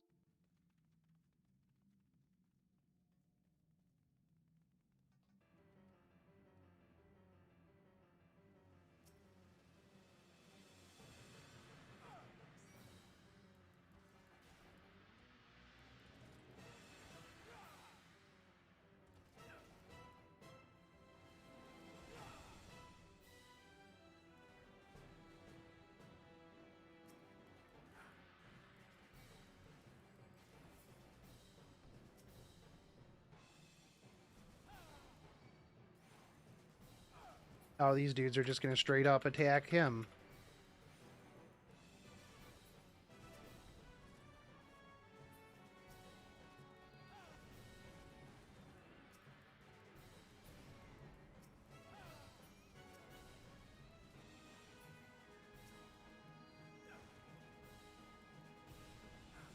All right, well.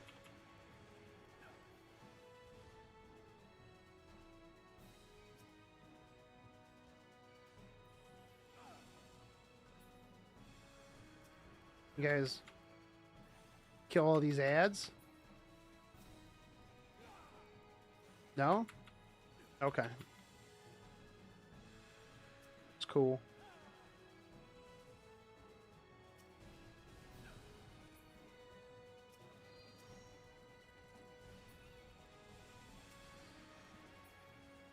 I mean, I guess it doesn't matter. They're not taking any damage. I'm not really taking much damage.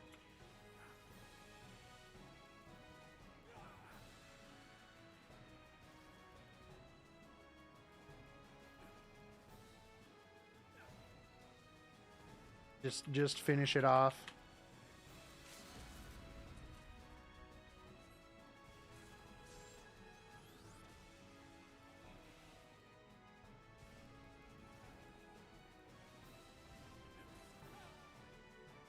There we go.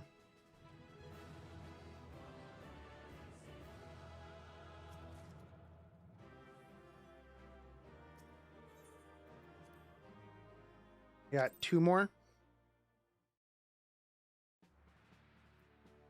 Cool deal. I'll be right back. I'm gonna go grab some. I'm gonna let these dogs out, and I'm going to grab something to drink. So give me like 5 minutes. I'll be right back.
Okay. What's Final Fantasy XIV Gacha? There are some things that you can buy that give you a random pet and or mount.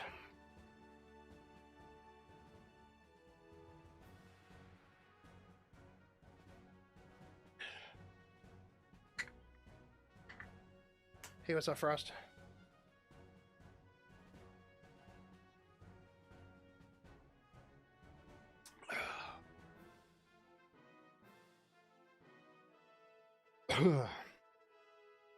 Thought I was going to have to chase Odin down because he broke his leash.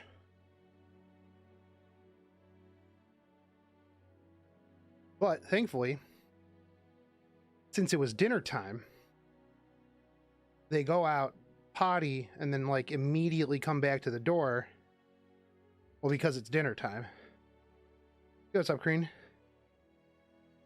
And so I didn't have to chase him down because he came back to the door because it's dinner time.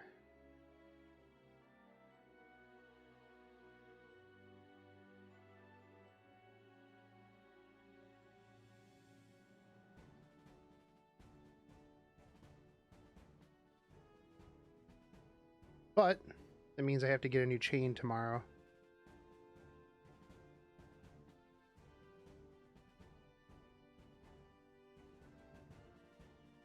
All right.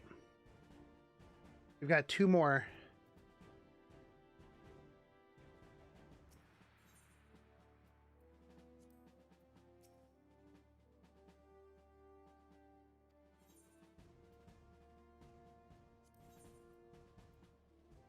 One, I'm not doing 1,000 raws of Totorak.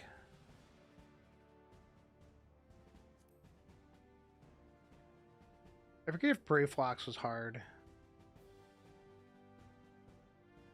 We'll do Brave Flocks.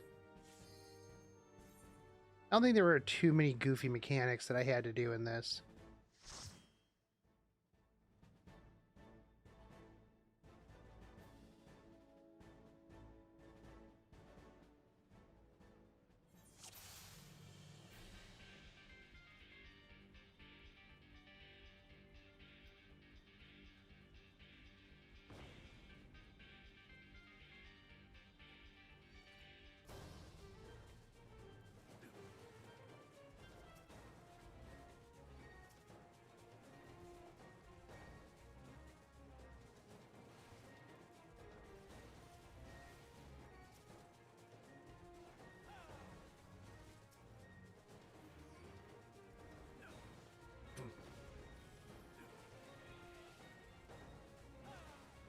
But yeah, had he broke that like in the afternoon or something like that, he'd have been gone for a little while. He'd come back after rolling around in horse poop. They do that. There's a farm like a little bit away from the house. Like every time that they go off on like a gallivant, they just go over there and like roll around in animal poop. Why? I don't know. Dogs.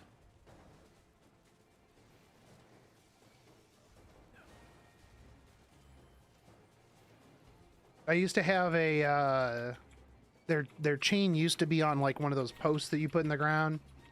But as Crichton got bigger, he didn't care. He would just rip that right out of the ground. Like if there was like a rabbit or something like that, nah. Gone. So I eventually had to like just tie it to the deck. And so now, if there's something like a rabbit or that, they'll just hit the end of the chain and just kind of, you know, catch themselves. Which I always feel bad because I'm like, bro, you're gonna hurt yourself. But they don't care. You know, they don't listen to anything I say. And so what'll happen is if it's cold outside, the chain that they have will get brittle. And if they hit the edge of it right, it just snaps it. No, heal me, heal me, heal me.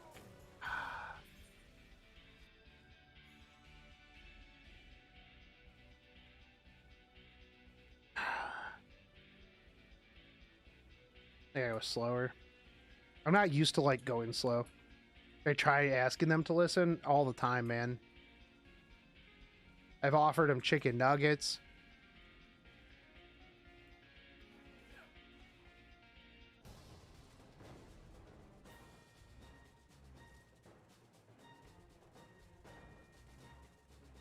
They're dogs.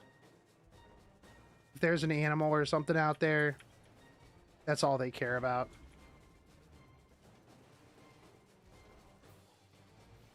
They're like, "Aw, hell yeah, boys." I gotta chase this rabbit.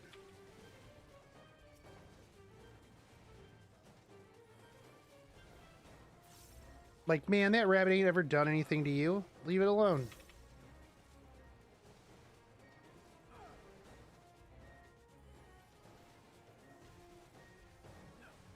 If it comes in the house, then you can mess with it.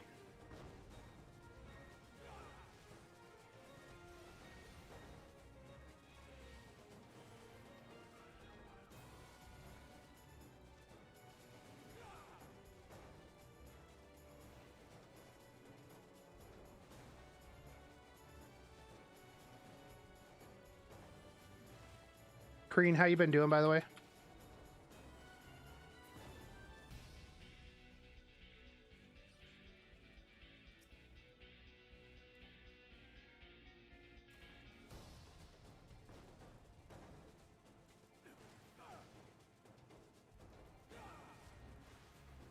You still buying that boat?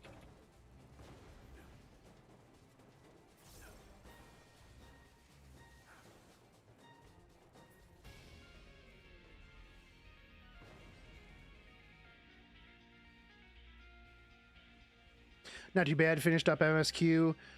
Been enjoying Samurai and my newfound immortality as a warrior. Dude, yeah, Blood Wedding is super good.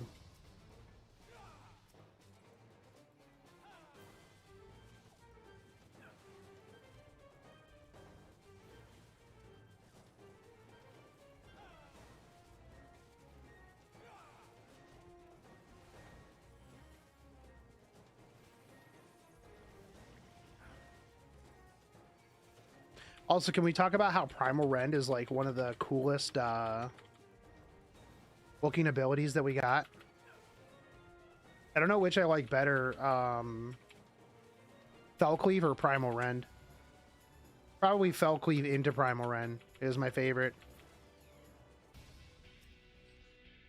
Wait, what are you doing? What are you doing, man?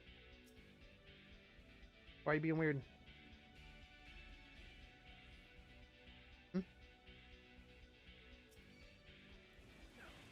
Where's the key?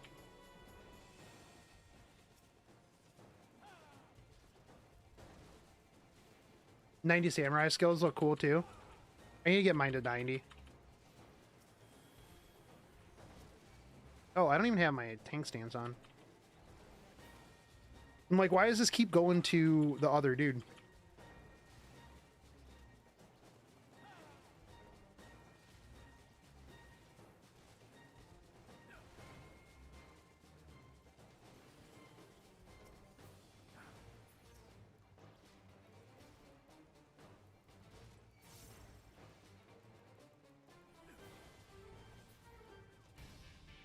Here's the key.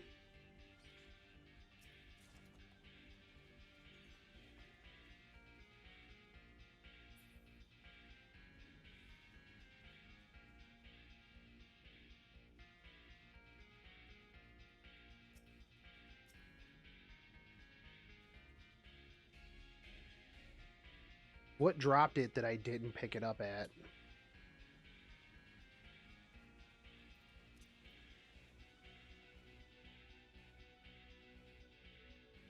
I am not used to picking up keys. That's other people's jobs. I got things to tank, boys.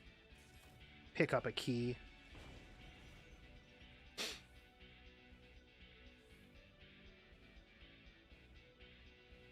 SMH.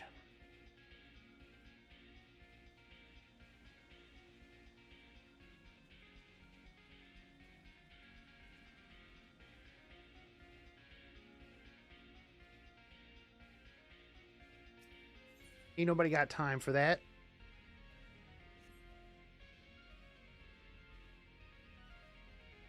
Dude, I really like the Twinning 2.0. The music for the new Twinning is super good.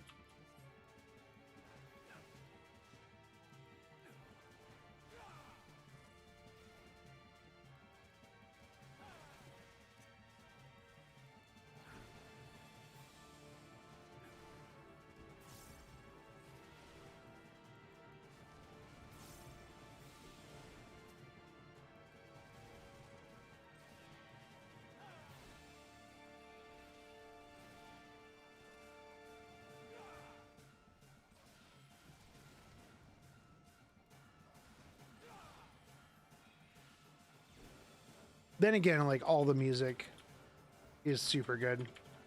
To be fair.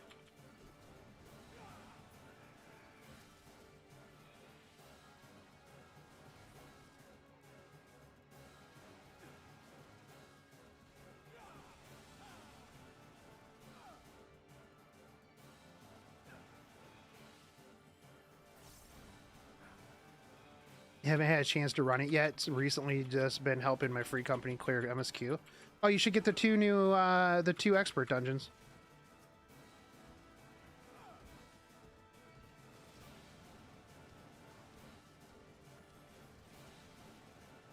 They're good.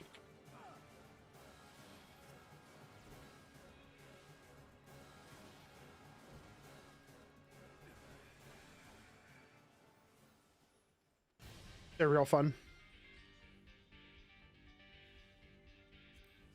You get the little lunar tender minion from it, from one of them.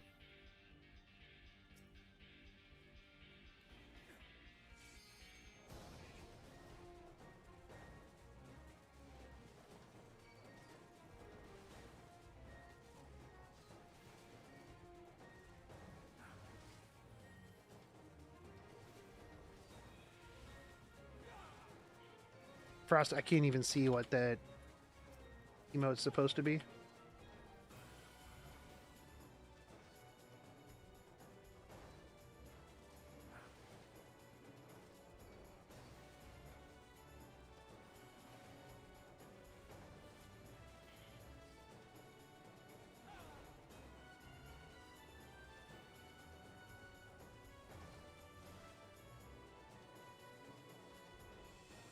It's just super small on my screen. Hold on.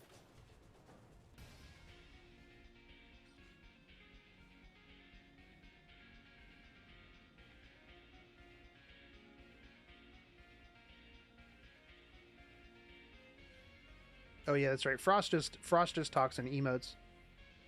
Frost, use your words. It's okay.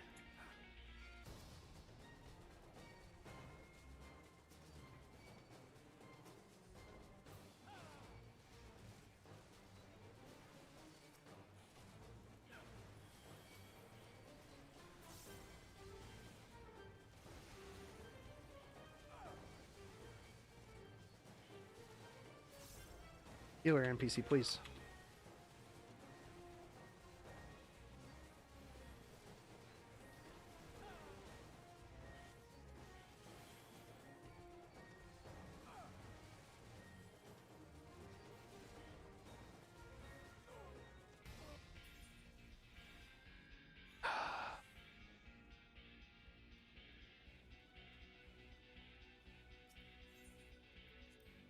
This isn't how dungeons are supposed to be. I should bring 2 healers so that I can just keep running the way I'm supposed to run.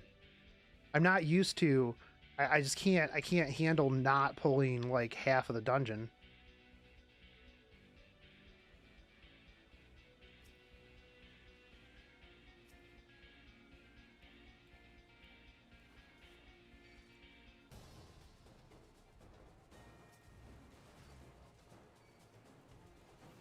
Yeah, arm's length is really good.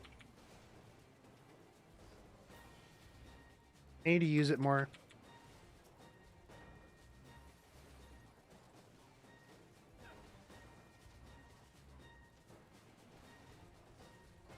I mean, to be fair, I'm not used to using much in the way of mitigation in the first place. Well, I do, but...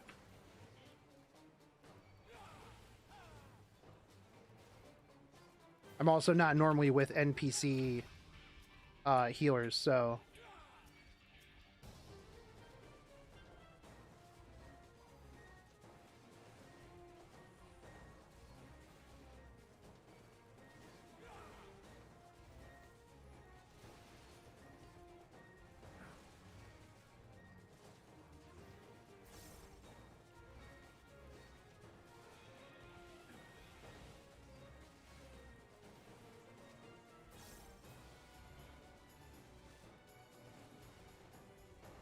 Usually, I can just run through and just be fine. The more, the better.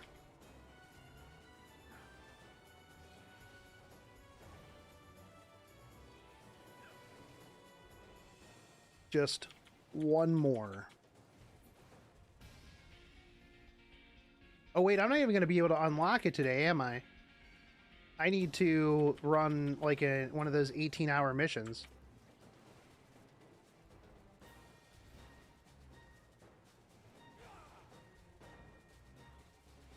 Ah, rip.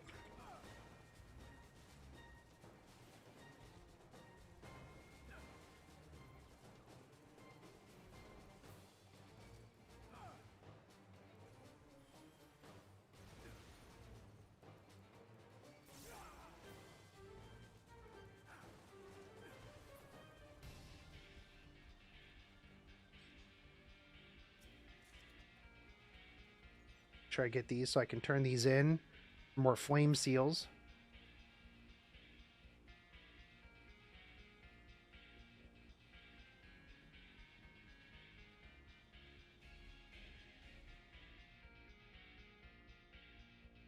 Just be crawling through here.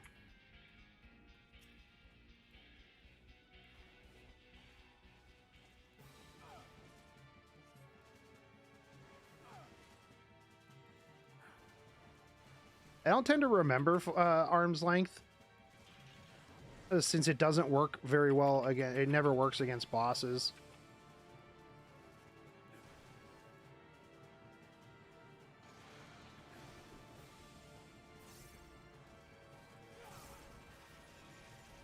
I mean, I use it like as a don't get knocked back tool.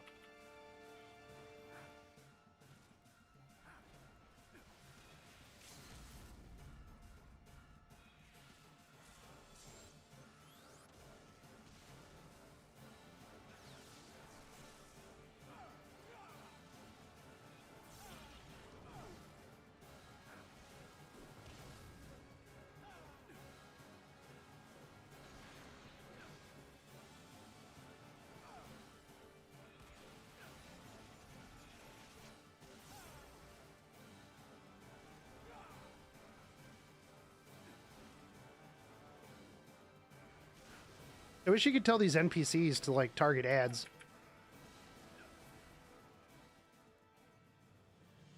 Like, hey bros, if you could take care of the ads, that would be fantastic.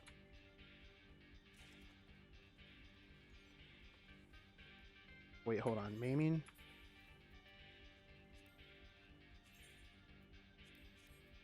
We don't pass up loot in this house. Oh, I'm gonna pass up loot in this house because I can't loot it because I already looted that box. Okay.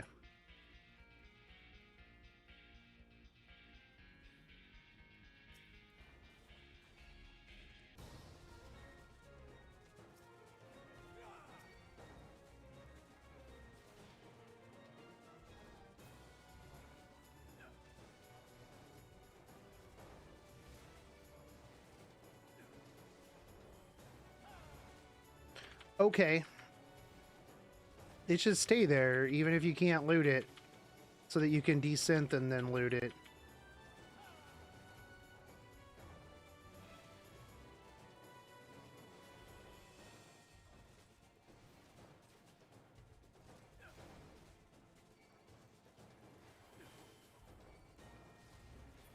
SMH.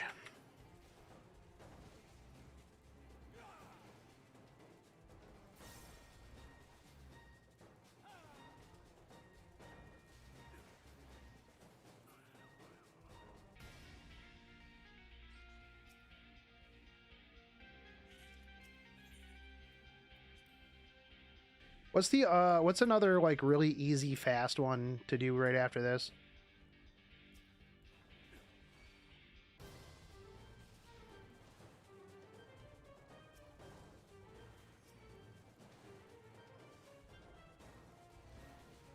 Like the easiest and fastest of dungeons.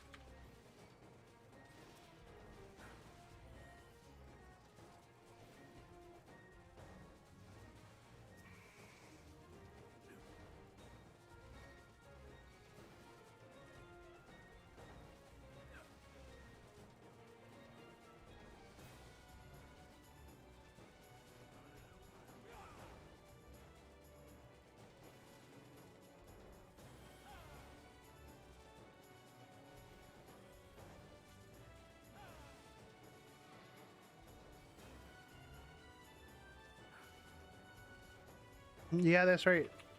Manor isn't too bad. Is that in my list of things I can do with the squad? With the squad? Squad up? I didn't see it.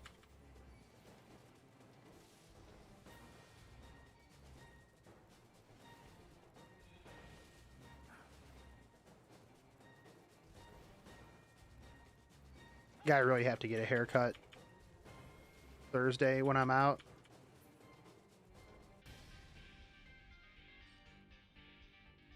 Like real bad.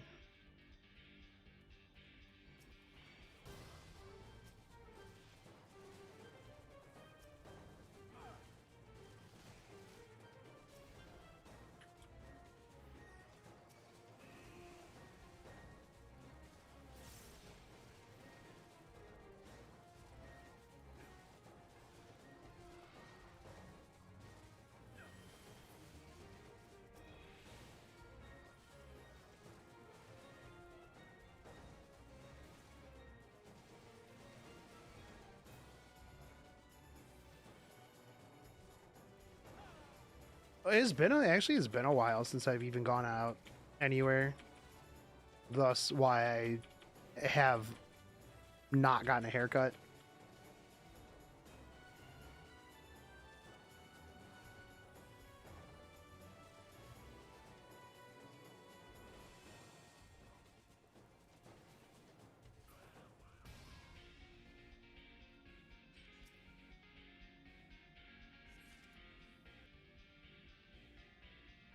That's weird.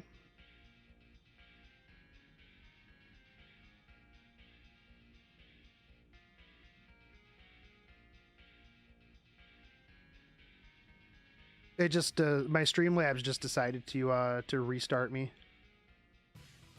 Thanks Streamlab.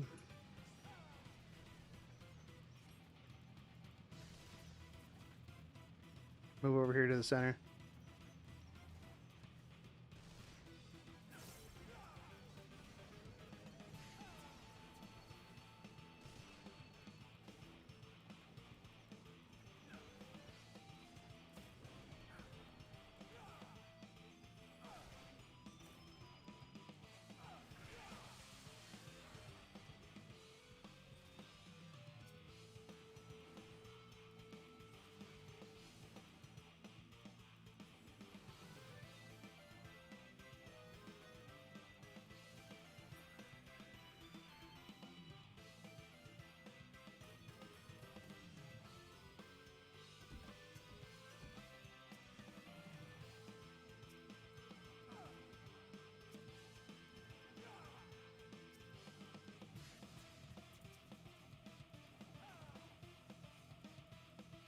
Oh, come on, team.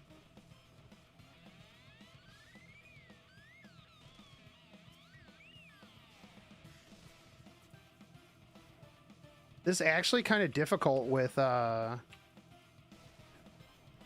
NPCs that just stand in one place. Yo, what's up, Nell?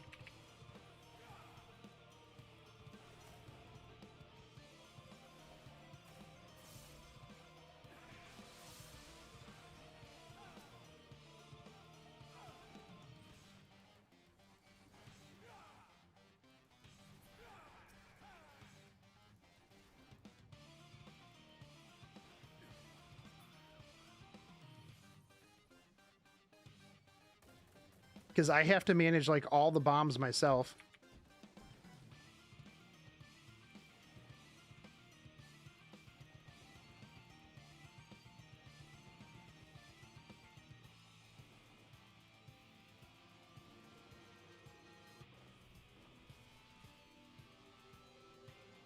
Good job, guys. Good job, team. How far am I in now? Oh, I'm done. I mean, I'm done with the MSQ. I'm just doing extra stuff now.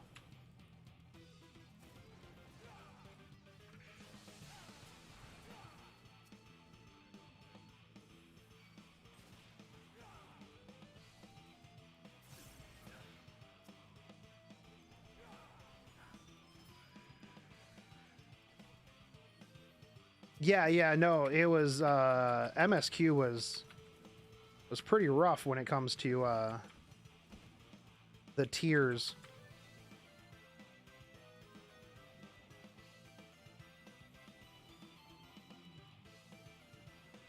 NPCs, please.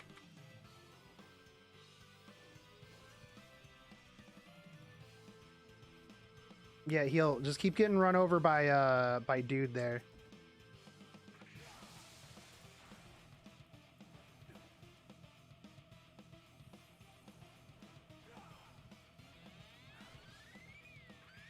Seems good.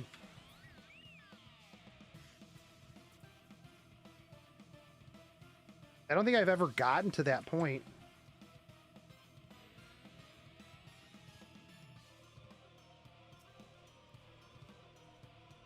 In this fight. Yeah, it was pretty sad, man.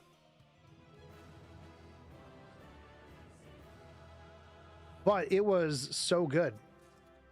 The writing was amazing. But yeah, no, at this point I have to finish up Heidelin EX and then get my weapon and I will be BIS. Bist. And finish out my materia. Then I will be Gucci.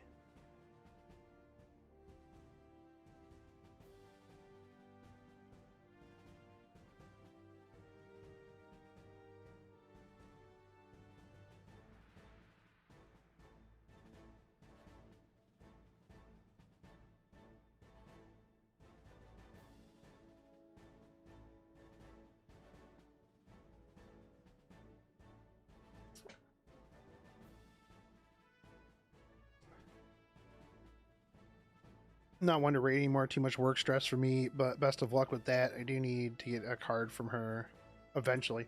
Yeah. I mean, the raids aren't too bad. The extremes weren't too bad for this one. I mean, I guess I don't really know because I don't have anything other than Sephiroth Extreme to compare to. But Zodiac EX only took me like a day to figure out in a pug. So it wasn't too terrible.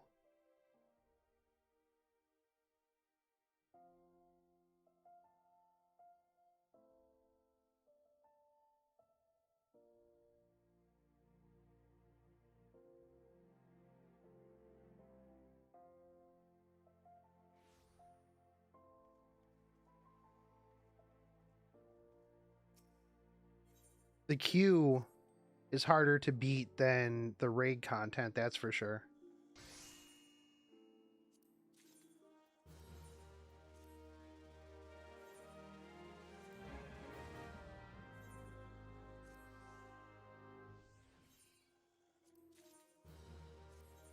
The queue. Brutal stuff. Dude, at the beginning of the stream, we were ready. We got 90006 and then we ordered 100 nuggets and watched videos.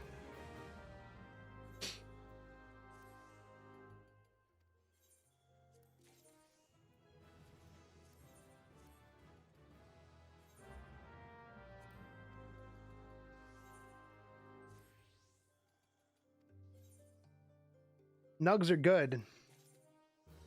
100 nuggets, not as much.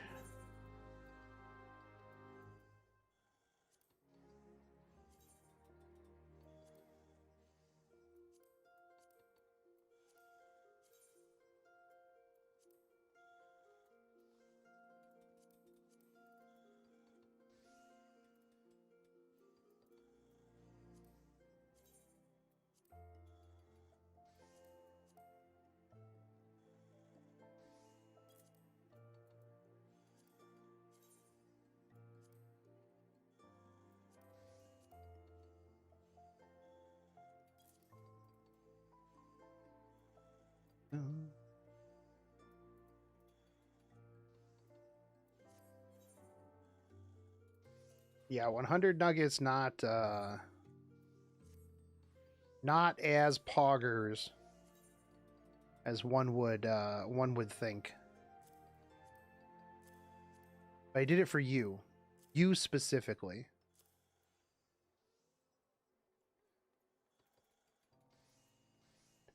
Like each individual one. Like this is just these mats retainer. This is just these things. Yo, what's up, Salt? Thanks for the re-up on the T1.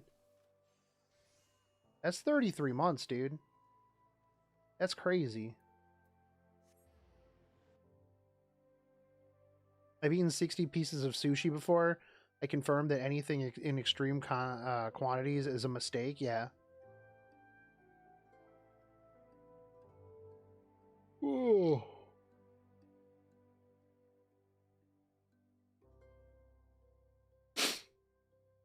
Yeah, definitely.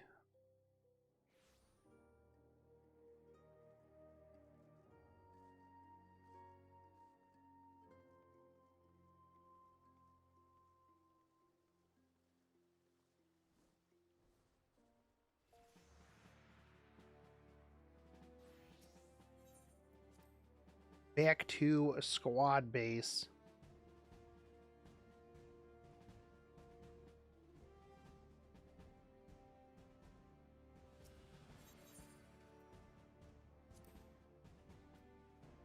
That was kind of cool.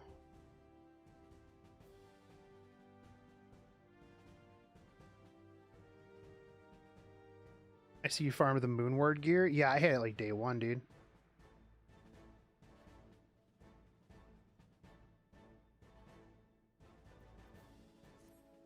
Yeah, as soon as I unlocked like the extremes, yeah, I burnt through it.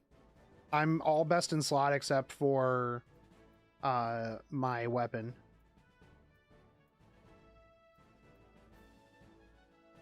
And since I can't get two rings. I just gotta fill it with materia and get the bis weapon, and I will be full gear. And I think I've got a lot of earrings and rings for jewelry pieces for my alts and stuff like that. Zodiac is rough until you learn it. Obviously everything's rough until you learn it. But once you learn Zodiac's not too bad after that.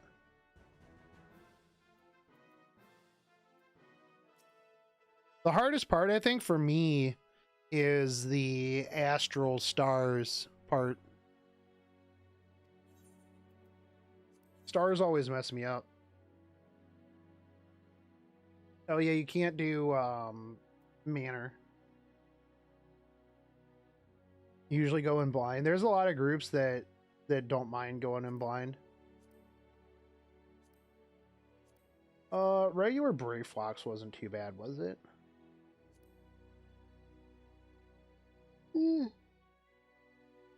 Ah.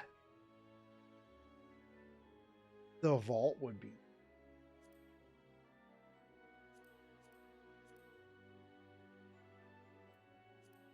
I just need one. We'll do regular Brave Fox.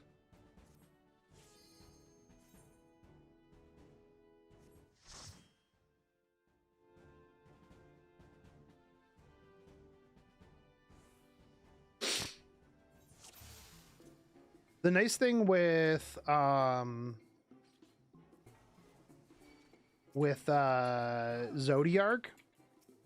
is that once you gotta just watch his watch the colors of things.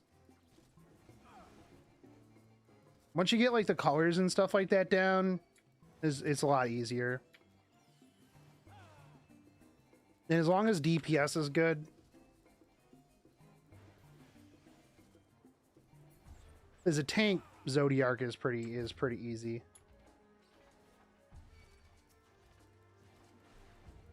Just a couple tank swaps.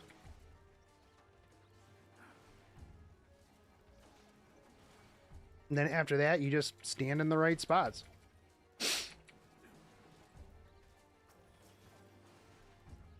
I should try my hand at like a Zodiark guide. I know there's like 1 billion of them out already. I'm sure. But what's 1 billion in one?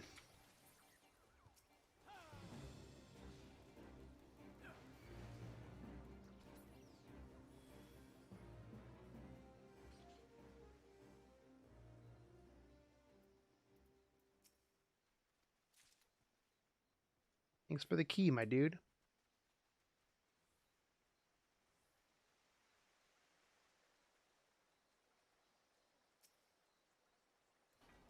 What is 1 billion in one?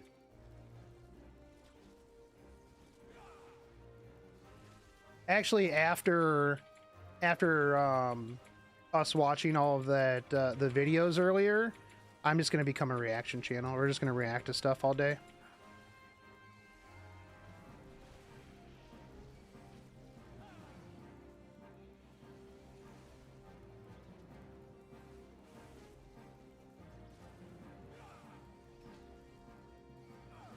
Oh wait, hold on, that's right, I forgot. We gotta call people at 3 a.m.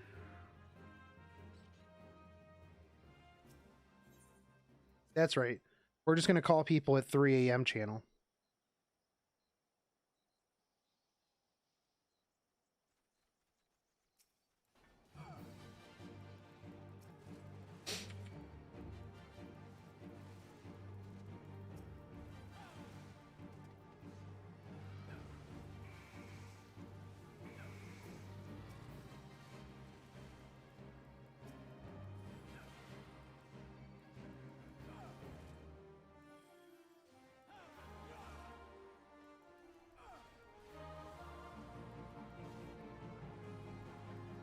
Guys, what's up?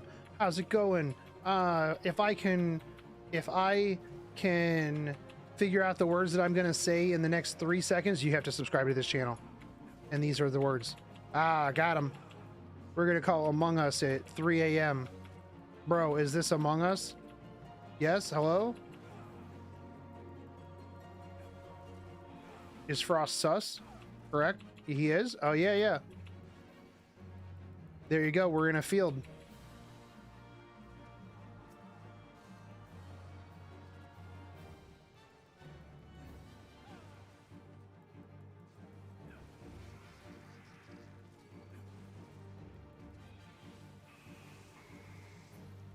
Actually, that's the way to win it. Win at YouTube is just react to other people's content.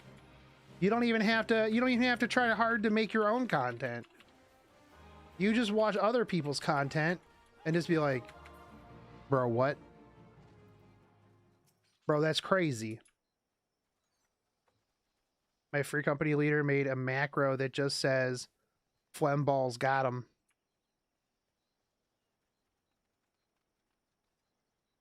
Nice.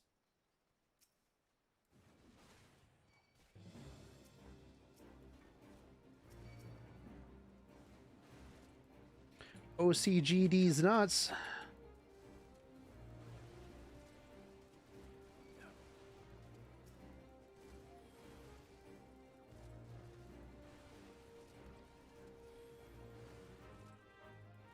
Yo, where'd you get that treasure coffer from?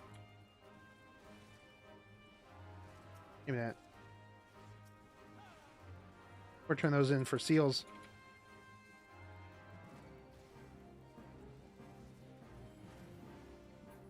I need to make my shake it off macro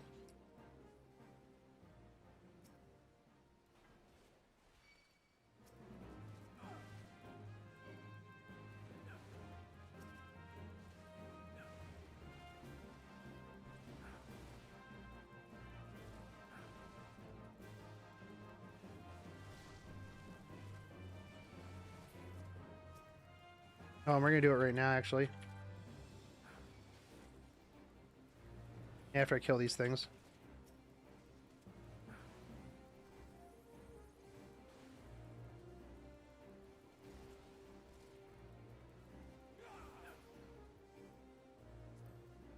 User macros.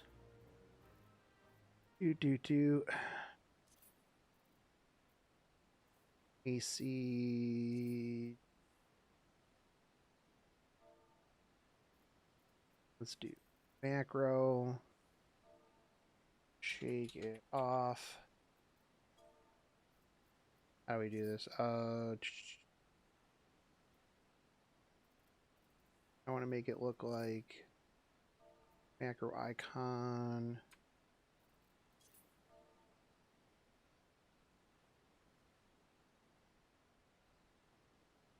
That how it's spelled? Shake it off. All right, sweet.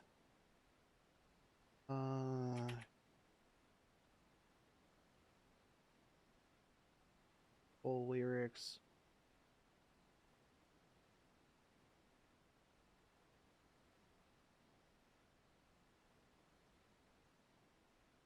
What do we want?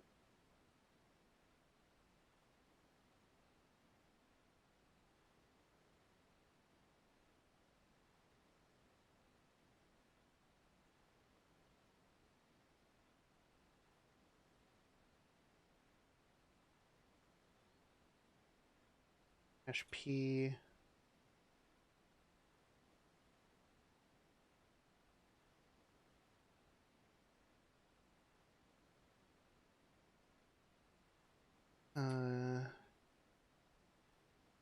Who got shake it off? Shake it off. Let's see.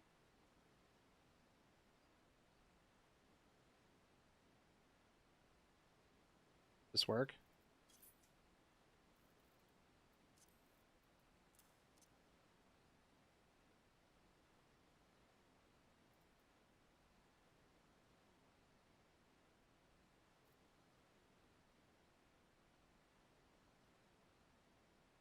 Nope, hold on. I have to break these into different lines.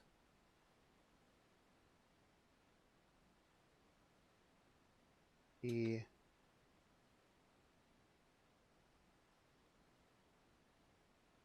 E.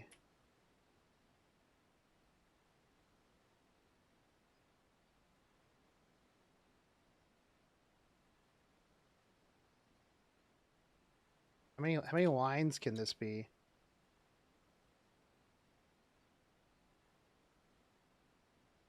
Actually, can we do this?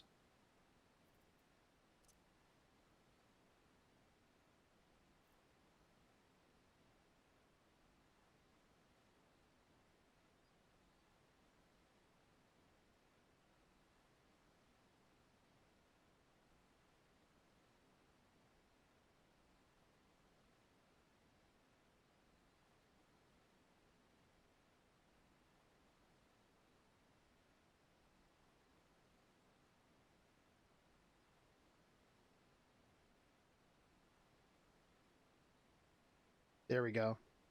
There we go.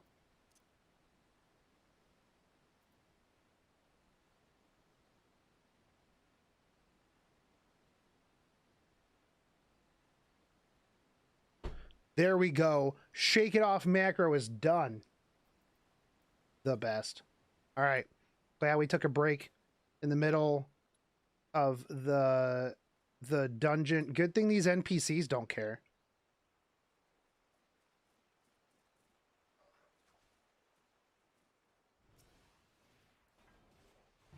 Good thing these NPCs don't care.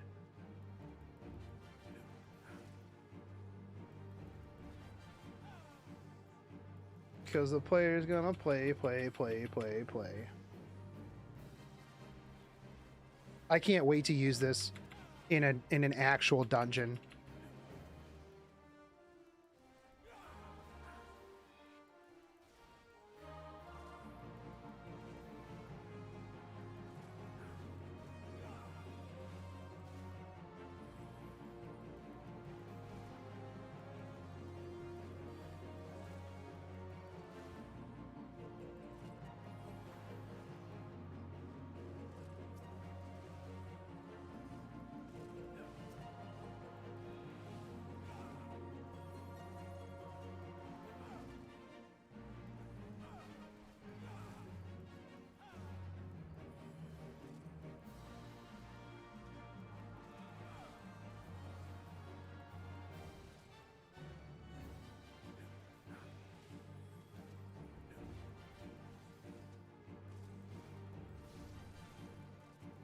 every 90 seconds.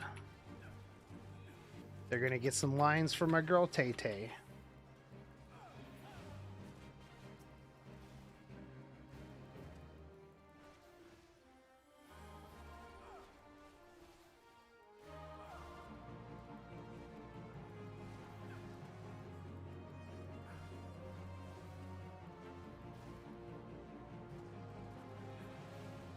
It's okay. New tomes go fast. They went really, really fast early on because everybody who was doing dungeons, it was their first time doing the dungeon.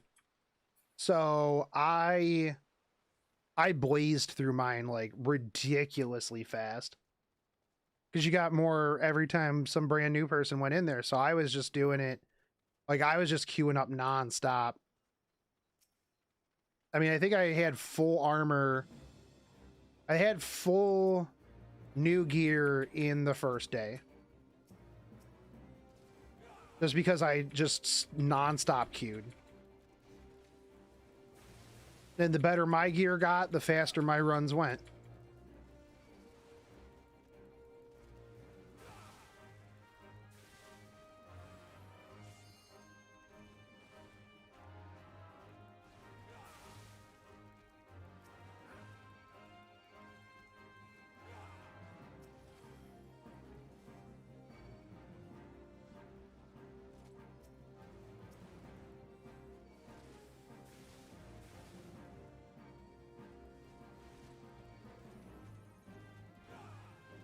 I queued up the new dungeon when you cleared Endwalker. Oh yeah, the new expert dungeons. They're super fun. And they're pretty fast actually.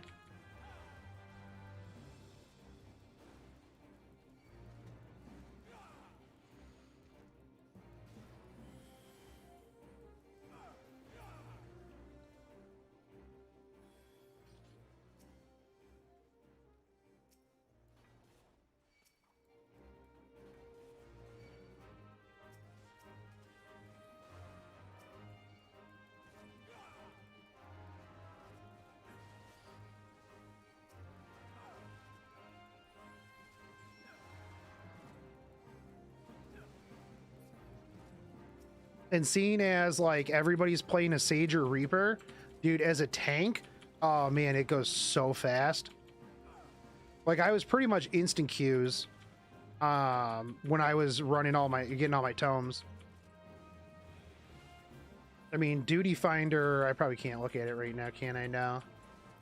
I was gonna say, if I look at it, I guarantee that every single duty roulette is like, oh, hey, we need a tank. Hey, we need a tank. Hey, tank, tank, tank. Can we get a tank? Hey, it would be fantastic if we could get a tank in this group.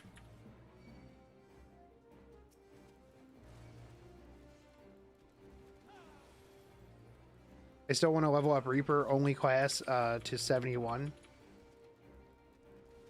Reaper seems pretty cool. I mean, it seems kind of redundant though to have like multiple DPS, I guess. In my opinion. Says the dude with, you know, a monk and a samurai.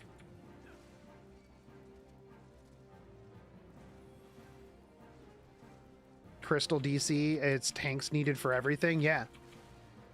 Dude, it's my time again, man. Before, it was like, I would have to wait for healers. It'd be like, hey, bro, it'd be cool if we got a healer.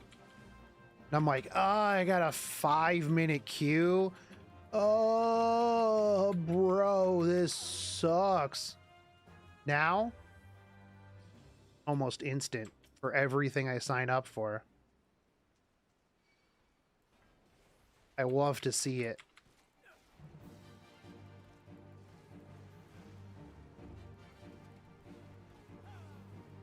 Cecily, get in here. You're gonna get locked out.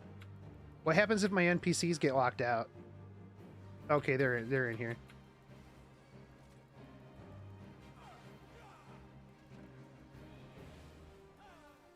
In Shadowbringers, I played nearly everything, so I had most classes to 80 and geared. Yeah, I mean, I guess like for me, it's like if I'm gonna play, if I'm gonna play something, I want it to be something different than the class I already have. Right? Like, if I'm gonna play a DPS, I'm gonna play the DPS I have.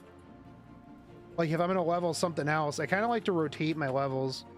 Like, oh, I'm gonna level up my samurai now. Oh, I'm gonna level up a caster now. I guess, like, my thing is, too, why I haven't leveled up any of the other tanks is because, like, if I'm gonna play a tank, I'm just gonna play my warrior.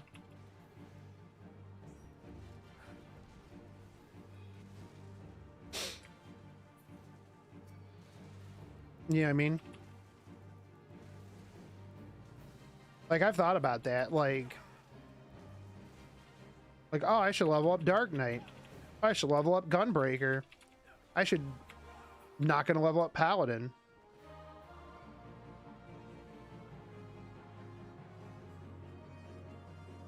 I'm just not going to.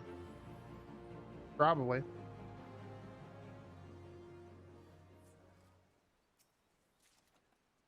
But I'm like,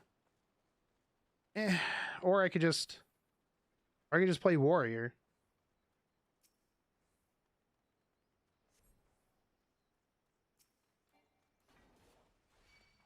I mean, I guess like the upside of it is like getting the mount and the achievements and stuff like that. I mean, actually, I guess I take that back. I will have to eventually do Paladin, just because I do want to get all the different tank mounts.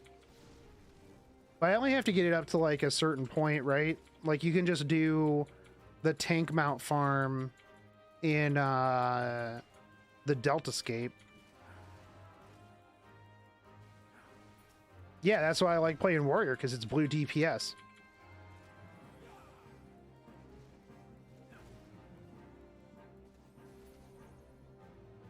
Why play a melee DPS when I can play a warrior?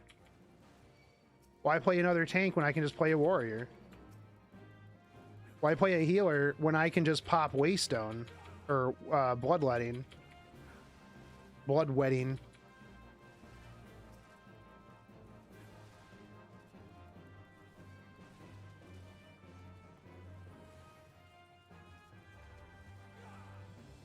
Why play a mage when I can just hit Primal Rend? That doesn't have anything to do with mages, but it looks super cool, so, you know, it counts.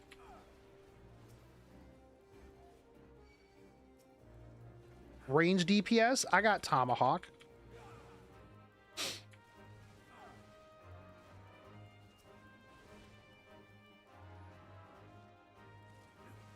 Healers there to farm commends. Dude, I get a ton as warrior. Considering the fact that, like, I go fast, tank hard. If I don't get comms at the end, they just didn't give out comms. That's really what it is. I just need another, what, 2,200? 2,100? Yo, hey, what's up, Lance? Congrats on getting to Shadowbringer, dude. It's about time.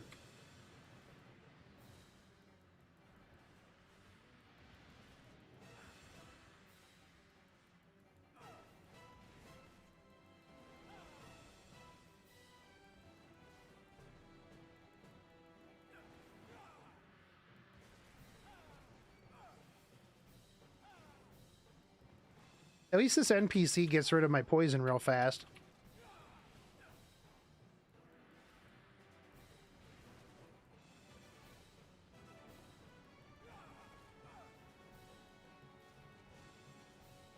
Congrats on getting to Stormblood. It's about time.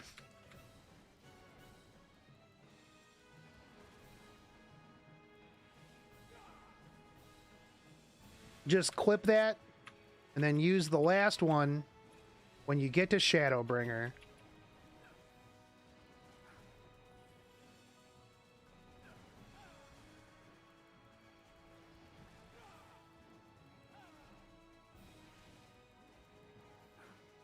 Lance, you missed me eating 100 nuggets. For you. You specifically. That's not true. Unless you win the emote. Unless you already got your GrubHub emote and then you don't need to enter the giveaway.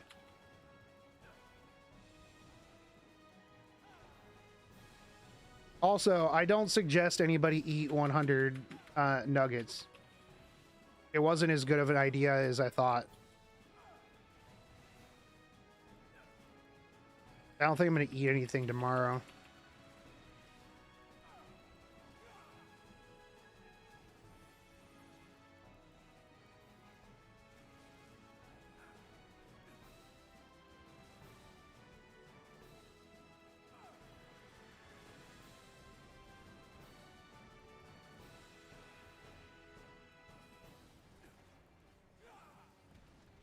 It would be great if they would move out of that poison, but I guess it doesn't matter.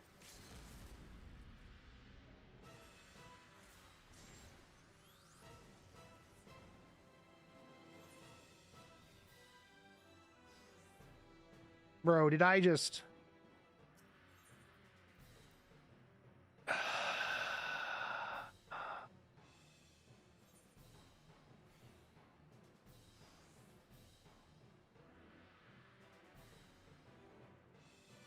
Bro.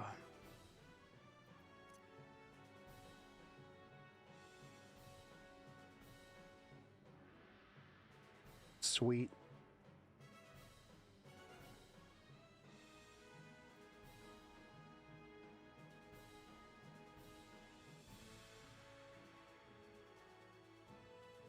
It's dead, right? It died at the same time. Oh, no, it's not dead.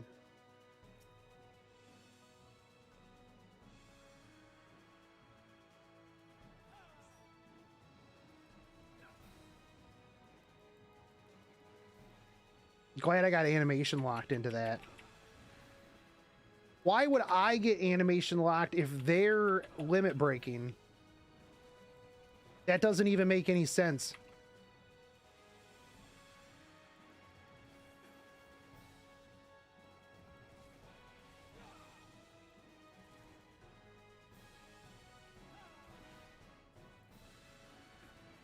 This was a pretty mediocre system that they put into the game.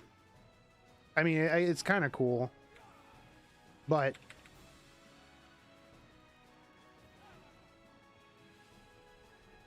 this AI is definitely not as good as like Trust, that's for sure.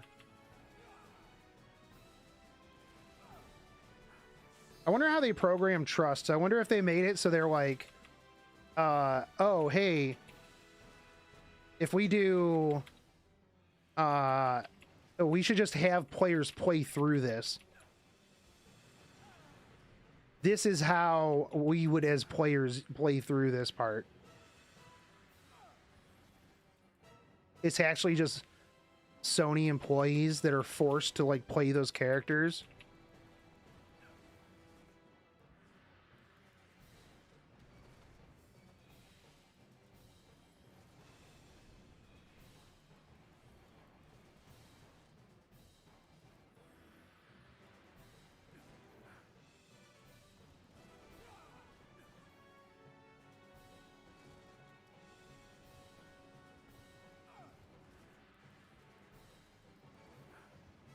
You ready? Here comes the dragon's breath.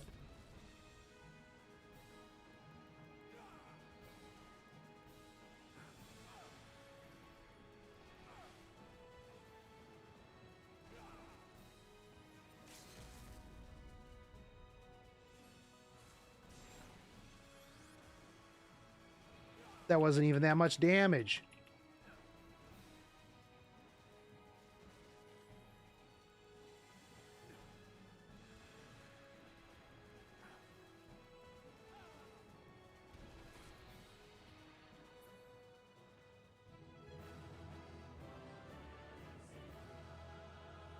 All right, that should be 5, right? That should give me the thing that I need. I'm gonna be sad if it's not.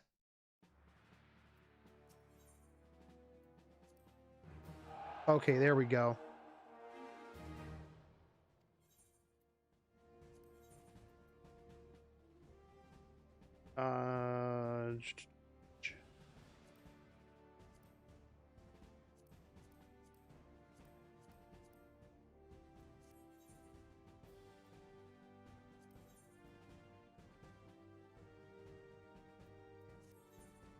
Where's the...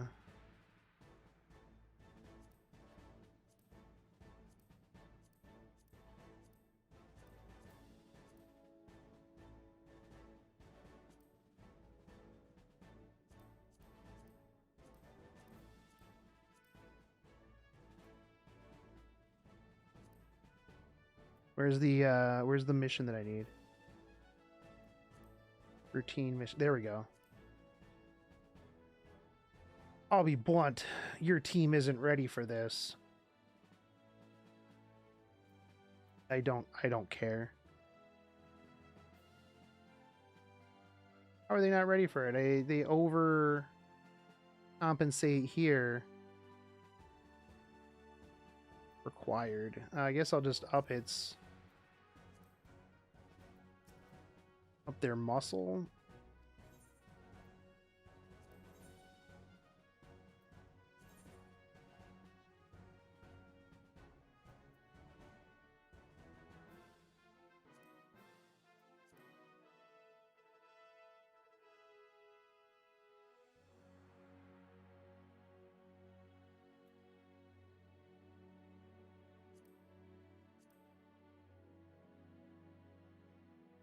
It's a little closer.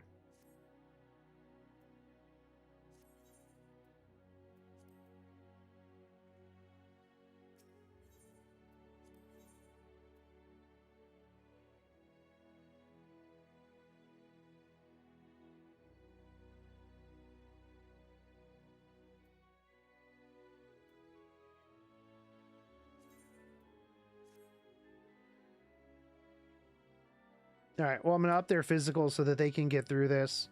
And then it'll be 18 hours before they can do the rest of it. Right? Yeah, because this is going to be like an 18-hour mission or whatever. And then we'll be able to unlock the gacha.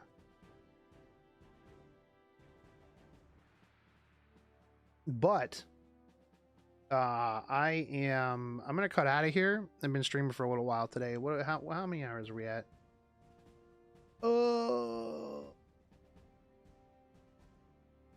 It's not gonna tell me on Twitch because it reset. But we've been streaming for 5.5 hours, so I'm gonna cut out of here. I'm gonna go hit the exercise bike because, yeah, these nuggets are doing a number on me. So thanks everybody for hanging out. I'll be back tomorrow at some point. And we'll unlock gacha tomorrow and we'll do some gacha.